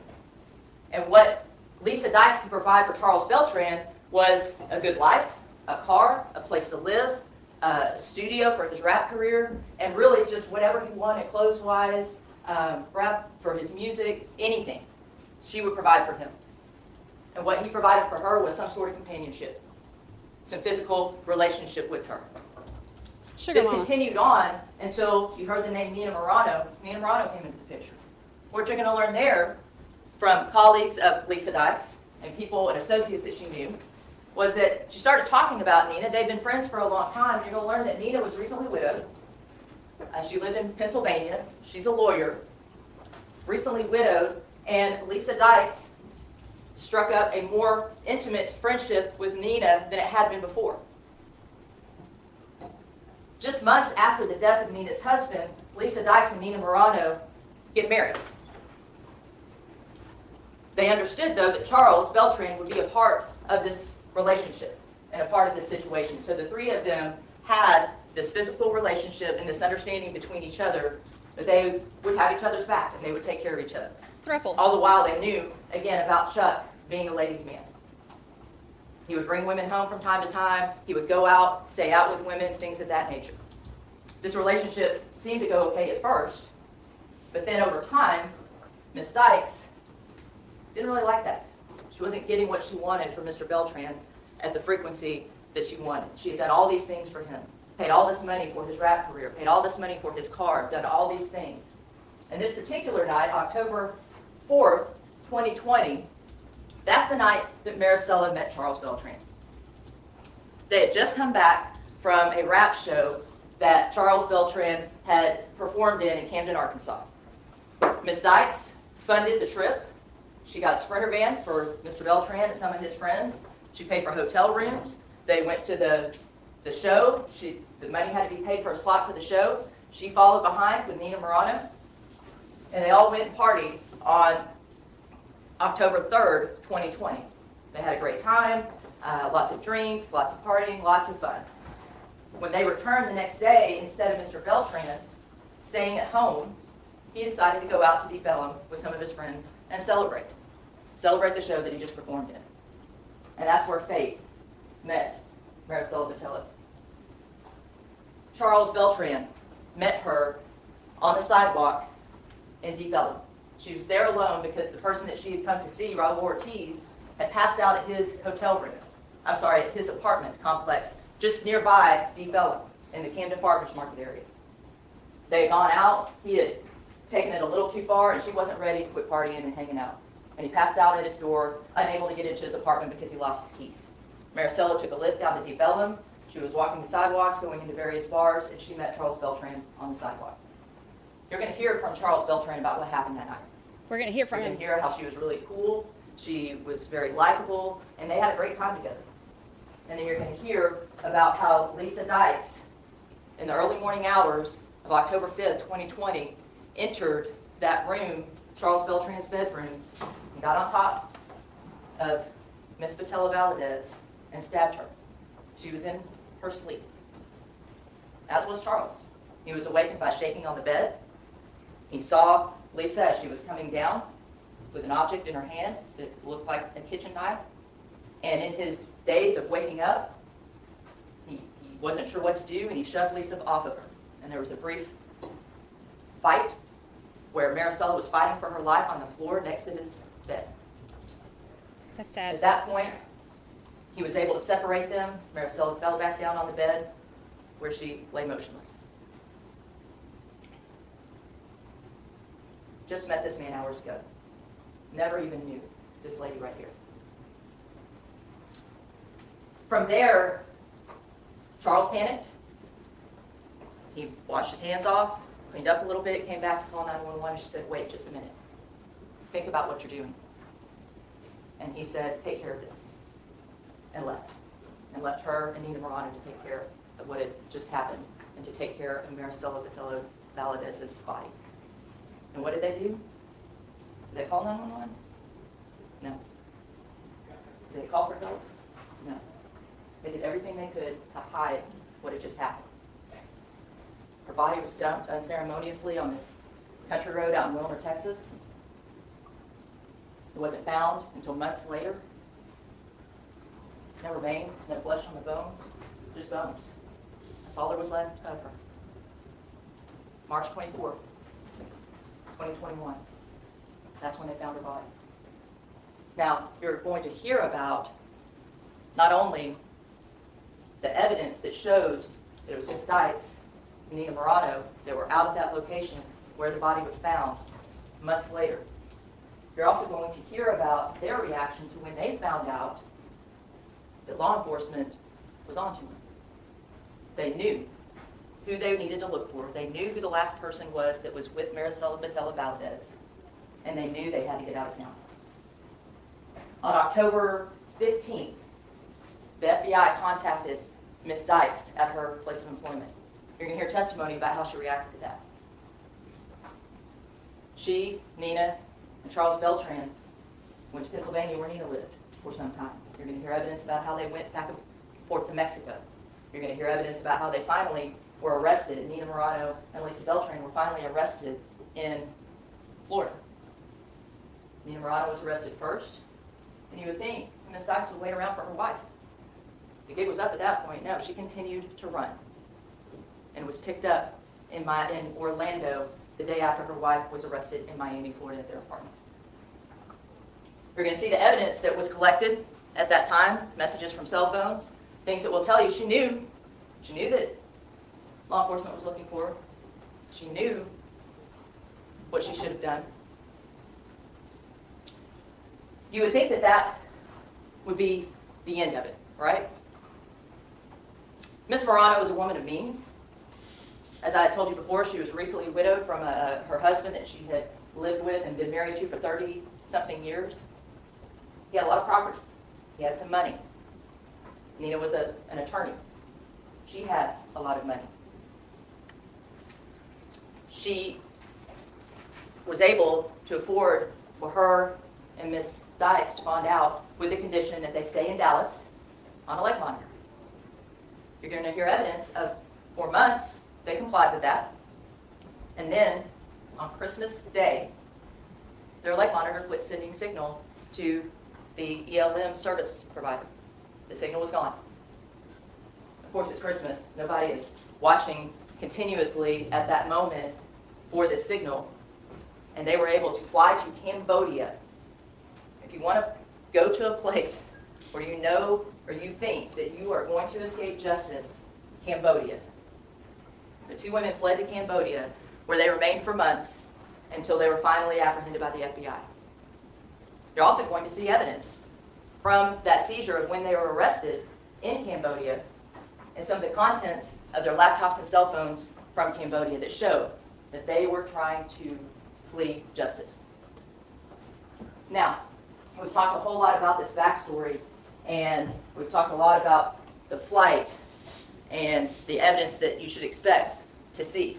I told you what we expect Charles Beltran to tell you about what happened that day, but you don't have to just believe his words, because there is physical evidence to back up what he said. We're not asking you just to believe Charles Beltran based on the time that you see him up here and based on the time that you get to hear him testify and the character that you hear about him and things of that nature. You're going to learn that he's a felon. You're going to learn, like I said before, that he's a ladies' man. I don't know that you're even going to like this guy. You don't have to. Probably won't. You may. Probably won't. You may find him charming like all the women that he talked to found him charming. Doubt You it. may find him not so charming. Repulsive. You may find him to be somewhat of a self-centered person. I don't know. That's for you to decide. But what I'm telling you is you do not have to rely 100% on his word, because the physical evidence is going to corroborate what he said. Witness testimony is going to corroborate what he tells you happened. Witness testimony and physical evidence and documents and cell phone records are going to corroborate the flight that he discusses that he went when he went on the run with Lisa Dykes and Nina Morano. 2 minutes. Thank you, Judge. You all said in voir dire, Mr. Brown continued to discuss how context and perspective are important. And that's why you are going to get all these pieces of the puzzle, because the context of this and putting all these pieces of the puzzle into perspective is what's the most important thing. Wait until you hear everything before you piece it together and decide whether or not what you believe happened to Marisela Botello. And I believe at the conclusion of the evidence, I know the conclusion of the evidence, what you are going to decide is that this young lady right here, sweet, fun-loving Marisela Botello Valadez, that just came down here for a long weekend, was killed by Lisa Dykes. Her body dumped outside south of Dallas in Wilmer on a country road by Miss Dykes and her wife, Nina Morano, just unceremoniously, so that they could get away with murder. At the conclusion of this, we are going to ask you to find Miss Dykes guilty of both murder and tampering with a corpse. Thank you. Okay. Harris will be defense manager. Still at break, so perfect timing. Okay, so now we've got it. Now we've got it. I'll clean it up later. But we've got a little bit of our stuff going. So the defendant, perfect timing. Look at us go. Defendant was a sugar mama. I didn't catch this part the first time. They met and had this situation first. Then she came along and they became Three's Company, but with like a weird version. With murder and stuff.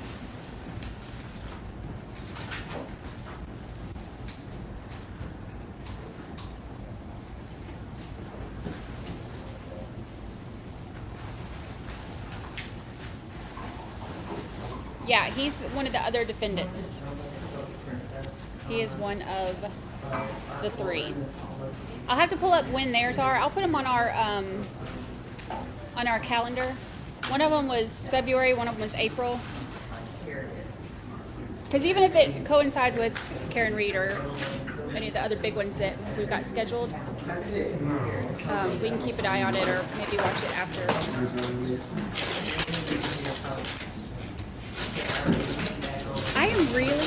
I get lucky on my timing, don't I?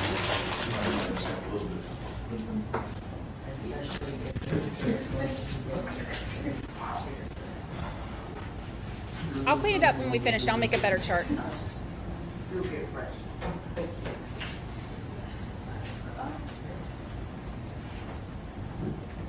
Because this is one that none of us prepared for.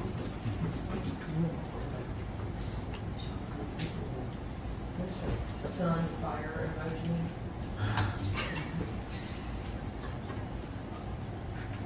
Yeah, heart on fire. His motivation is 100% the same. So I think it's really weird that he was like, he woke up to his sugar mama stabbing to death the girl that's in his bed, and he was just like, hey, you need to think about this. And then he just left them to deal with it. Find a courtroom across the street, over the down. Yeah.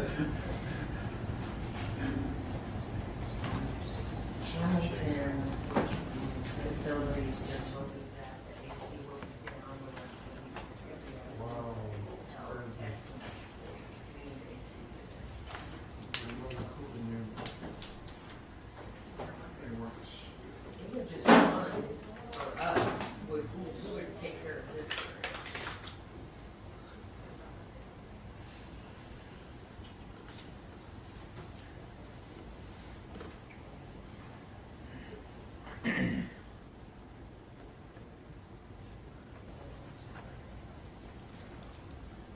Mr. Sadler, we're ready, thank you. All rise. It's Karen Reed trial is supposed to be March 12th, And I they think. don't tell us anything. You know, I would have rented one.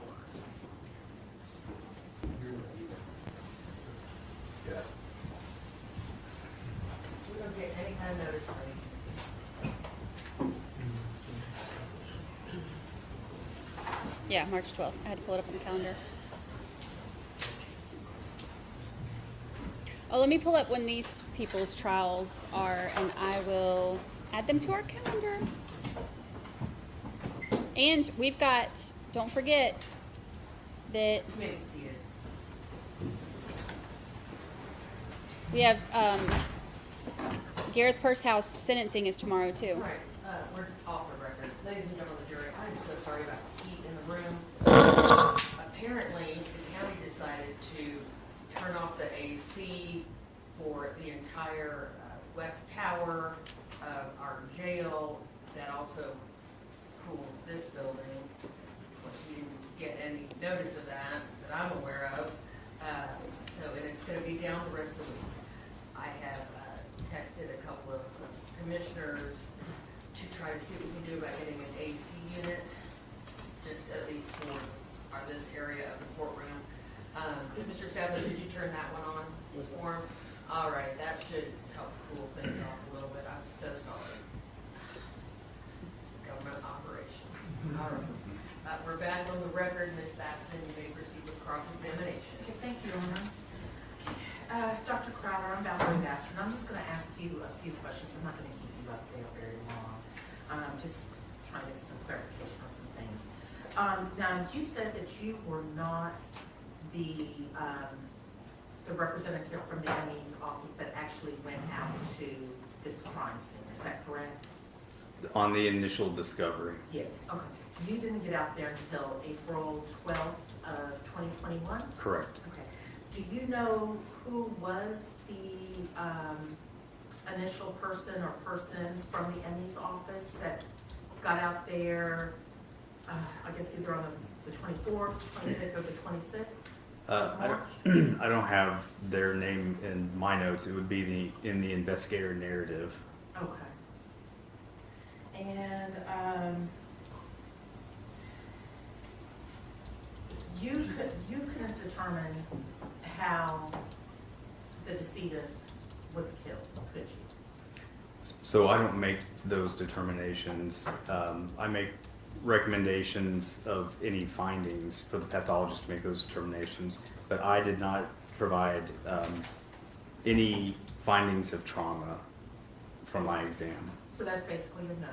Correct. Okay. And you said, and I'm going to try to say this word, taphonomic conditions? Taphonomic conditions. Those were present Yes. from the weather, because we had just had a really, really bad winter storm in February. Is that correct? Where like all of Texas was shut down. Right, I remember the storm. Okay. And then you said you did see some evidence of like animal scavenging. Correct. And so it could be possible that where the remains were found, these pieces of remains were found, an animal could have drug it from across the field, from a wooded area, anything like that's possible, correct? There could definitely be some movement of remains. Okay.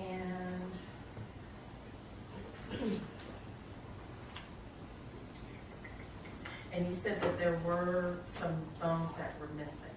Correct. Okay. But in your report, you had marked that ante-mortem, that they would have been present before she died, these bones. Well, unless she had some sort of missing limbs in Okay. life. Okay. Let's see.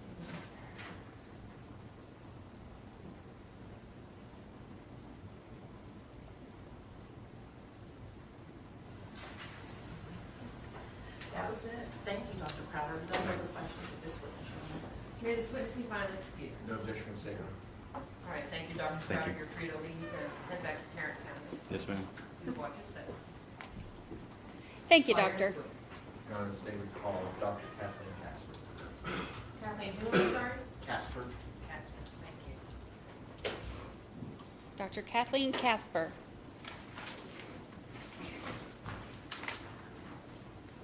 You know what stinks though? Okay, so we're going through all of this, and going back and listening to that opening statement again was so helpful, right? But the jury doesn't get to do that. Too bad. Ma'am, if you would please stop and raise your right hand. Yes. Do you solemnly swear or affirm that the testimony you're about to give will be the truth, the whole truth, and nothing but the truth to help you God? Yes. Thank you. May be seated. You may proceed. Thank you, Your Honor. Good afternoon. Could you please state and spell your name for the record? Kathleen Ann Casper, How do you spell your last name? Kasper. And Dr. Casper, how are you currently employed? I am self-employed. I'm a general dentist in Carrollton, Texas. And so that's your primary Yes, job? yes, Okay. It's just I guess it's a dentist office for the general public. that's right. And my understanding, you also do work for the local medical examiner's offices. Is that That's right? correct. Okay.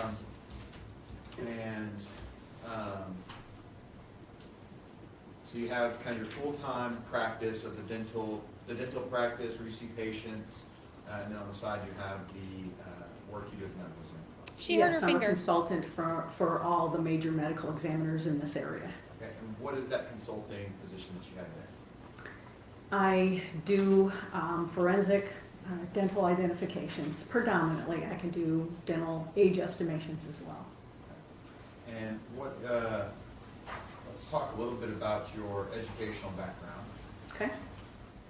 What is your educational background? I got my undergraduate degree at the University of Iowa as a Bachelor of Science. I got my Doctor of Dental Surgery degree at the University of Iowa as well. I have further training in forensic dentistry, which I got in 2003, 2004 in San Antonio, Texas at the Center for Education and Research in Forensic Dentistry. And so how long have you been a dentist? I've been a dentist for 37 years. And how long have you been doing forensics odontology? I have been doing forensic odontology in an official capacity for 18 years. So you say official capacity, was there a period of time there where you were kind of getting into that field? Yes, What got you into and that field? I'm sorry, say that again. What got you into that field? A elective course in dentistry in my training was forensic dentistry. It was only a semester long, and I felt after taking that course that I wanted to do something with that in my life. And eventually, one door opened after another, and I was able to do it in an official capacity. And what does it take to kind of get into that field of forensics? Well, any dentist can get into forensic dentistry. Being board certified is another animal. It takes a lot of training, education, and skill in order to even take an examination with the American Board of Forensic Odontology. There's not many of us that are board certified in the country. At this time, there's only 76. For the longest time, there was 90. But due to attrition, death, and retirement, there's only a few that are throughout the country. It's a rigorous examination process. I always thought the Texas Dental Board was the hardest board I'd ever taken until this forensic dental board examination. It takes many of us 5 to 10 years to just get the prerequisites to even appear. So it's not an easy exam to pass, and that's perhaps the reason why there's so few of us. And it also sounds like it's not something that's a full-time gig, even once you get that. There are very few full-time positions for forensic dentistry in the country. There's only 1 or 2 that I'm aware of. So all of us do this on a consulting basis. We, for the most part, have our own dental practices, and that could be specialist as well. I'm a general dentist. So the work that we do is done after hours or on the weekend. Or like today when you're testifying, you had to reschedule patients and Absolutely. shut down the calendar. Absolutely. And I know you said there was about 77 in the United States. Do you know how many there are here in Texas? Let's see. Those numbers are dwindling with a recent death of one of my friends who boarded with me. Aw. So I believe there are about 5. And you've testified in this field before? Yes. How many times have you testified in the field of forensics odontology? This will be my 5th time. And what all counties have you testified? Denton County and Tarrant County. And when you're asked to consult on a case and identify some of your remains, what are you looking for? Well, there's several things that we look for. Of course, we're looking for consistent features, so that means dental work or fillings or even the shape of a root or the top part of the tooth called the anatomical crown. We're looking for things in the antemortem or before death records that look the same in the postmortem or after death records. So there's consistent features, so they're the same in the antemortem and the postmortem record. There's explainable inconsistencies, and those are features that don't look the same in antemortem and postmortem records, but can be explained a lot of times by the progression of dental disease and dental treatment. So for example, dental disease only gets bigger. The longer you have your teeth in your mouth, you may start out with a small cavity, which turns into a crown, which turns into a root canal, which turns into an extraction, which turns into a bridge or an implant. So dentistry is unilateral in its direction. Things only get larger, they don't get smaller. Then there are unexplainable inconsistencies, things that are impossible to have happen. So for example, if you have your upper right front tooth is present before death, or missing before death, and then it's present after death, it can't be the same person, because at this point in time, we can't grow teeth back. And would you say teeth are resilient? Oh, teeth are very resilient. Yes, they last for millions of years. Okay. And why is that important when you're talking about? Not when the tooth fairy takes them. Using teeth? Because teeth are, they're not only the teeth are resilient and resistant to fire, to water, to decomposition, but fillings and restorations that we place are also the same way. So it takes a lot for a filling to disintegrate, and the same for teeth. Even in high burn cases, you can still find dental evidence that you can make a comparison and make a dental identification. And for some individuals, that can be one feature that's the same in before death and after death. If it's unique, I used to say unique enough, but unique is unique regardless. So if the feature is unique in the before death and the after death, you can make a positive identification by teeth if it's just one tooth or one filling. And, but one, you were talking earlier about the unexplainable inconsistencies. Mm-hmm. If you have one of those, that then becomes an exclusion to the identification. That is correct. And then moving on to this case here that you're here to testify about, how did this case come to your attention? Medical examiners contact me. They usually have a point of contact. Dallas County, it's the medical legal death investigator. So they'll either text me or they'll email me or they'll do both. And in this case, it was an email that said that they had a case, and they almost always have a presumptive identification. So they have the antemortem dental records ahead of time. And that was the case in this case. I had the availability and I had the personnel to help me for the day that I was contacted, and so we actually did the case that same day. So I create a antemortem profile, which means I look at the teeth and the dental records. X-rays are the ideal if you can get those, but in this case I got X-rays and written dental records. So I could build a profile or a chart of how the teeth looked before death. And then when I go into the morgue, then I actually take the x-rays and I chart the dental conditions and then make the comparison right there. And for the most part, if there are enough dental features present, you can make that identification within seconds. And we've heard a little bit about antemortem in the previous testimony with yours. That simply means before death, so think while you're alive, antemortem. Correct. And so in this case, they said you had dental records from someone that they thought this could be from while they were alive. Correct. Do you remember who that person was? Marisela Botello Valdez. And so you're able to take a look at her medical records, you create a profile first, and then that's when you start looking at the actual remains that you have.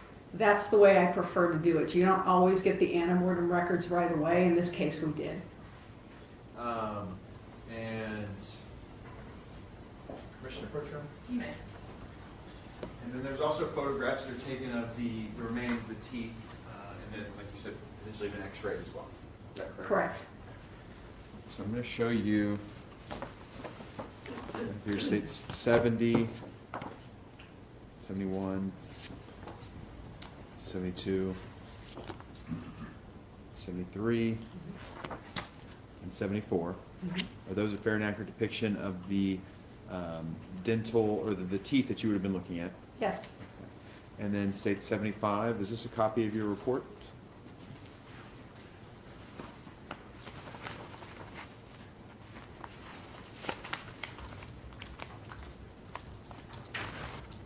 Yes, it is. Okay. And state 76, what are we looking at there?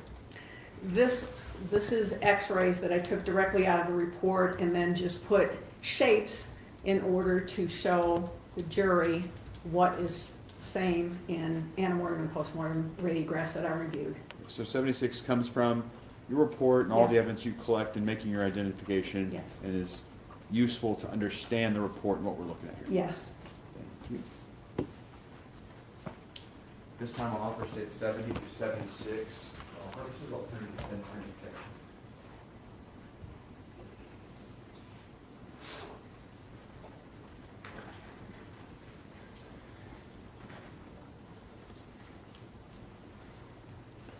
I know, I'm feeling like, and I just ate lunch too, I'm feeling like I really need to brush my teeth right now.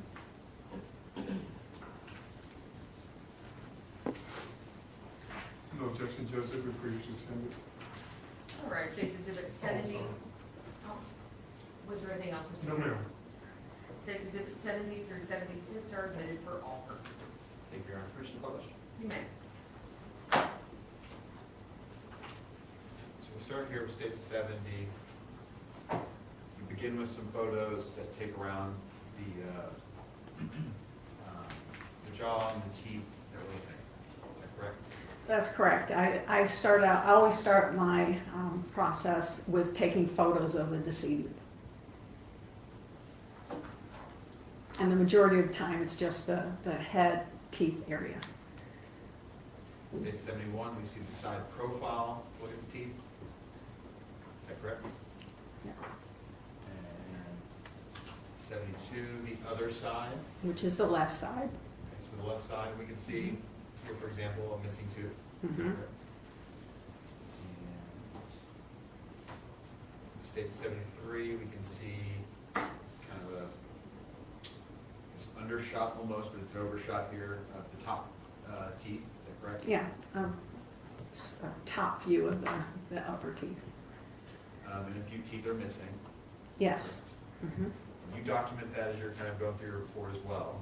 And then state 74, it looks like we have all the bottom teeth present.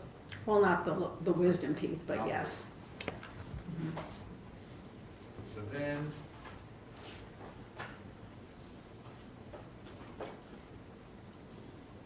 in this case, you then begin to prepare a report, is that correct? That's correct. All right.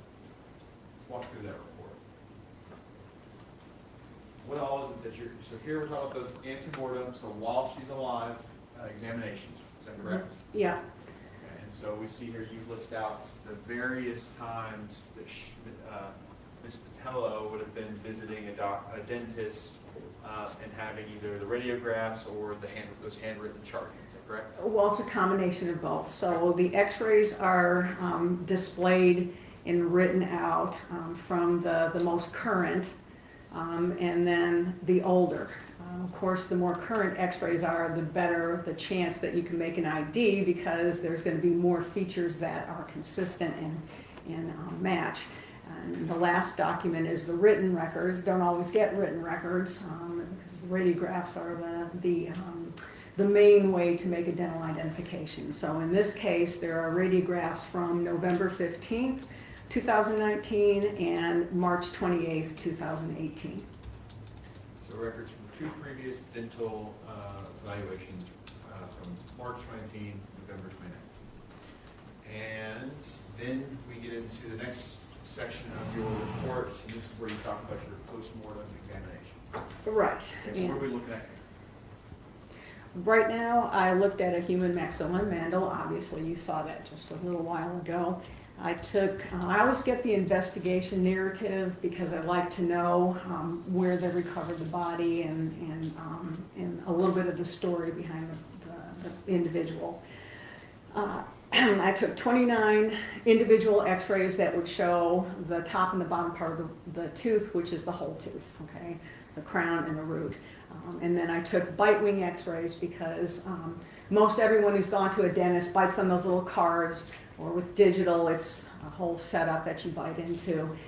But I like to get bite wings because that's the most common anamorph x-ray there is. And sometimes it's not always easy to take those on the remains that were given, but I like to get those because they're very common. And in this case, there were bite wings taken on in 2018 and 2019, and also a panoramic x-ray, which every medical examiner that I work with do not have that. So it goes all the way around the individual's head, so shows all of the teeth and the jaws. So I had one of those, and that was from 2018.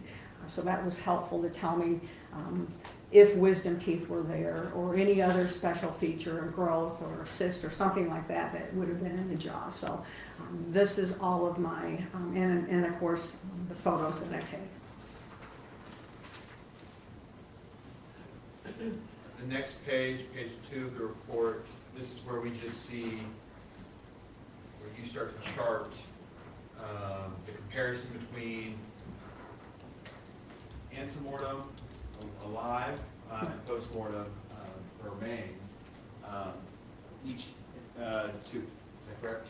Each tooth has to be accounted for, and so that's 32 teeth in most adults. Whether they're there or not, they have to be accounted for. And we can see over here on the side the correlation. We see several that say consistent, but we do see a couple that say inconsistent. Explainable inconsistency. Mm-hmm. Explainable inconsistency. So why is it that those become explainable inconsistencies?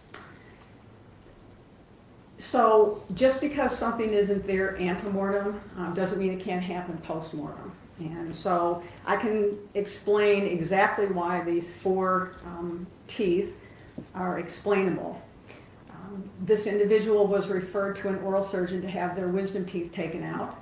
And I could confirm on the anamorph x-rays I received that the only 2 that I confirmed were taken out were the lower 2. The upper 2 I could not see in the anamorph radiographs that were given, that were the more current ones.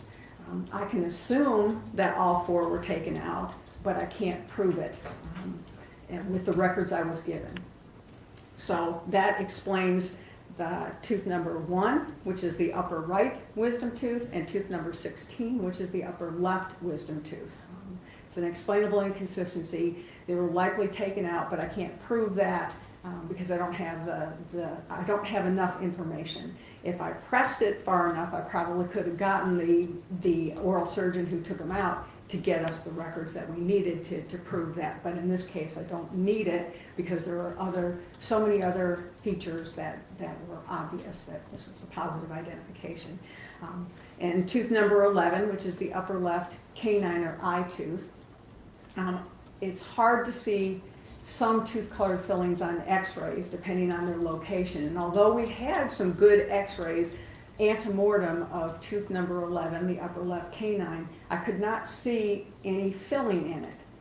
So, again, dentistry is unilateral in its direction. Things get larger. So if the tooth didn't have a filling in it at the time the x-rays were taken, this individual might have gotten a filling done, and likely did, obviously did, somewhere down the road, and there was no documentation of it, or no x-ray to show me that, or it could have been on the x-ray all along, it's just not visible.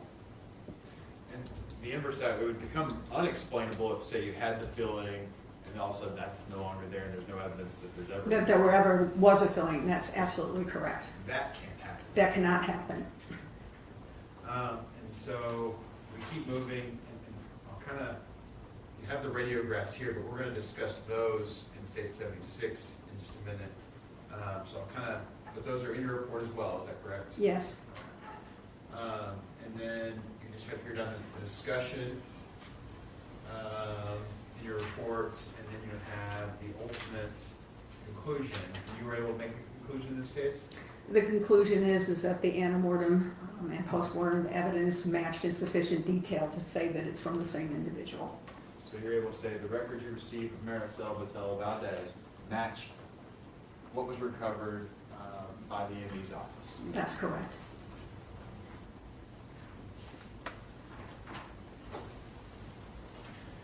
State 76,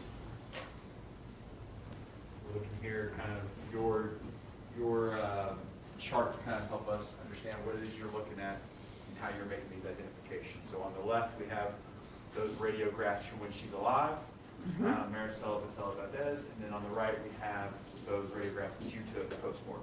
That's correct. Okay, so walk us through what we're looking at here. Okay.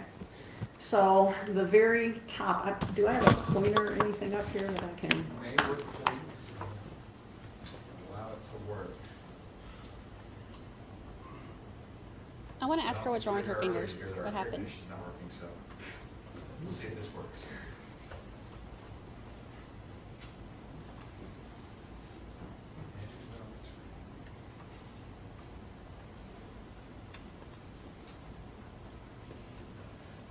Don't think it's going to work. So Okay. you're able, I mean, you can I can describe the shapes and the describe- colors.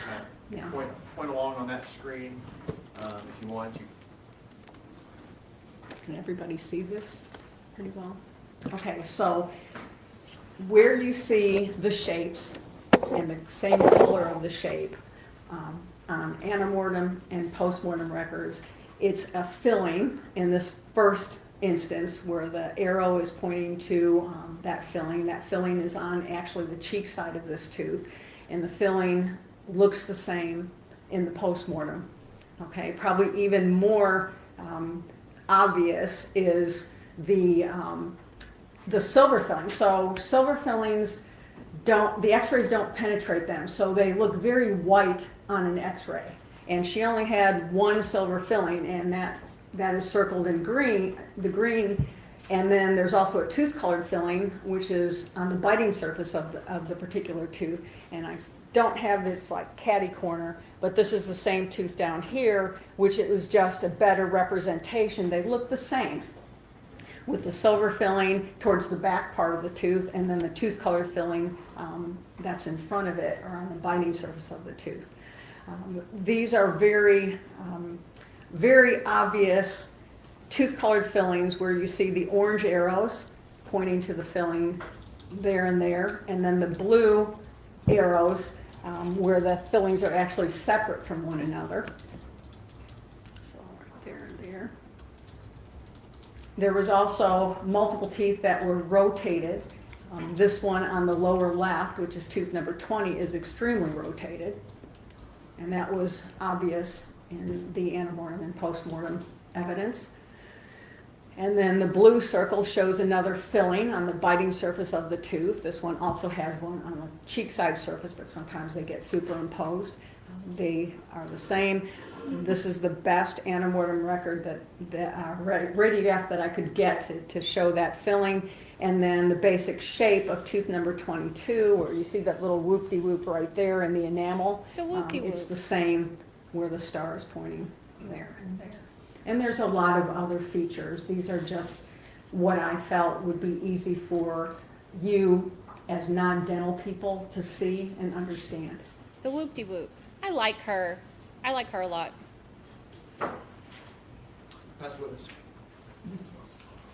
Cross-examination. One moment, Chairman. Sure. He said pass the witness. He didn't even say thank you for your time. Thank you for your time, doctor. The whoop-de-whoop. It's on page 326 of your Yes, sir, thank you. textbook. Medical term. And Doc, I'm just trying to make sure I understand, this is the bottom jaw, right? Yes. The bottom teeth? Yes, This is the top? yes.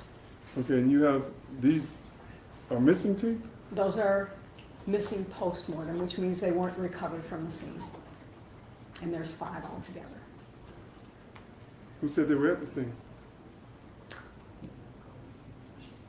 This is, these I are, guess what, let me rephrase. okay. Do you have any evidence of This whether guy. these two could have been knocked out? No, I can't tell you they've been knocked out, just that they're missing and that they're a non-healed socket, which means they weren't extracted. So you, meaning they weren't extracted at the dentist, correct? Correct, So you can't tell me they weren't knocked out, correct? correct. When I say knocked out, I mean like somebody punched you and knocked those teeth out. No, I can't say that. And if you get punched and get your teeth knocked out, does that create an extreme amount of blood? That's where he's going with this. In your opinion? It just depends on the case. It could.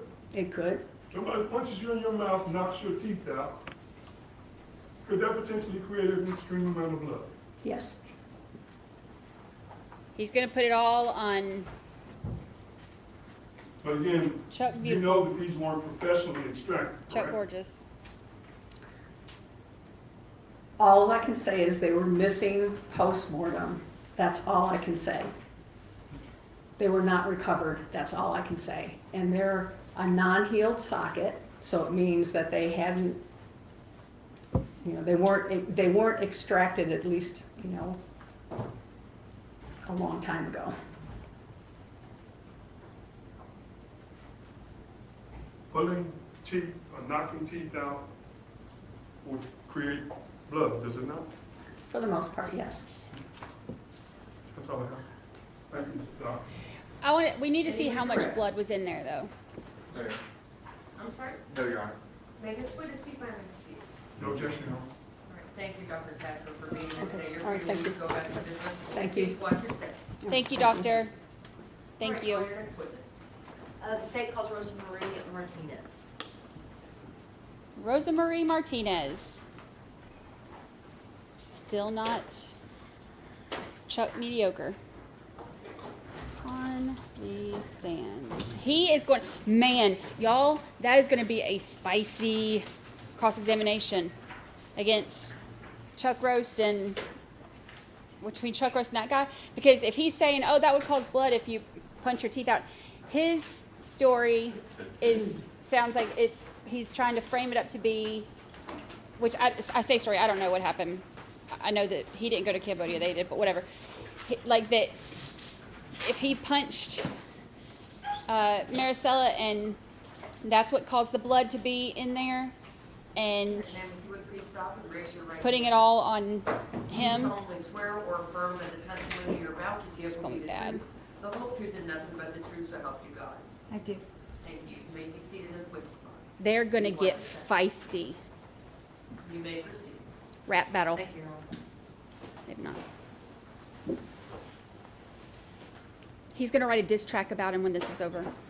Good afternoon, Ms. Martinez. Can you state your name and spell your full name for the court reporter, please? Rosa Maria Martinez.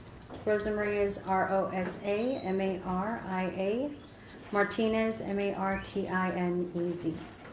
And you go by Olivia, is that correct? I do, I apologize. Olivia's my middle name. Oh, no, that's okay. I just wanted to verify that. Ms. Martinez, you and I have spoken over the phone a couple of times. Can you tell the jury how it is that you know Miss Lisa Dykes? Lisa and I were co-workers at a law firm. And can you tell the jury kind of when that was, timeline-wise? That was, I believe, in 2020. The year 2020? Yes, ma'am. Okay, and so what law firm did you all work for? Montgomery Law Firm. What did you all do for Montgomery Law Firm? I started out as a case manager, but then got promoted into negotiations. Lisa and I both did negotiations for the firm. Okay, and as a negotiator, what are your duties? What do you do?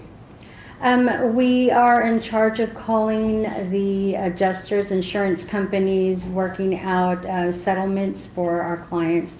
It's a personal injury firm, car accidents, stuff like that. Do you hold a paralegal certificate? No, I do not. Okay, do you know if Ms. Dykes did? I don't believe so, in all honesty, but from my understanding, she did, but I don't know. Okay. However, this is a job that is in the legal field, and you have some, kind of legal knowledge about certain aspects of the law. Correct. What things, what skills do you have to be a negotiator? You've got to be really convincing. You have to be able to stand firm, and just pretty much you have to be knowledgeable, very detailed when it comes to certain cases. Okay, knowledgeable, well-spoken? Absolutely. Okay, and have to be fairly savvy? Absolutely. You said you have to be convincing. Yes. Now, you and Ms. Dykes, Lisa, you all shared an office, is that correct? Yes. Okay. And can you recall the last time that you actually saw Lisa Dykes?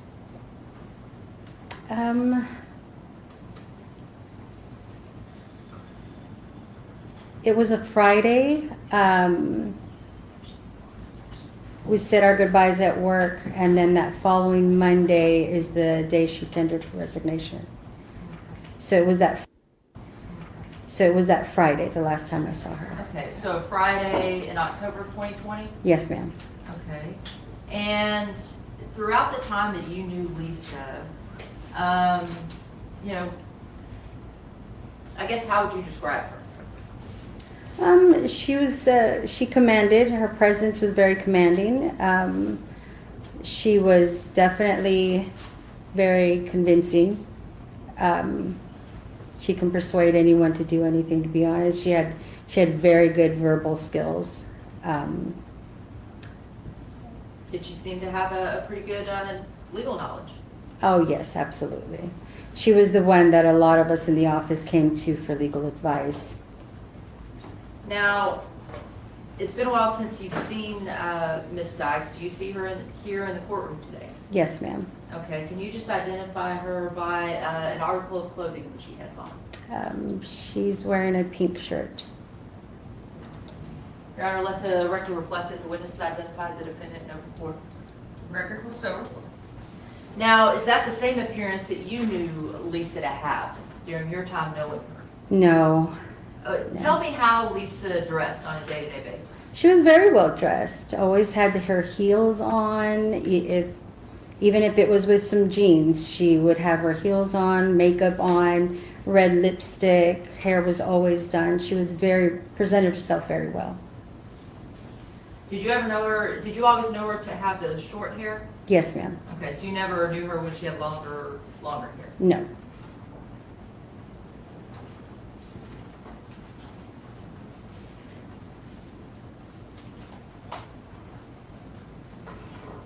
Your Honor, may I approach the witness? You may. Ms. Martinez, I'm handing you what's been marked State's Exhibit 77. Do you recognize that picture? I do. Okay, and is that a fair and accurate representation of Lisa Dykes when you knew her? Yes. Okay. Now, permission to publish, Your Honor. Well, it hasn't been. Oh, I'm sorry. Sorry, I skipped a step. Your Honor, state offers state 77 for all purposes. Any objection? No objection, Your Honor. All right, State's Exhibit 77 is admitted for all purposes. Now may I publish, Your Honor? Thank you, Judge. Just so the jury can kind of see, this is kind of how you knew her. Was this a more subdued look that you would normally have? Yes, ma'am. Okay, describe, compared to this photograph, what you would expect to see her like on a day-to-day basis. She would, like previously stated, she would have red lipstick on, earrings, that dress or her blouse that she's wearing in the picture may be a little conservative than what she would, from what I knew her. Okay, and conservative how? It's not hip, if you will. I don't know. I don't know the word to use. I apologize. So, would you describe her as somebody that dressed as hip? Yeah. And did she always dress that way when you knew her? Yes. Okay. Now, let's talk about, you guys shared an office, and as people that share offices know, did you all get into some personal conversations? We did. Did you all share kind of some details about your personal lives? We did. And did Lisa ever talk about a man by the name of Charles Beltran? She did. And what did you, I guess, understand that their relationship initially to be? They were a couple, from what I understood. From what you understood? And describe to us, what kind of couple? It was more of an open relationship type of couple. She was the financial giver, if you will. Did she tell you some of the things she bought for him? Yes. What kinds of things did she buy for him? She would, I know that she got him a car. She did get him a bunch of retro type of tennis shoes that costed a lot of money, clothes, stuff like that. So like sneakerhead type of things, that, Correct. Jordans and things of that nature that cost several $100s. Correct. What about studio equipment? I'm not too sure if she purchased that. Okay. Were you aware that Chuck was much younger than her? Yes. And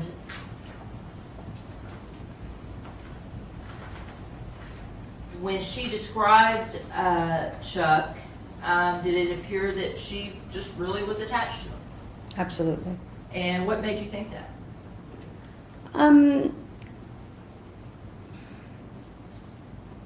I'm not too sure. It was more of the way she would talk about him, the relationship that they had, the how happy it would make her to purchase things for him, type of thing.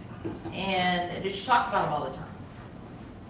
She did when we weren't busy at work, but yes. And during that downtime, she was talking about her personal life. Was it kind of all about Chuck for a while? Yes. At some point, did you find out that she had a friend named Nina Morano? Yes. And do you recall about when she started talking about her friend Nina Morano? I don't recall around what time frame that was, but I know I've heard of her. Okay. You said that you knew her in 2020, is that right? Correct. And how did she talk about Nina? She would talk fairly well about Nina. She was a really good friend. They were best friends. She talked about how financially stable Nina was, stuff like that. Did you learn that Nina's husband had recently passed away? Yes. And were you aware that Nina was an attorney? Yes. Okay. Did you ever learn, or at what point did she make you aware that she and Nina got married? Yes. We even had a little celebration for them at the firm. Okay. And knowing Lisa over the course of 2020, did it surprise you any that she married Nina, or what were your thoughts about that? No, she had talked about it for a little while, so I knew that it was in the works.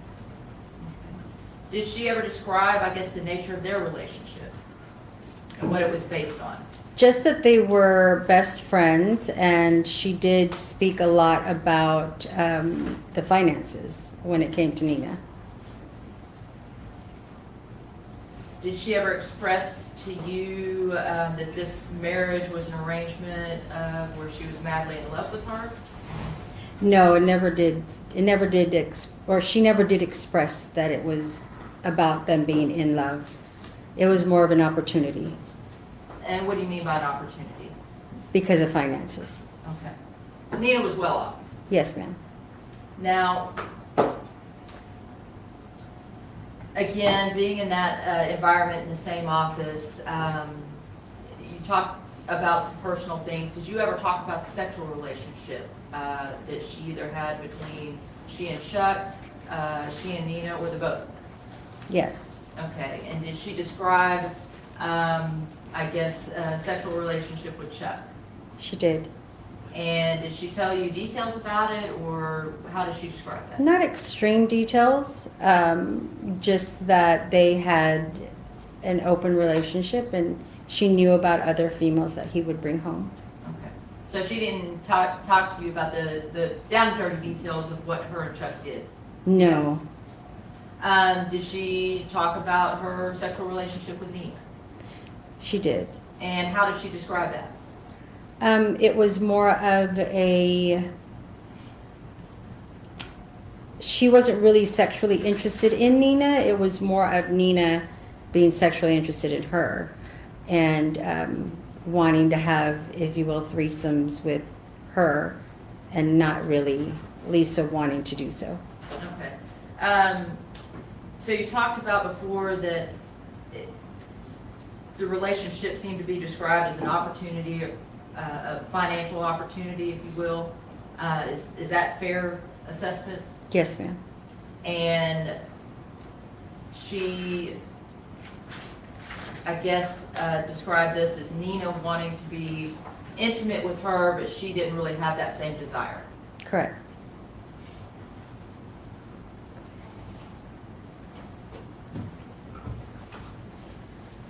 You talked about how she knew that Chuck was had other women. Did it ever seem to be an issue with her that he had these other women? Not that she expressed to me. Okay. Was it more about just making sure that he was going to stay with her? Correct. Was there ever a time or a woman that he slept with where she did express a problem? The one person that he could not sleep with was Nina. Okay, and when we say sleep with, did that mean sleep with the two of them together where it was a threesome? Or was it just if Nina and Chuck slept together alone? If Nina and Chuck were alone. Okay, did she ever express to you that she found out that they had slept together alone? She did. And what was her reaction to that? She was livid. What do you mean by livid? She was extremely upset. Very, very angry. Did she express who she was upset with? She was upset with Nina. Okay, and was it a matter of the fact that Nina had, I guess, cheated on her, or was it the fact that Nina had slept with Chuck? It was more of the fact that Nina slept with Chuck and Nina knew that she wasn't supposed to.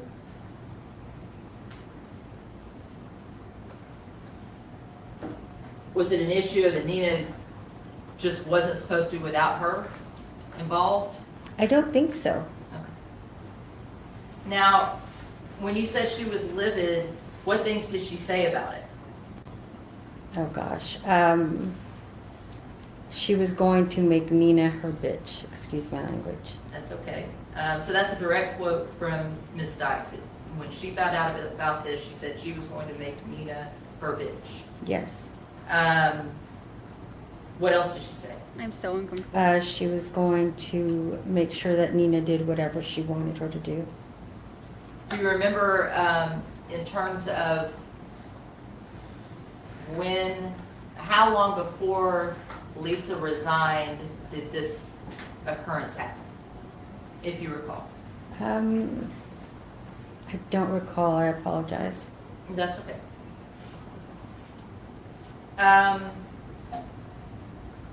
Did you ever meet Charles Beltran? I met him once. And where was that? With Lisa, we were at the premise, at on-premise bar. On premise. And what do you know about the on premise bar? I just know that Lisa's son worked there or managed the bar, and from my understanding, Charles was a security guard or door guy. Okay. And what was your impression of Chet? It wasn't too bad. My first impression was that he was a little bit of a flirtatious. Okay. And it just seemed like it came naturally to him to be flirtatious. Did you all have a lot of conversation, or was it just a little bit? Yeah, not at all. Not at all.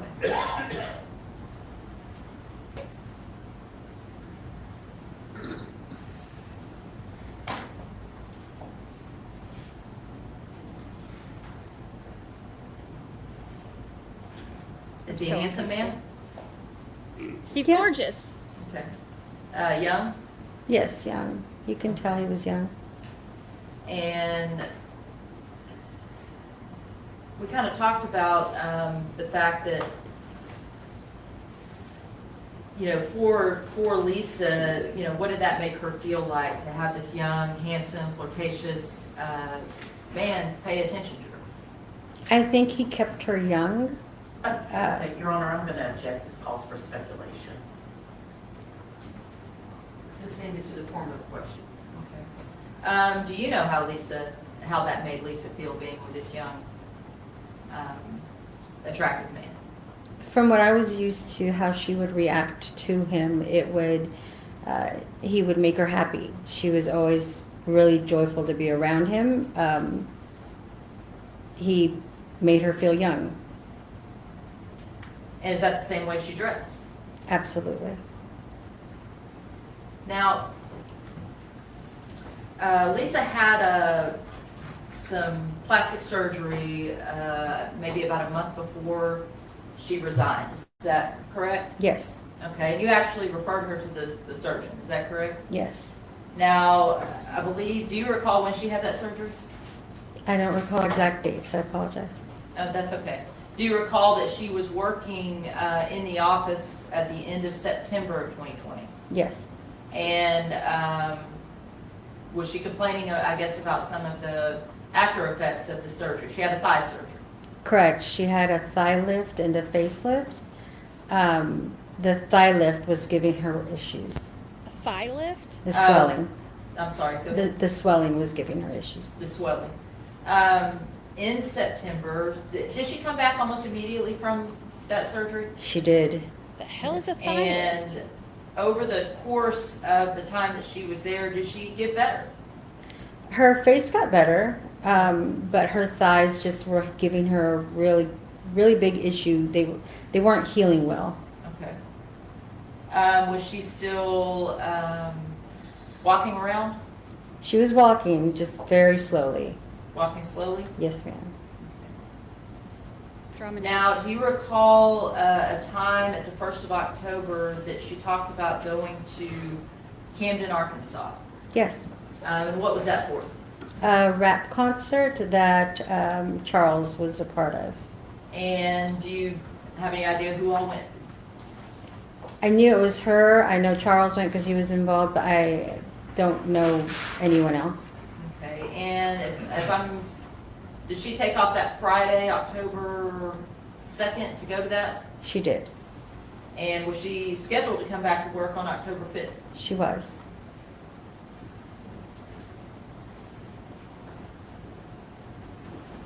Learn something new every day.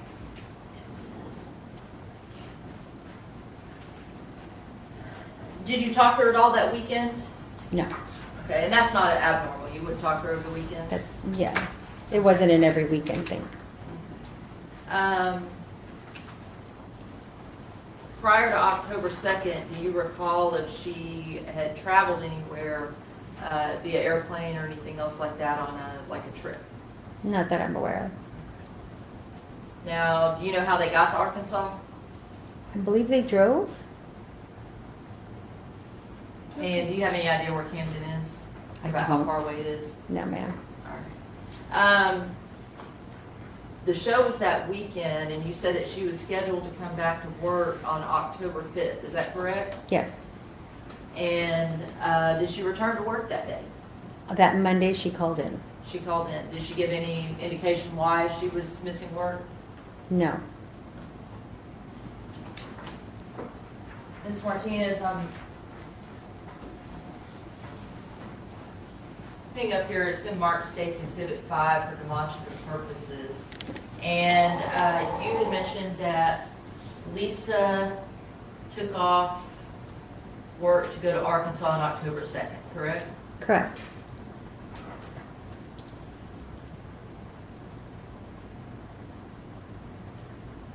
And then October 5th, she was supposed to come to work and she called in for an unknown reason. Correct.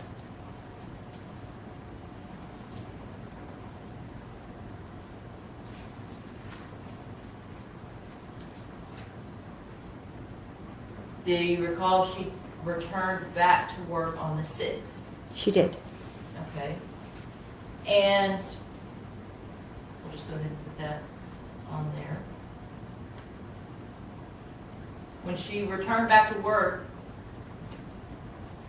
was her demeanor any different? No. Okay.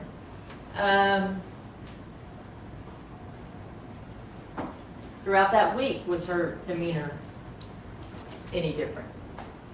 No. At what point, you had talked about before, did you know that she had bought Chuck a black Audi car? Yes. Did she ever ask you about hiding that car? She asked if she could leave the car at my house. Okay. And when did she ask you about that? I would say that week. Okay. What explanation did she give? She had previously expressed to me that she had been trying to take the car away from from Charles. Yes. And so that's the impression I got as to why she wanted me to keep the car, but other than that, I don't know why. And did she mention anything about having to clean it? She did. She mentioned she had had the car detailed twice. And it was that week that she mentioned that. Yes, ma'am. Did she talk about possibly leaving it at an airport? Yes. You mentioned that she had said that, or asked her if you could leave it at her house. And, kind of what thoughts did you have about that? About her leaving the vehicle at my home? Yes. I didn't ask specific questions to her about it, but I just knew that it only could bring problems, and there was just no way I was going to have a car that she was trying to hide at my house. Do you recall on October 15th, and this would be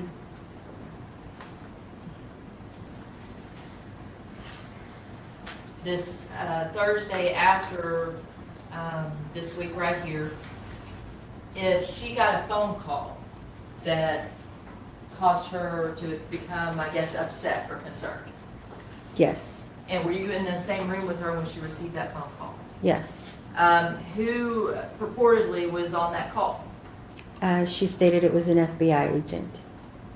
And how did she react to that? Her reaction was that it was a fraudulent call, that the person calling her was fraud, that there's no way it could be an FBI agent. Okay. Did the person leave a name for her? I believe he did. He gave her his first and last name. I don't recall what that is, though.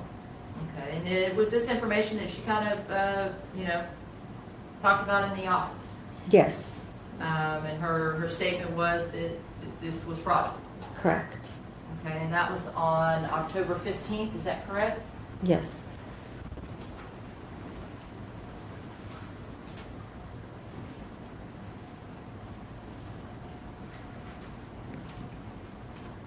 Prior to that, had you had any indication at all that Lisa was unhappy at her job?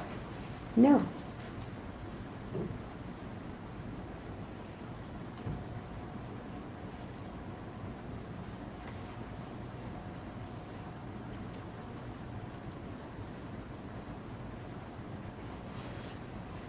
And,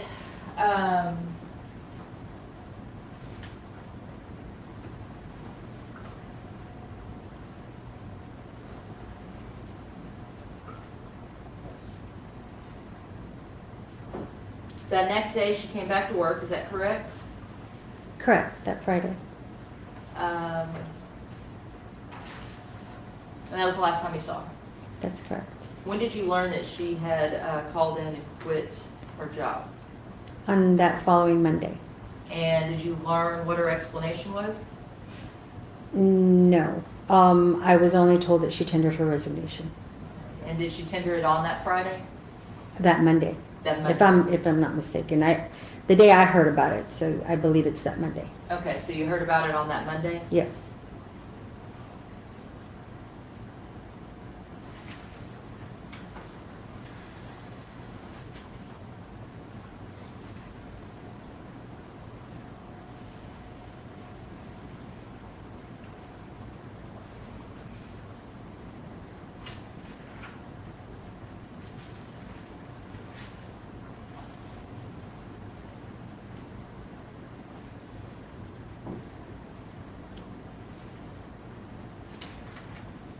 Did she ever try to call you or contact you after that?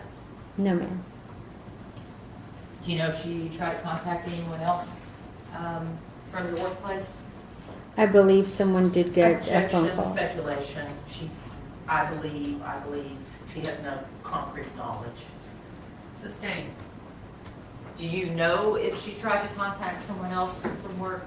She did. Okay. Objection, Your Honor, this would be hearsay. Sustained as the hearsay.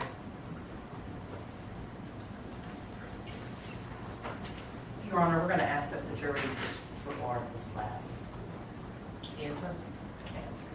All right, ladies and gentlemen of the jury, you are instructed to disregard the last answer made by this witness and not consider it as for any purpose whatsoever.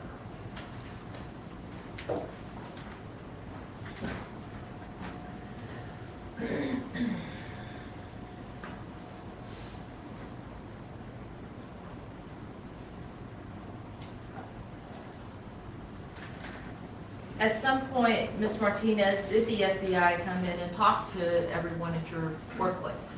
Yes. And what information were they trying to find out? They wanted to know if we knew where she was, if anyone had heard from her. They also wanted to know if anyone knew where the vehicle was. Did you all give her the information that you had? Objection, Your Honor, this calls for hearsay. The form of the question, y'all, inclusive, a group, instead of her own personal knowledge. Sustained.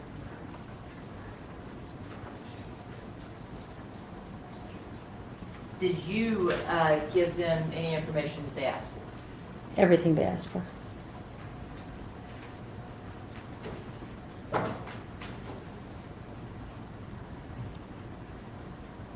You previously described Ms. Dykes as a very persuasive person. Can you kind of explain to the jury what you mean by that? Yes, she had a way with words. She could persuade anyone to do anything, in all honesty. And Ms. Martinez, in the time that you were working with Ms. Dykes, did you all ever have any personal problems?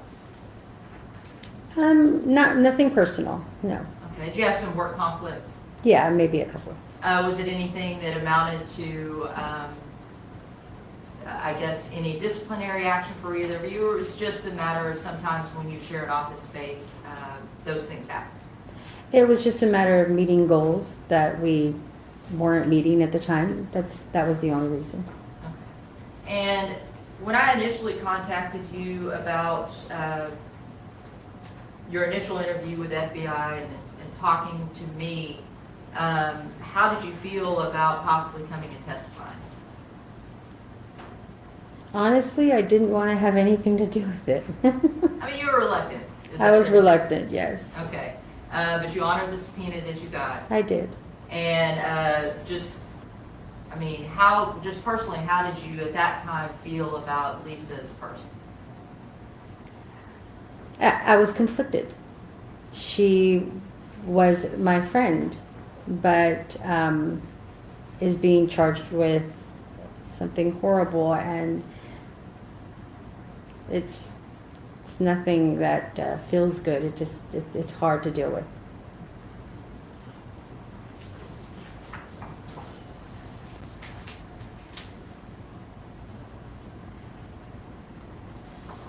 And lastly, Your Honor, may I approach? You may.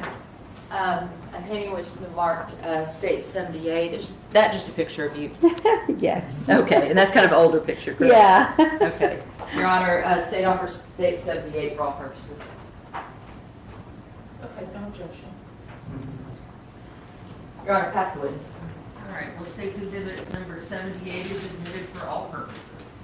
Oh, sorry, Judge. That's all right. Got that. Cross-examination. All right, thank you, Your Honor. Ms. Martinez, I'm Valerie Baston, and I'm going to ask you some questions, okay? Yes, ma'am. You said that Lisa was very persuasive, Yes. but she wasn't persuasive enough to convince Attorney Montgomery to pay her bonus or give her more. Is that correct? Yes or no? Your Honor, objection calls for hearsay. Sustained. Ms. Martinez, there were issues with the pay that negotiators were receiving at Montgomery Law Firm. Is that correct? Yes or no? No. So no issue with any bonus that you would have received or that Lisa would have received? At one point there was, yes. Okay. Yes. And you were actually in Lisa's office because Lisa was training you on negotiations. Is that correct? She did, but we shared an office the entire time. Okay.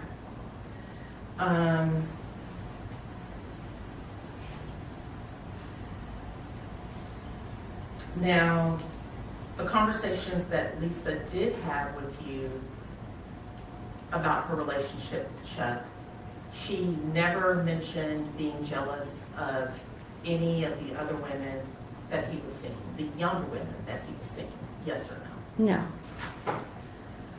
No. And did you know that Lisa was supporting Chuck's rap career, that Chuck wanted to be a rap artist? Yes. And so, and she had made an investment in his rap career. To your knowledge, do you know if she made an investment in his rap career? She spent money, if that's what you mean, yes. Okay. And did you have an opportunity to hear any of Mr. Beltran's music, Chuck's music?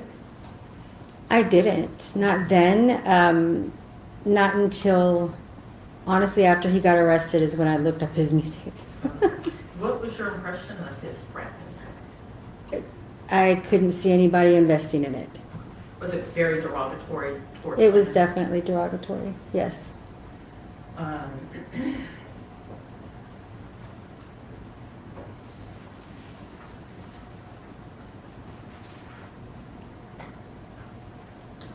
Now,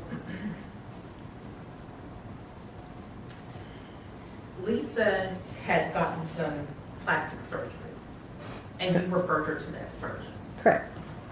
And you stated earlier that Lisa came back almost immediately after the plastic surgery. Correct. Did that surprise you that she came back so quickly? It did. She, the day she came back, she ended up leaving early because she wasn't feeling very well. Do you know why she came back to work so soon? She was always very adamant about being at work. She wanted to get a job done. So she was driven about her career. Absolutely. And to your knowledge, was she on any heavy medication like hydrocodone or? I don't know. Did she ever show you how her legs were healing? Did you ever see what was going on with her legs? Or her thighs in particular? If I recall correctly, she did show me one leg, if I'm not mistaken, but, and it didn't look very good. What do you mean by it didn't look very good? The wound was opening. I'm gonna ask you this, sometimes would she get bloody at work? She would, but it wouldn't seep through her clothing, nothing like that. Would she have to change her bandages? Yes. Often at work? Yes.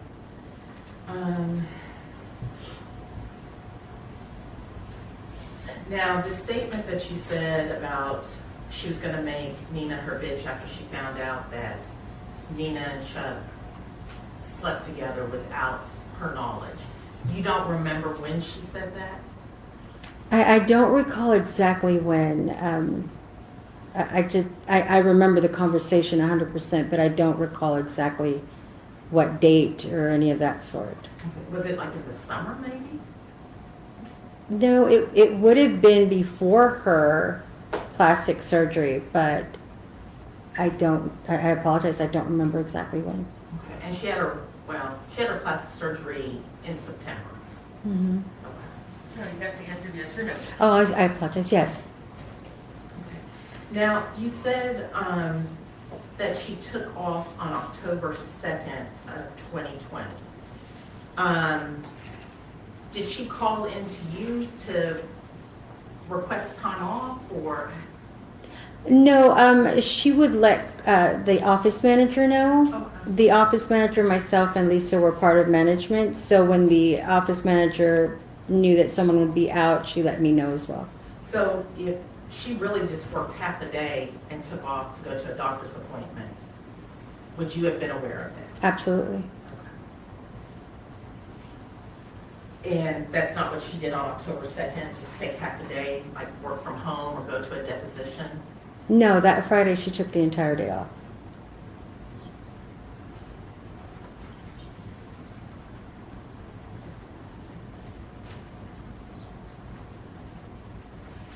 Are you still working for the car wreck Cowboys Cigar Montgomery? No, ma'am. When did you leave? Oh, it would have been 2021, January. Now,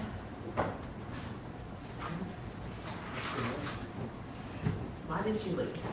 I was let go. You were let go? Yes, ma'am. And was that because goals weren't being met? Correct. Did you know when he was about to let Lisa go as well? Your Honor, objection, hearsay.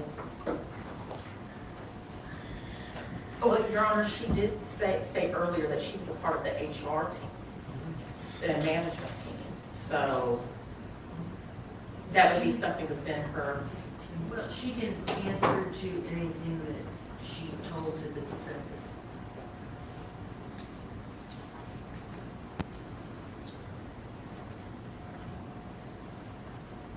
Oh, I apologize. What was the question? I'm sorry.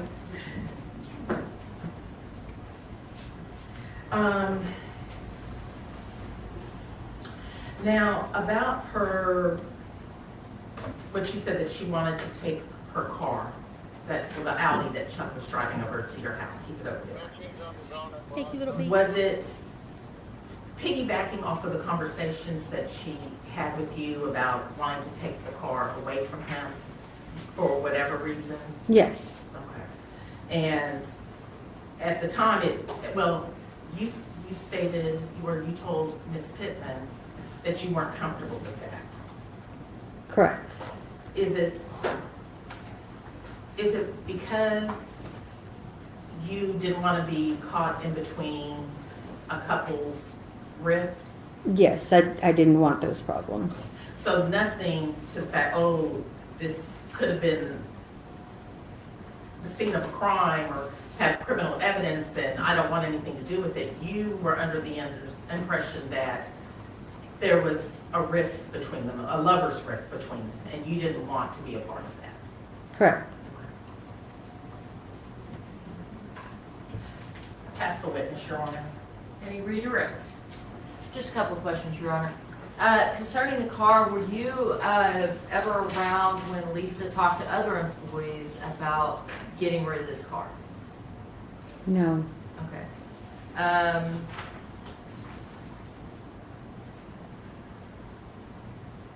And from your understanding, Lisa quitting just kind of came out of nowhere. Correct. You were in her office with her most of the time, so would you have been aware of any issues that were going on? Absolutely. We were in the office every day, all day, together. Your Honor, no further questions. That's one. Just a couple more. Rephrase. Thank you, Your Honor. So, Ms. Martinez, as far as you know, you don't know what effect this surgery and the heavy medications Lisa was on how it was affecting her performance, or how your boss, Mr. Montgomery, saw her performance. No, I'm not aware of that. Pass the witness, Your Honor. No further questions, Your Honor. May this witness be finally excused? No objection from the state, Your Honor. No objection from defense either, Your Honor. Thank you for being here today. You're free to leave and go about your business. Please Thank watch you. your step getting down from the witness. Thank you. Do you have another witness you will call? We do, Your Honor. You may do so. The state will call Dr. Elizabeth Ventura. Lil B, thank you for the memberships. Sorry.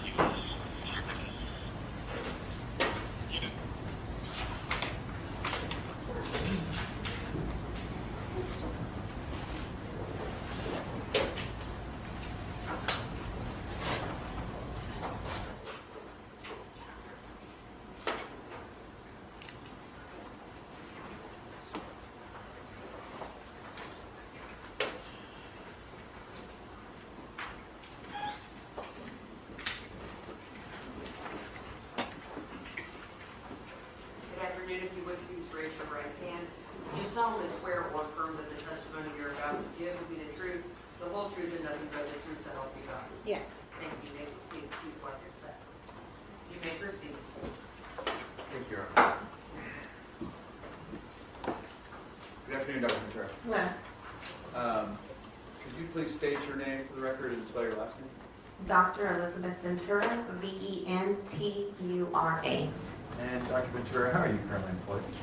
I'm employed at SWIFT, which is the Southwestern Institute of Forensic Sciences by Dallas County. And what is the Southwest Institute of Forensic Science? So it's our main scientific building here for the county. We do autopsies. There's medical examiners that work there. We also have a DNA analysis department, a trace firearms analysis department, toxicology department. They're all within this one building. And is it a place where just the state can send evidence to, or is anyone can send evidence to be tested? Yes, for a fee. And the portion that you work at, that's the medical examiner's office? Yes. And that's all kind of under the umbrella, though, of that same entity of Swiss? Correct. And what does the medical examiner's office do? Our main They have visual on it. duty is to perform autopsies, and from that, determine the cause and manner of death of an individual that has died.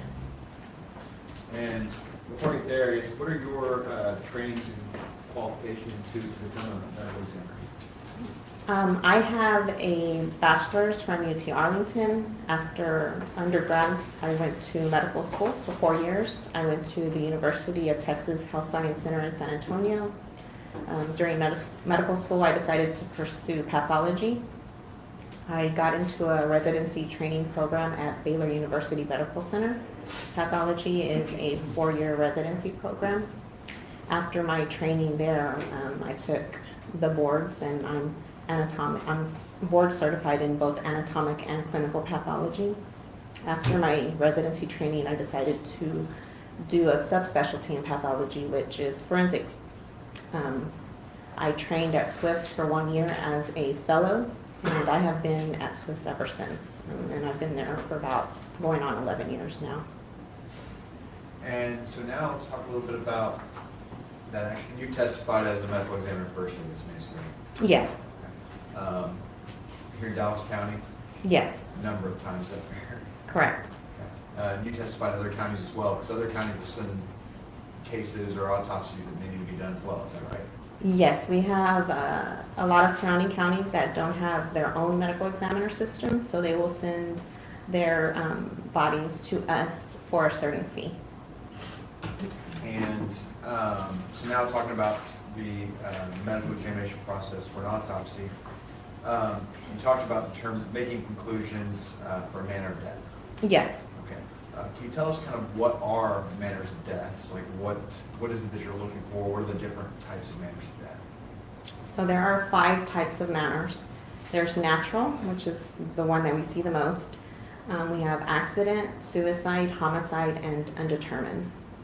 Accident, an example of that would be a car accident, someone who fell and injured themselves, that would be considered an accident. Homicide, of course, it was a person died because of the intentional actions of another individual. Suicide, they killed themselves. And undetermined is when we cannot determine a cause and manner of death due to the circumstances. And what triggers the MME's office doing an autopsy on someone? So if it falls under our jurisdiction for Dallas County, if the death is a non-witness natural death, or it could be a natural death and they just don't know why they died. Accidents, homicides, suicides, those all fall under our jurisdiction, and we will perform an autopsy. And in this case, you performed an autopsy? Yes. Commissioner Pritchard? You may.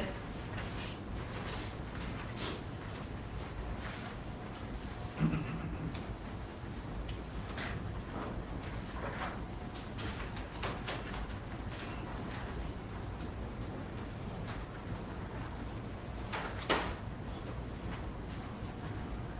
going to show you what I have marked here, States 79 and 80. Is State 79 a copy of your report? Yes. Okay. And States 80, is this a copy of the diagram that you would do along with your report? Yes, these were part of my notes. This time I'll offer States 79 and 80, alternative for injections.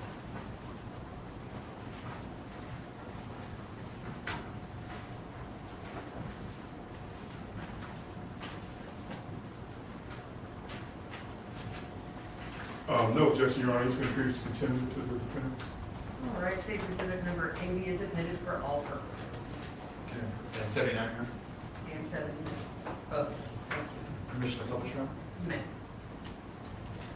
So let's start here with the report. I guess first, how does an autopsy work whenever you get assigned to do one? What's kind of the process?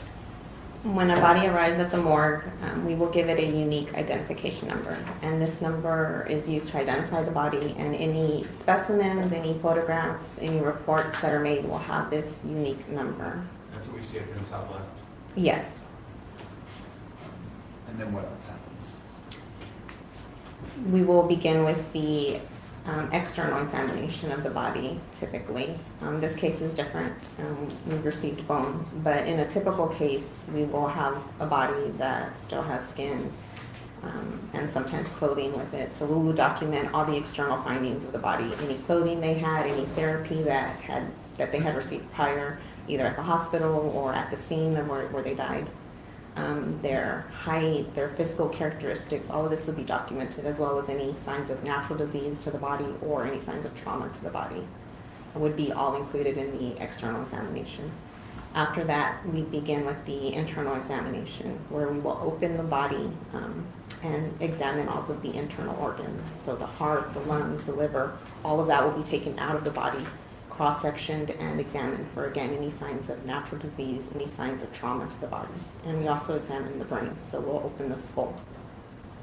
And so you'll do that no matter what the investigation is, no matter what the autopsy is. If it's there, you're doing that full, thorough investigation, regardless of how obvious it may be or whatever the case may be. Correct.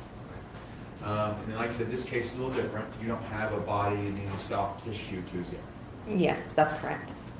And so what do you do when you get a case like this, whenever you get just the remains of someone who was tossed out in a field. So we still examine whatever we receive. In this case, there were multiple bones separated that we received. So when I received them, I still, used the unique identification number in my photographs. I examined the bones to see if there were any obvious signs of trauma to them. Sometimes if you have an intact skull, you can still look for maybe gunshot wound holes or any type of blunt trauma to the head. So in this case, when I got the bones, I was still looking for any tissue that may have been attached to the bones, any signs of trauma to the bones.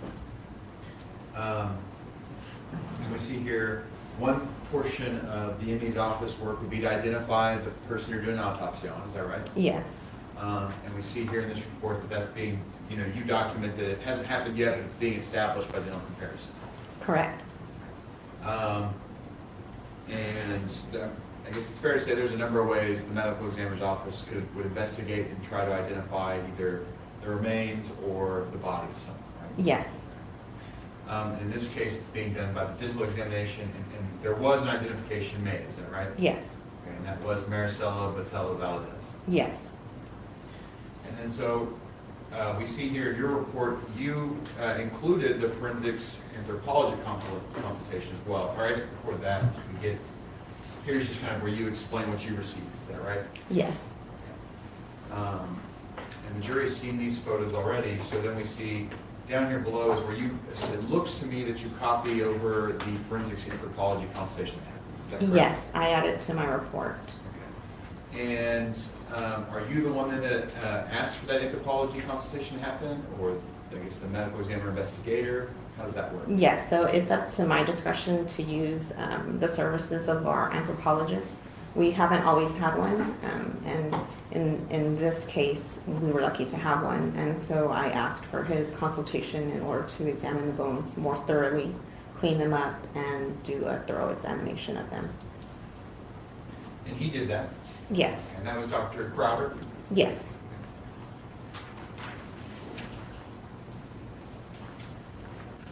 So then when we continue on to the next page, these are still his findings from the skeletal remains, is that right? Yes.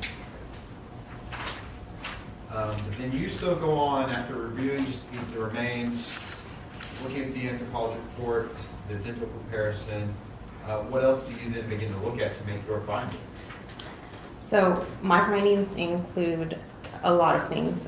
They may include part of what I found at the autopsy, any consultations that I asked for, also any investigative history that I obtained. And I incorporate this into my findings in order to determine the cause and manner of death. And the manner of death, you ruled this as what? The manner of death was homicide. Okay. And so what was your conclusion then was what in this case? The cause of death was due to homicidal violence. And we see there where you're basing that off of the footage where she's seen, Maricella's seen, and the investigative history. You list out some key points there, is that right? Yes. And the remains that were found, is that correct? Yes. And the identification by dental records. Yes. Okay. Now, the anthropology report says that there's no findings of trauma to the bones. Yes. Right? Yes. But you still are confident saying that you ruled the manner of death based on everything that you had to review as a homicide? Yes. Nothing further. I'll pass it this. Cross-examination. Yeah, one more time. Sure.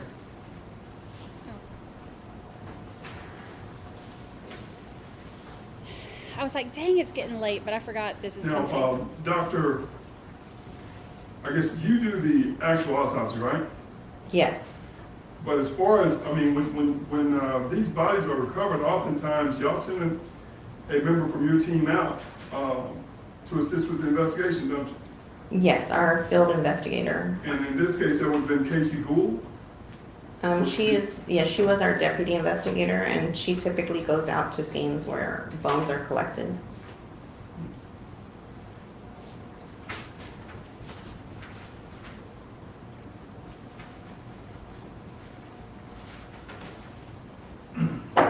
Judge? You may.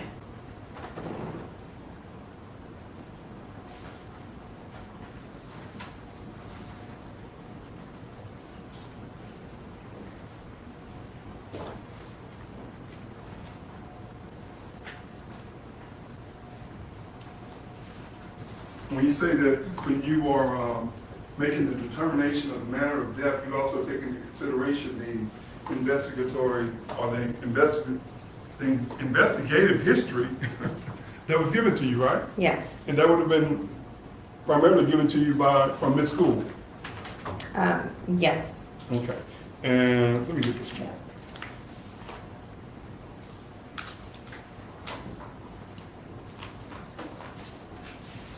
No, yeah, just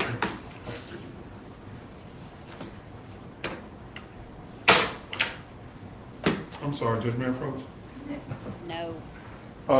Let me show you what's marked as defense exhibit. Is this 2 or 3? 2. 2? Let me show you what's marked as defense exhibit number 2. Is that, I guess, an investigative narrative from your office as well regarding this case, this decedent? Yes. From Ms. Gould?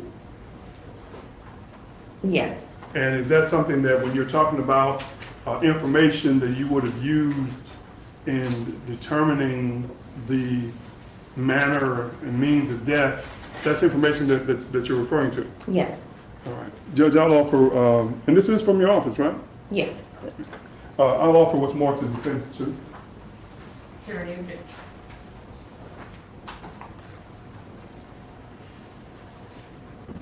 Ma'am, which one's there?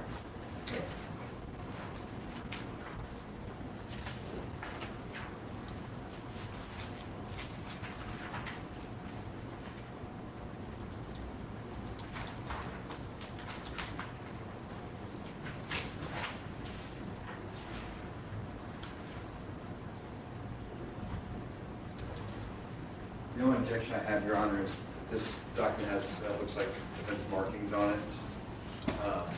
I'll the rephrase. other thing I'll take. With the exceptions of the markings that are underlined, is this a document from your office?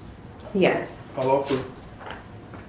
Oh, okay, you want this clean one? Is that what you're saying? Yes. All right, give me mine. Thank you. No objection, ma'am. All right. All right, defense exhibit number 2 is admitted for all purposes. Now again, when you talk about the investigative history, and it's Casey, I thought it was a man, but it's a woman. Yes, it's a Right. woman. She actually goes out to the scene, right? Yes. And observes, I guess, the body as it's found. Yes. All right. In reference to the information that she received in this investigation, there's actually a narrative, correct? Yes. And that's something that you would have considered, what was it? I think the narrative. Oops, switch.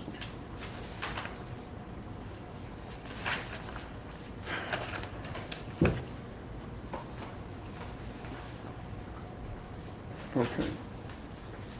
And specifically, I'm referring to the narrative that was done, that it was included in her report. It says, per Detective Ramirez, correct? Yes. The decedent was visiting a friend and went out by herself in Deep Ellum area, correct? Yes. On the video, she's seen leaving with a black male suspect on October the 5th of 2020, correct? Yes. Per phone records, they traveled to the suspect's residence, correct? Yes. The suspect lived with a female couple who were also romantically involved with the suspect, correct? Yes. Per the male suspect, the females were jealous of the decedent and stabbed her in the back, supposedly more than once, at the residence, correct? Yes. Blood evidence was located in the residence. Blood evidence that was located in the residence was DNA tested and found to be the decedent's, correct? Yes. Hair was also found in the trunk of the vehicle, but but there was no follicles to test DNA. Right? Yes. At least one of the two women suspects' phone records showed them around the area where the decedent was located on the early morning hours of 10/6/20. Correct? Yes. In the early morning hours, is that correct? Is that what this is? Early morning, yes. Okay. At one of the scene's recoveries, there was also a white, what is this? Acrylic nail recovered under some of the decedent's remains, right? Yes. Then it also states that a self-portrait taken by the decedent on the night she went missing showed her having red nails, right? Yes. But underneath her, and again, I'm just going back to this part, it says that at the scene of the recovery, that there was a white acrylic nail recovered under the decedent's remains. Is that correct? Yes. All right. And again, this will be a part of the investigative history that you use to determine that the manner of death was a homicide, right? Yes. But nothing about the body itself. Well, let me rephrase. In regards to your autopsy, can you tell us whether this person was poisoned? No. Can you tell us whether this person had a gunshot wound? No. Can you tell us whether this person was stabbed? No. Can you tell us whether this person died of a drug overdose? No. Was there even hair follicles where you could determine whether or not they used any controlled substances? In the investigator report, it says they found a matted hair, but I didn't receive that, so. But if there was follicles on that, they could have tested that. If it was her hair? Mm-hmm. Correct. Okay, but that was never determined, right? No.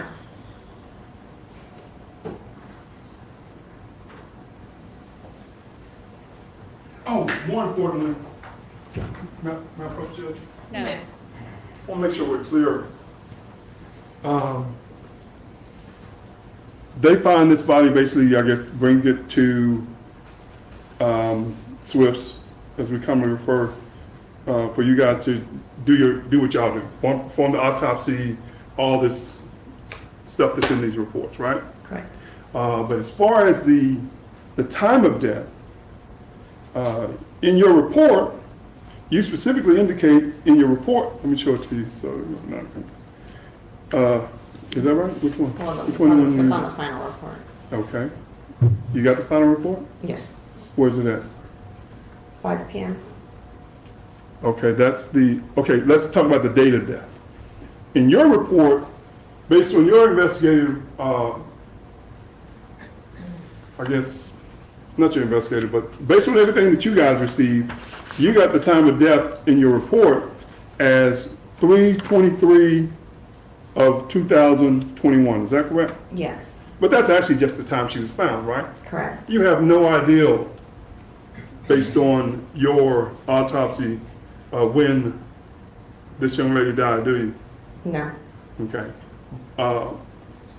And the time of death, you guys put in your report that she dies at 5 p.m. On March the 23rd of 2021. That's just when she's found, right? Correct. Okay. You have no idea, again, what her time of death was? No. Or her cause of death, other than the fact that, based on everything y'all did, you believe it's homicide? Just homicidal violence, what I have. Okay. Thank you, doctor. Judge, I think I'll pass it with you. Any redirect? No, Your Honor. May this witness be finally excused? No objection, Your Honor. All right, thank you, doctor, for being here today. Dr. Ventura, please watch your step, and you are free to leave and go about your business. Thank you, doctor. All right, ladies and gentlemen of the jury, well, were there any other witnesses we needed to get on today? No, Your Honor. All right. All right, ladies and gentlemen of the jury, well, the good news is you can tell I've been having around. They're going to bring us a portable AC unit and set it up this evening, so hopefully it will be cooler tomorrow. Although they tell me, or that they've been messaging me that it's loud, but we will just have to deal with that. Oh, great. It's going to interfere with audio tomorrow. We are going to recess for the day. Remember your instructions. You cannot watch any local news on TV, online, or in any manner. You cannot discuss any facts of this case with anyone, or even tell them which particular case you are hearing this week. I expect you back in the juror's room no later than 9:30 tomorrow morning. All right, we are in recess. Thank you. All right. Bug Dugger, thank you.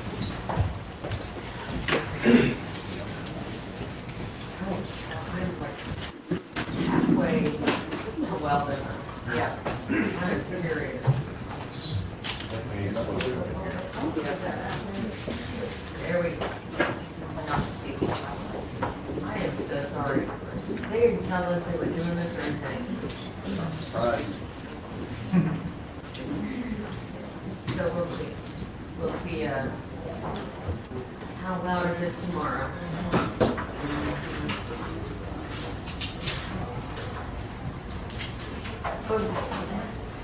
Thanks for your efficiency.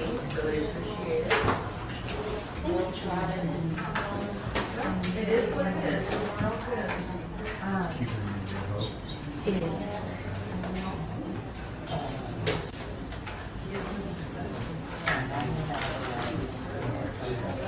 I want to hear.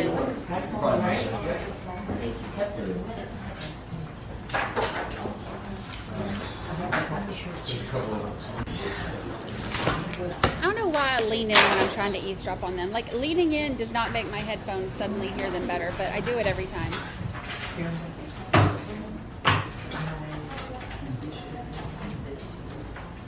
Goodness gracious. What a day one. Oh my gosh, yes. Bring Charles. I want to see Chucky Beautiful.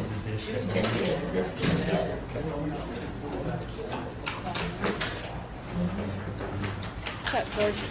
Chuck Gorgeous. What the smell in here is terrible. This guy. Oh, God. No, I don't care what you say. That helps. Zach, I'm just now realizing you're saying, hey man, don't be underlining stuff on the jury. Yeah. Report. He said, oh, you're talking about, oh, okay. Yeah, you see, they started and highlighted it. Right here, look right here.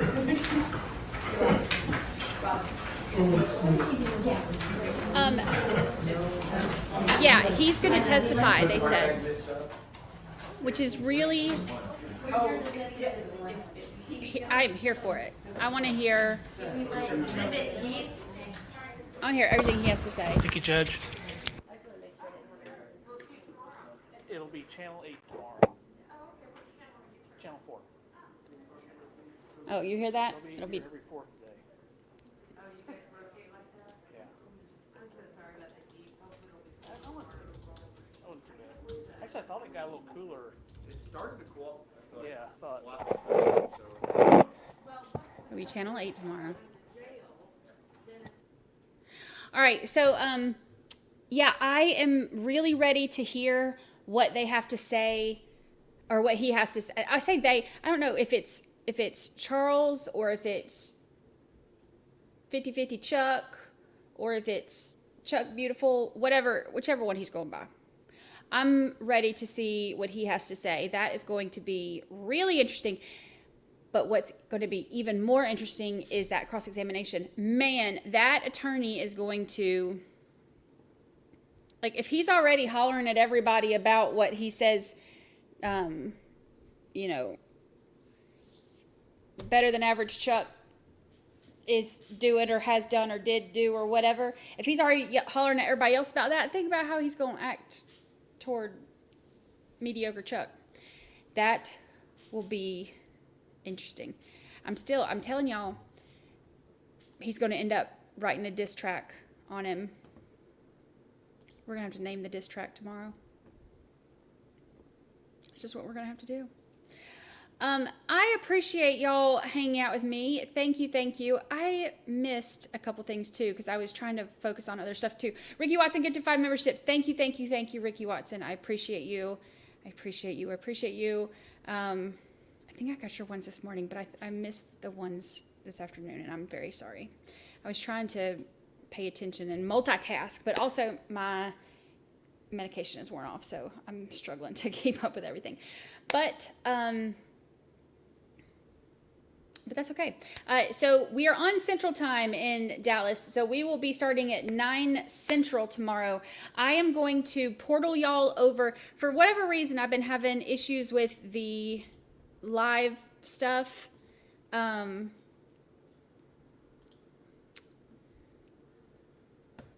Guilty verdict in Florida versus... do I know that person? I don't know that I know that person. Sinbad? Do I? Name is not familiar.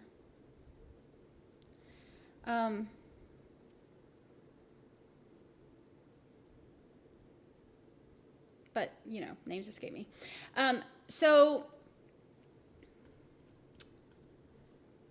Oh, that was the one RA covered today. Oh, that's right here where I live. That's Bay County. Right over yonder. Right up the road. Since I've been having issues getting the lives to show up, I am going to portal y'all over to tomorrow's stream. Hit notify me so that way you can get notified when we go live in the morning. We will be here 9 a.m. bright and early. And tomorrow is a big day. Not only is it hump day, not only is it Wednesday, not only is it bingo night, you know what else? Tomorrow is the last day that I have to stream from here. Tomorrow, after months, remember it all started with the drilling? Remember there was that constant, we thought it was like a dentist drill, nonstop? Tomorrow is the final day. I feel like we need to have a party just for that because tomorrow is the final day. They're doing construction. They're still going to be doing like construction stuff, like painting and doing the glaze and whatever, but none of the loud stuff. All of the loud stuff, tomorrow is the last day for that. So tomorrow I will be here with my boring background where there's nothing and it's boring. But after that, I'd get to go home, like home, not like go home and then commute all the way here in the morning. Okay, all the way here, it's less than a mile, but still, I get to go. Yeah, we'll have Lucy Cam set back up. And y'all won't even believe what it looks like at the beach because nobody's out there, which is beautiful. It really is. I mean, from what I can see, you know, the sun goes down at 2 p.m., but other than that, it's beautiful.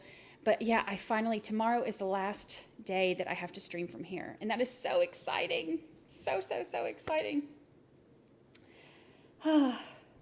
Big stuff happening. Thursday, you'll have Lucy Cam set back up. Can't wait. I am going to portal you over to tomorrow's stream so you can hit notify me. But I appreciate y'all hanging out. It was a good day. This was, once again, we had to pivot at the last minute and do what we have to do. But, you know, that's okay. We made it work. We got us an interesting trial to watch, and we're learning all kinds of things. And what more? And we get to spend time together. And what more could we possibly ask for? All right, y'all. I appreciate you so much. I will see you bright and early, 9 a.m. Central. Bye.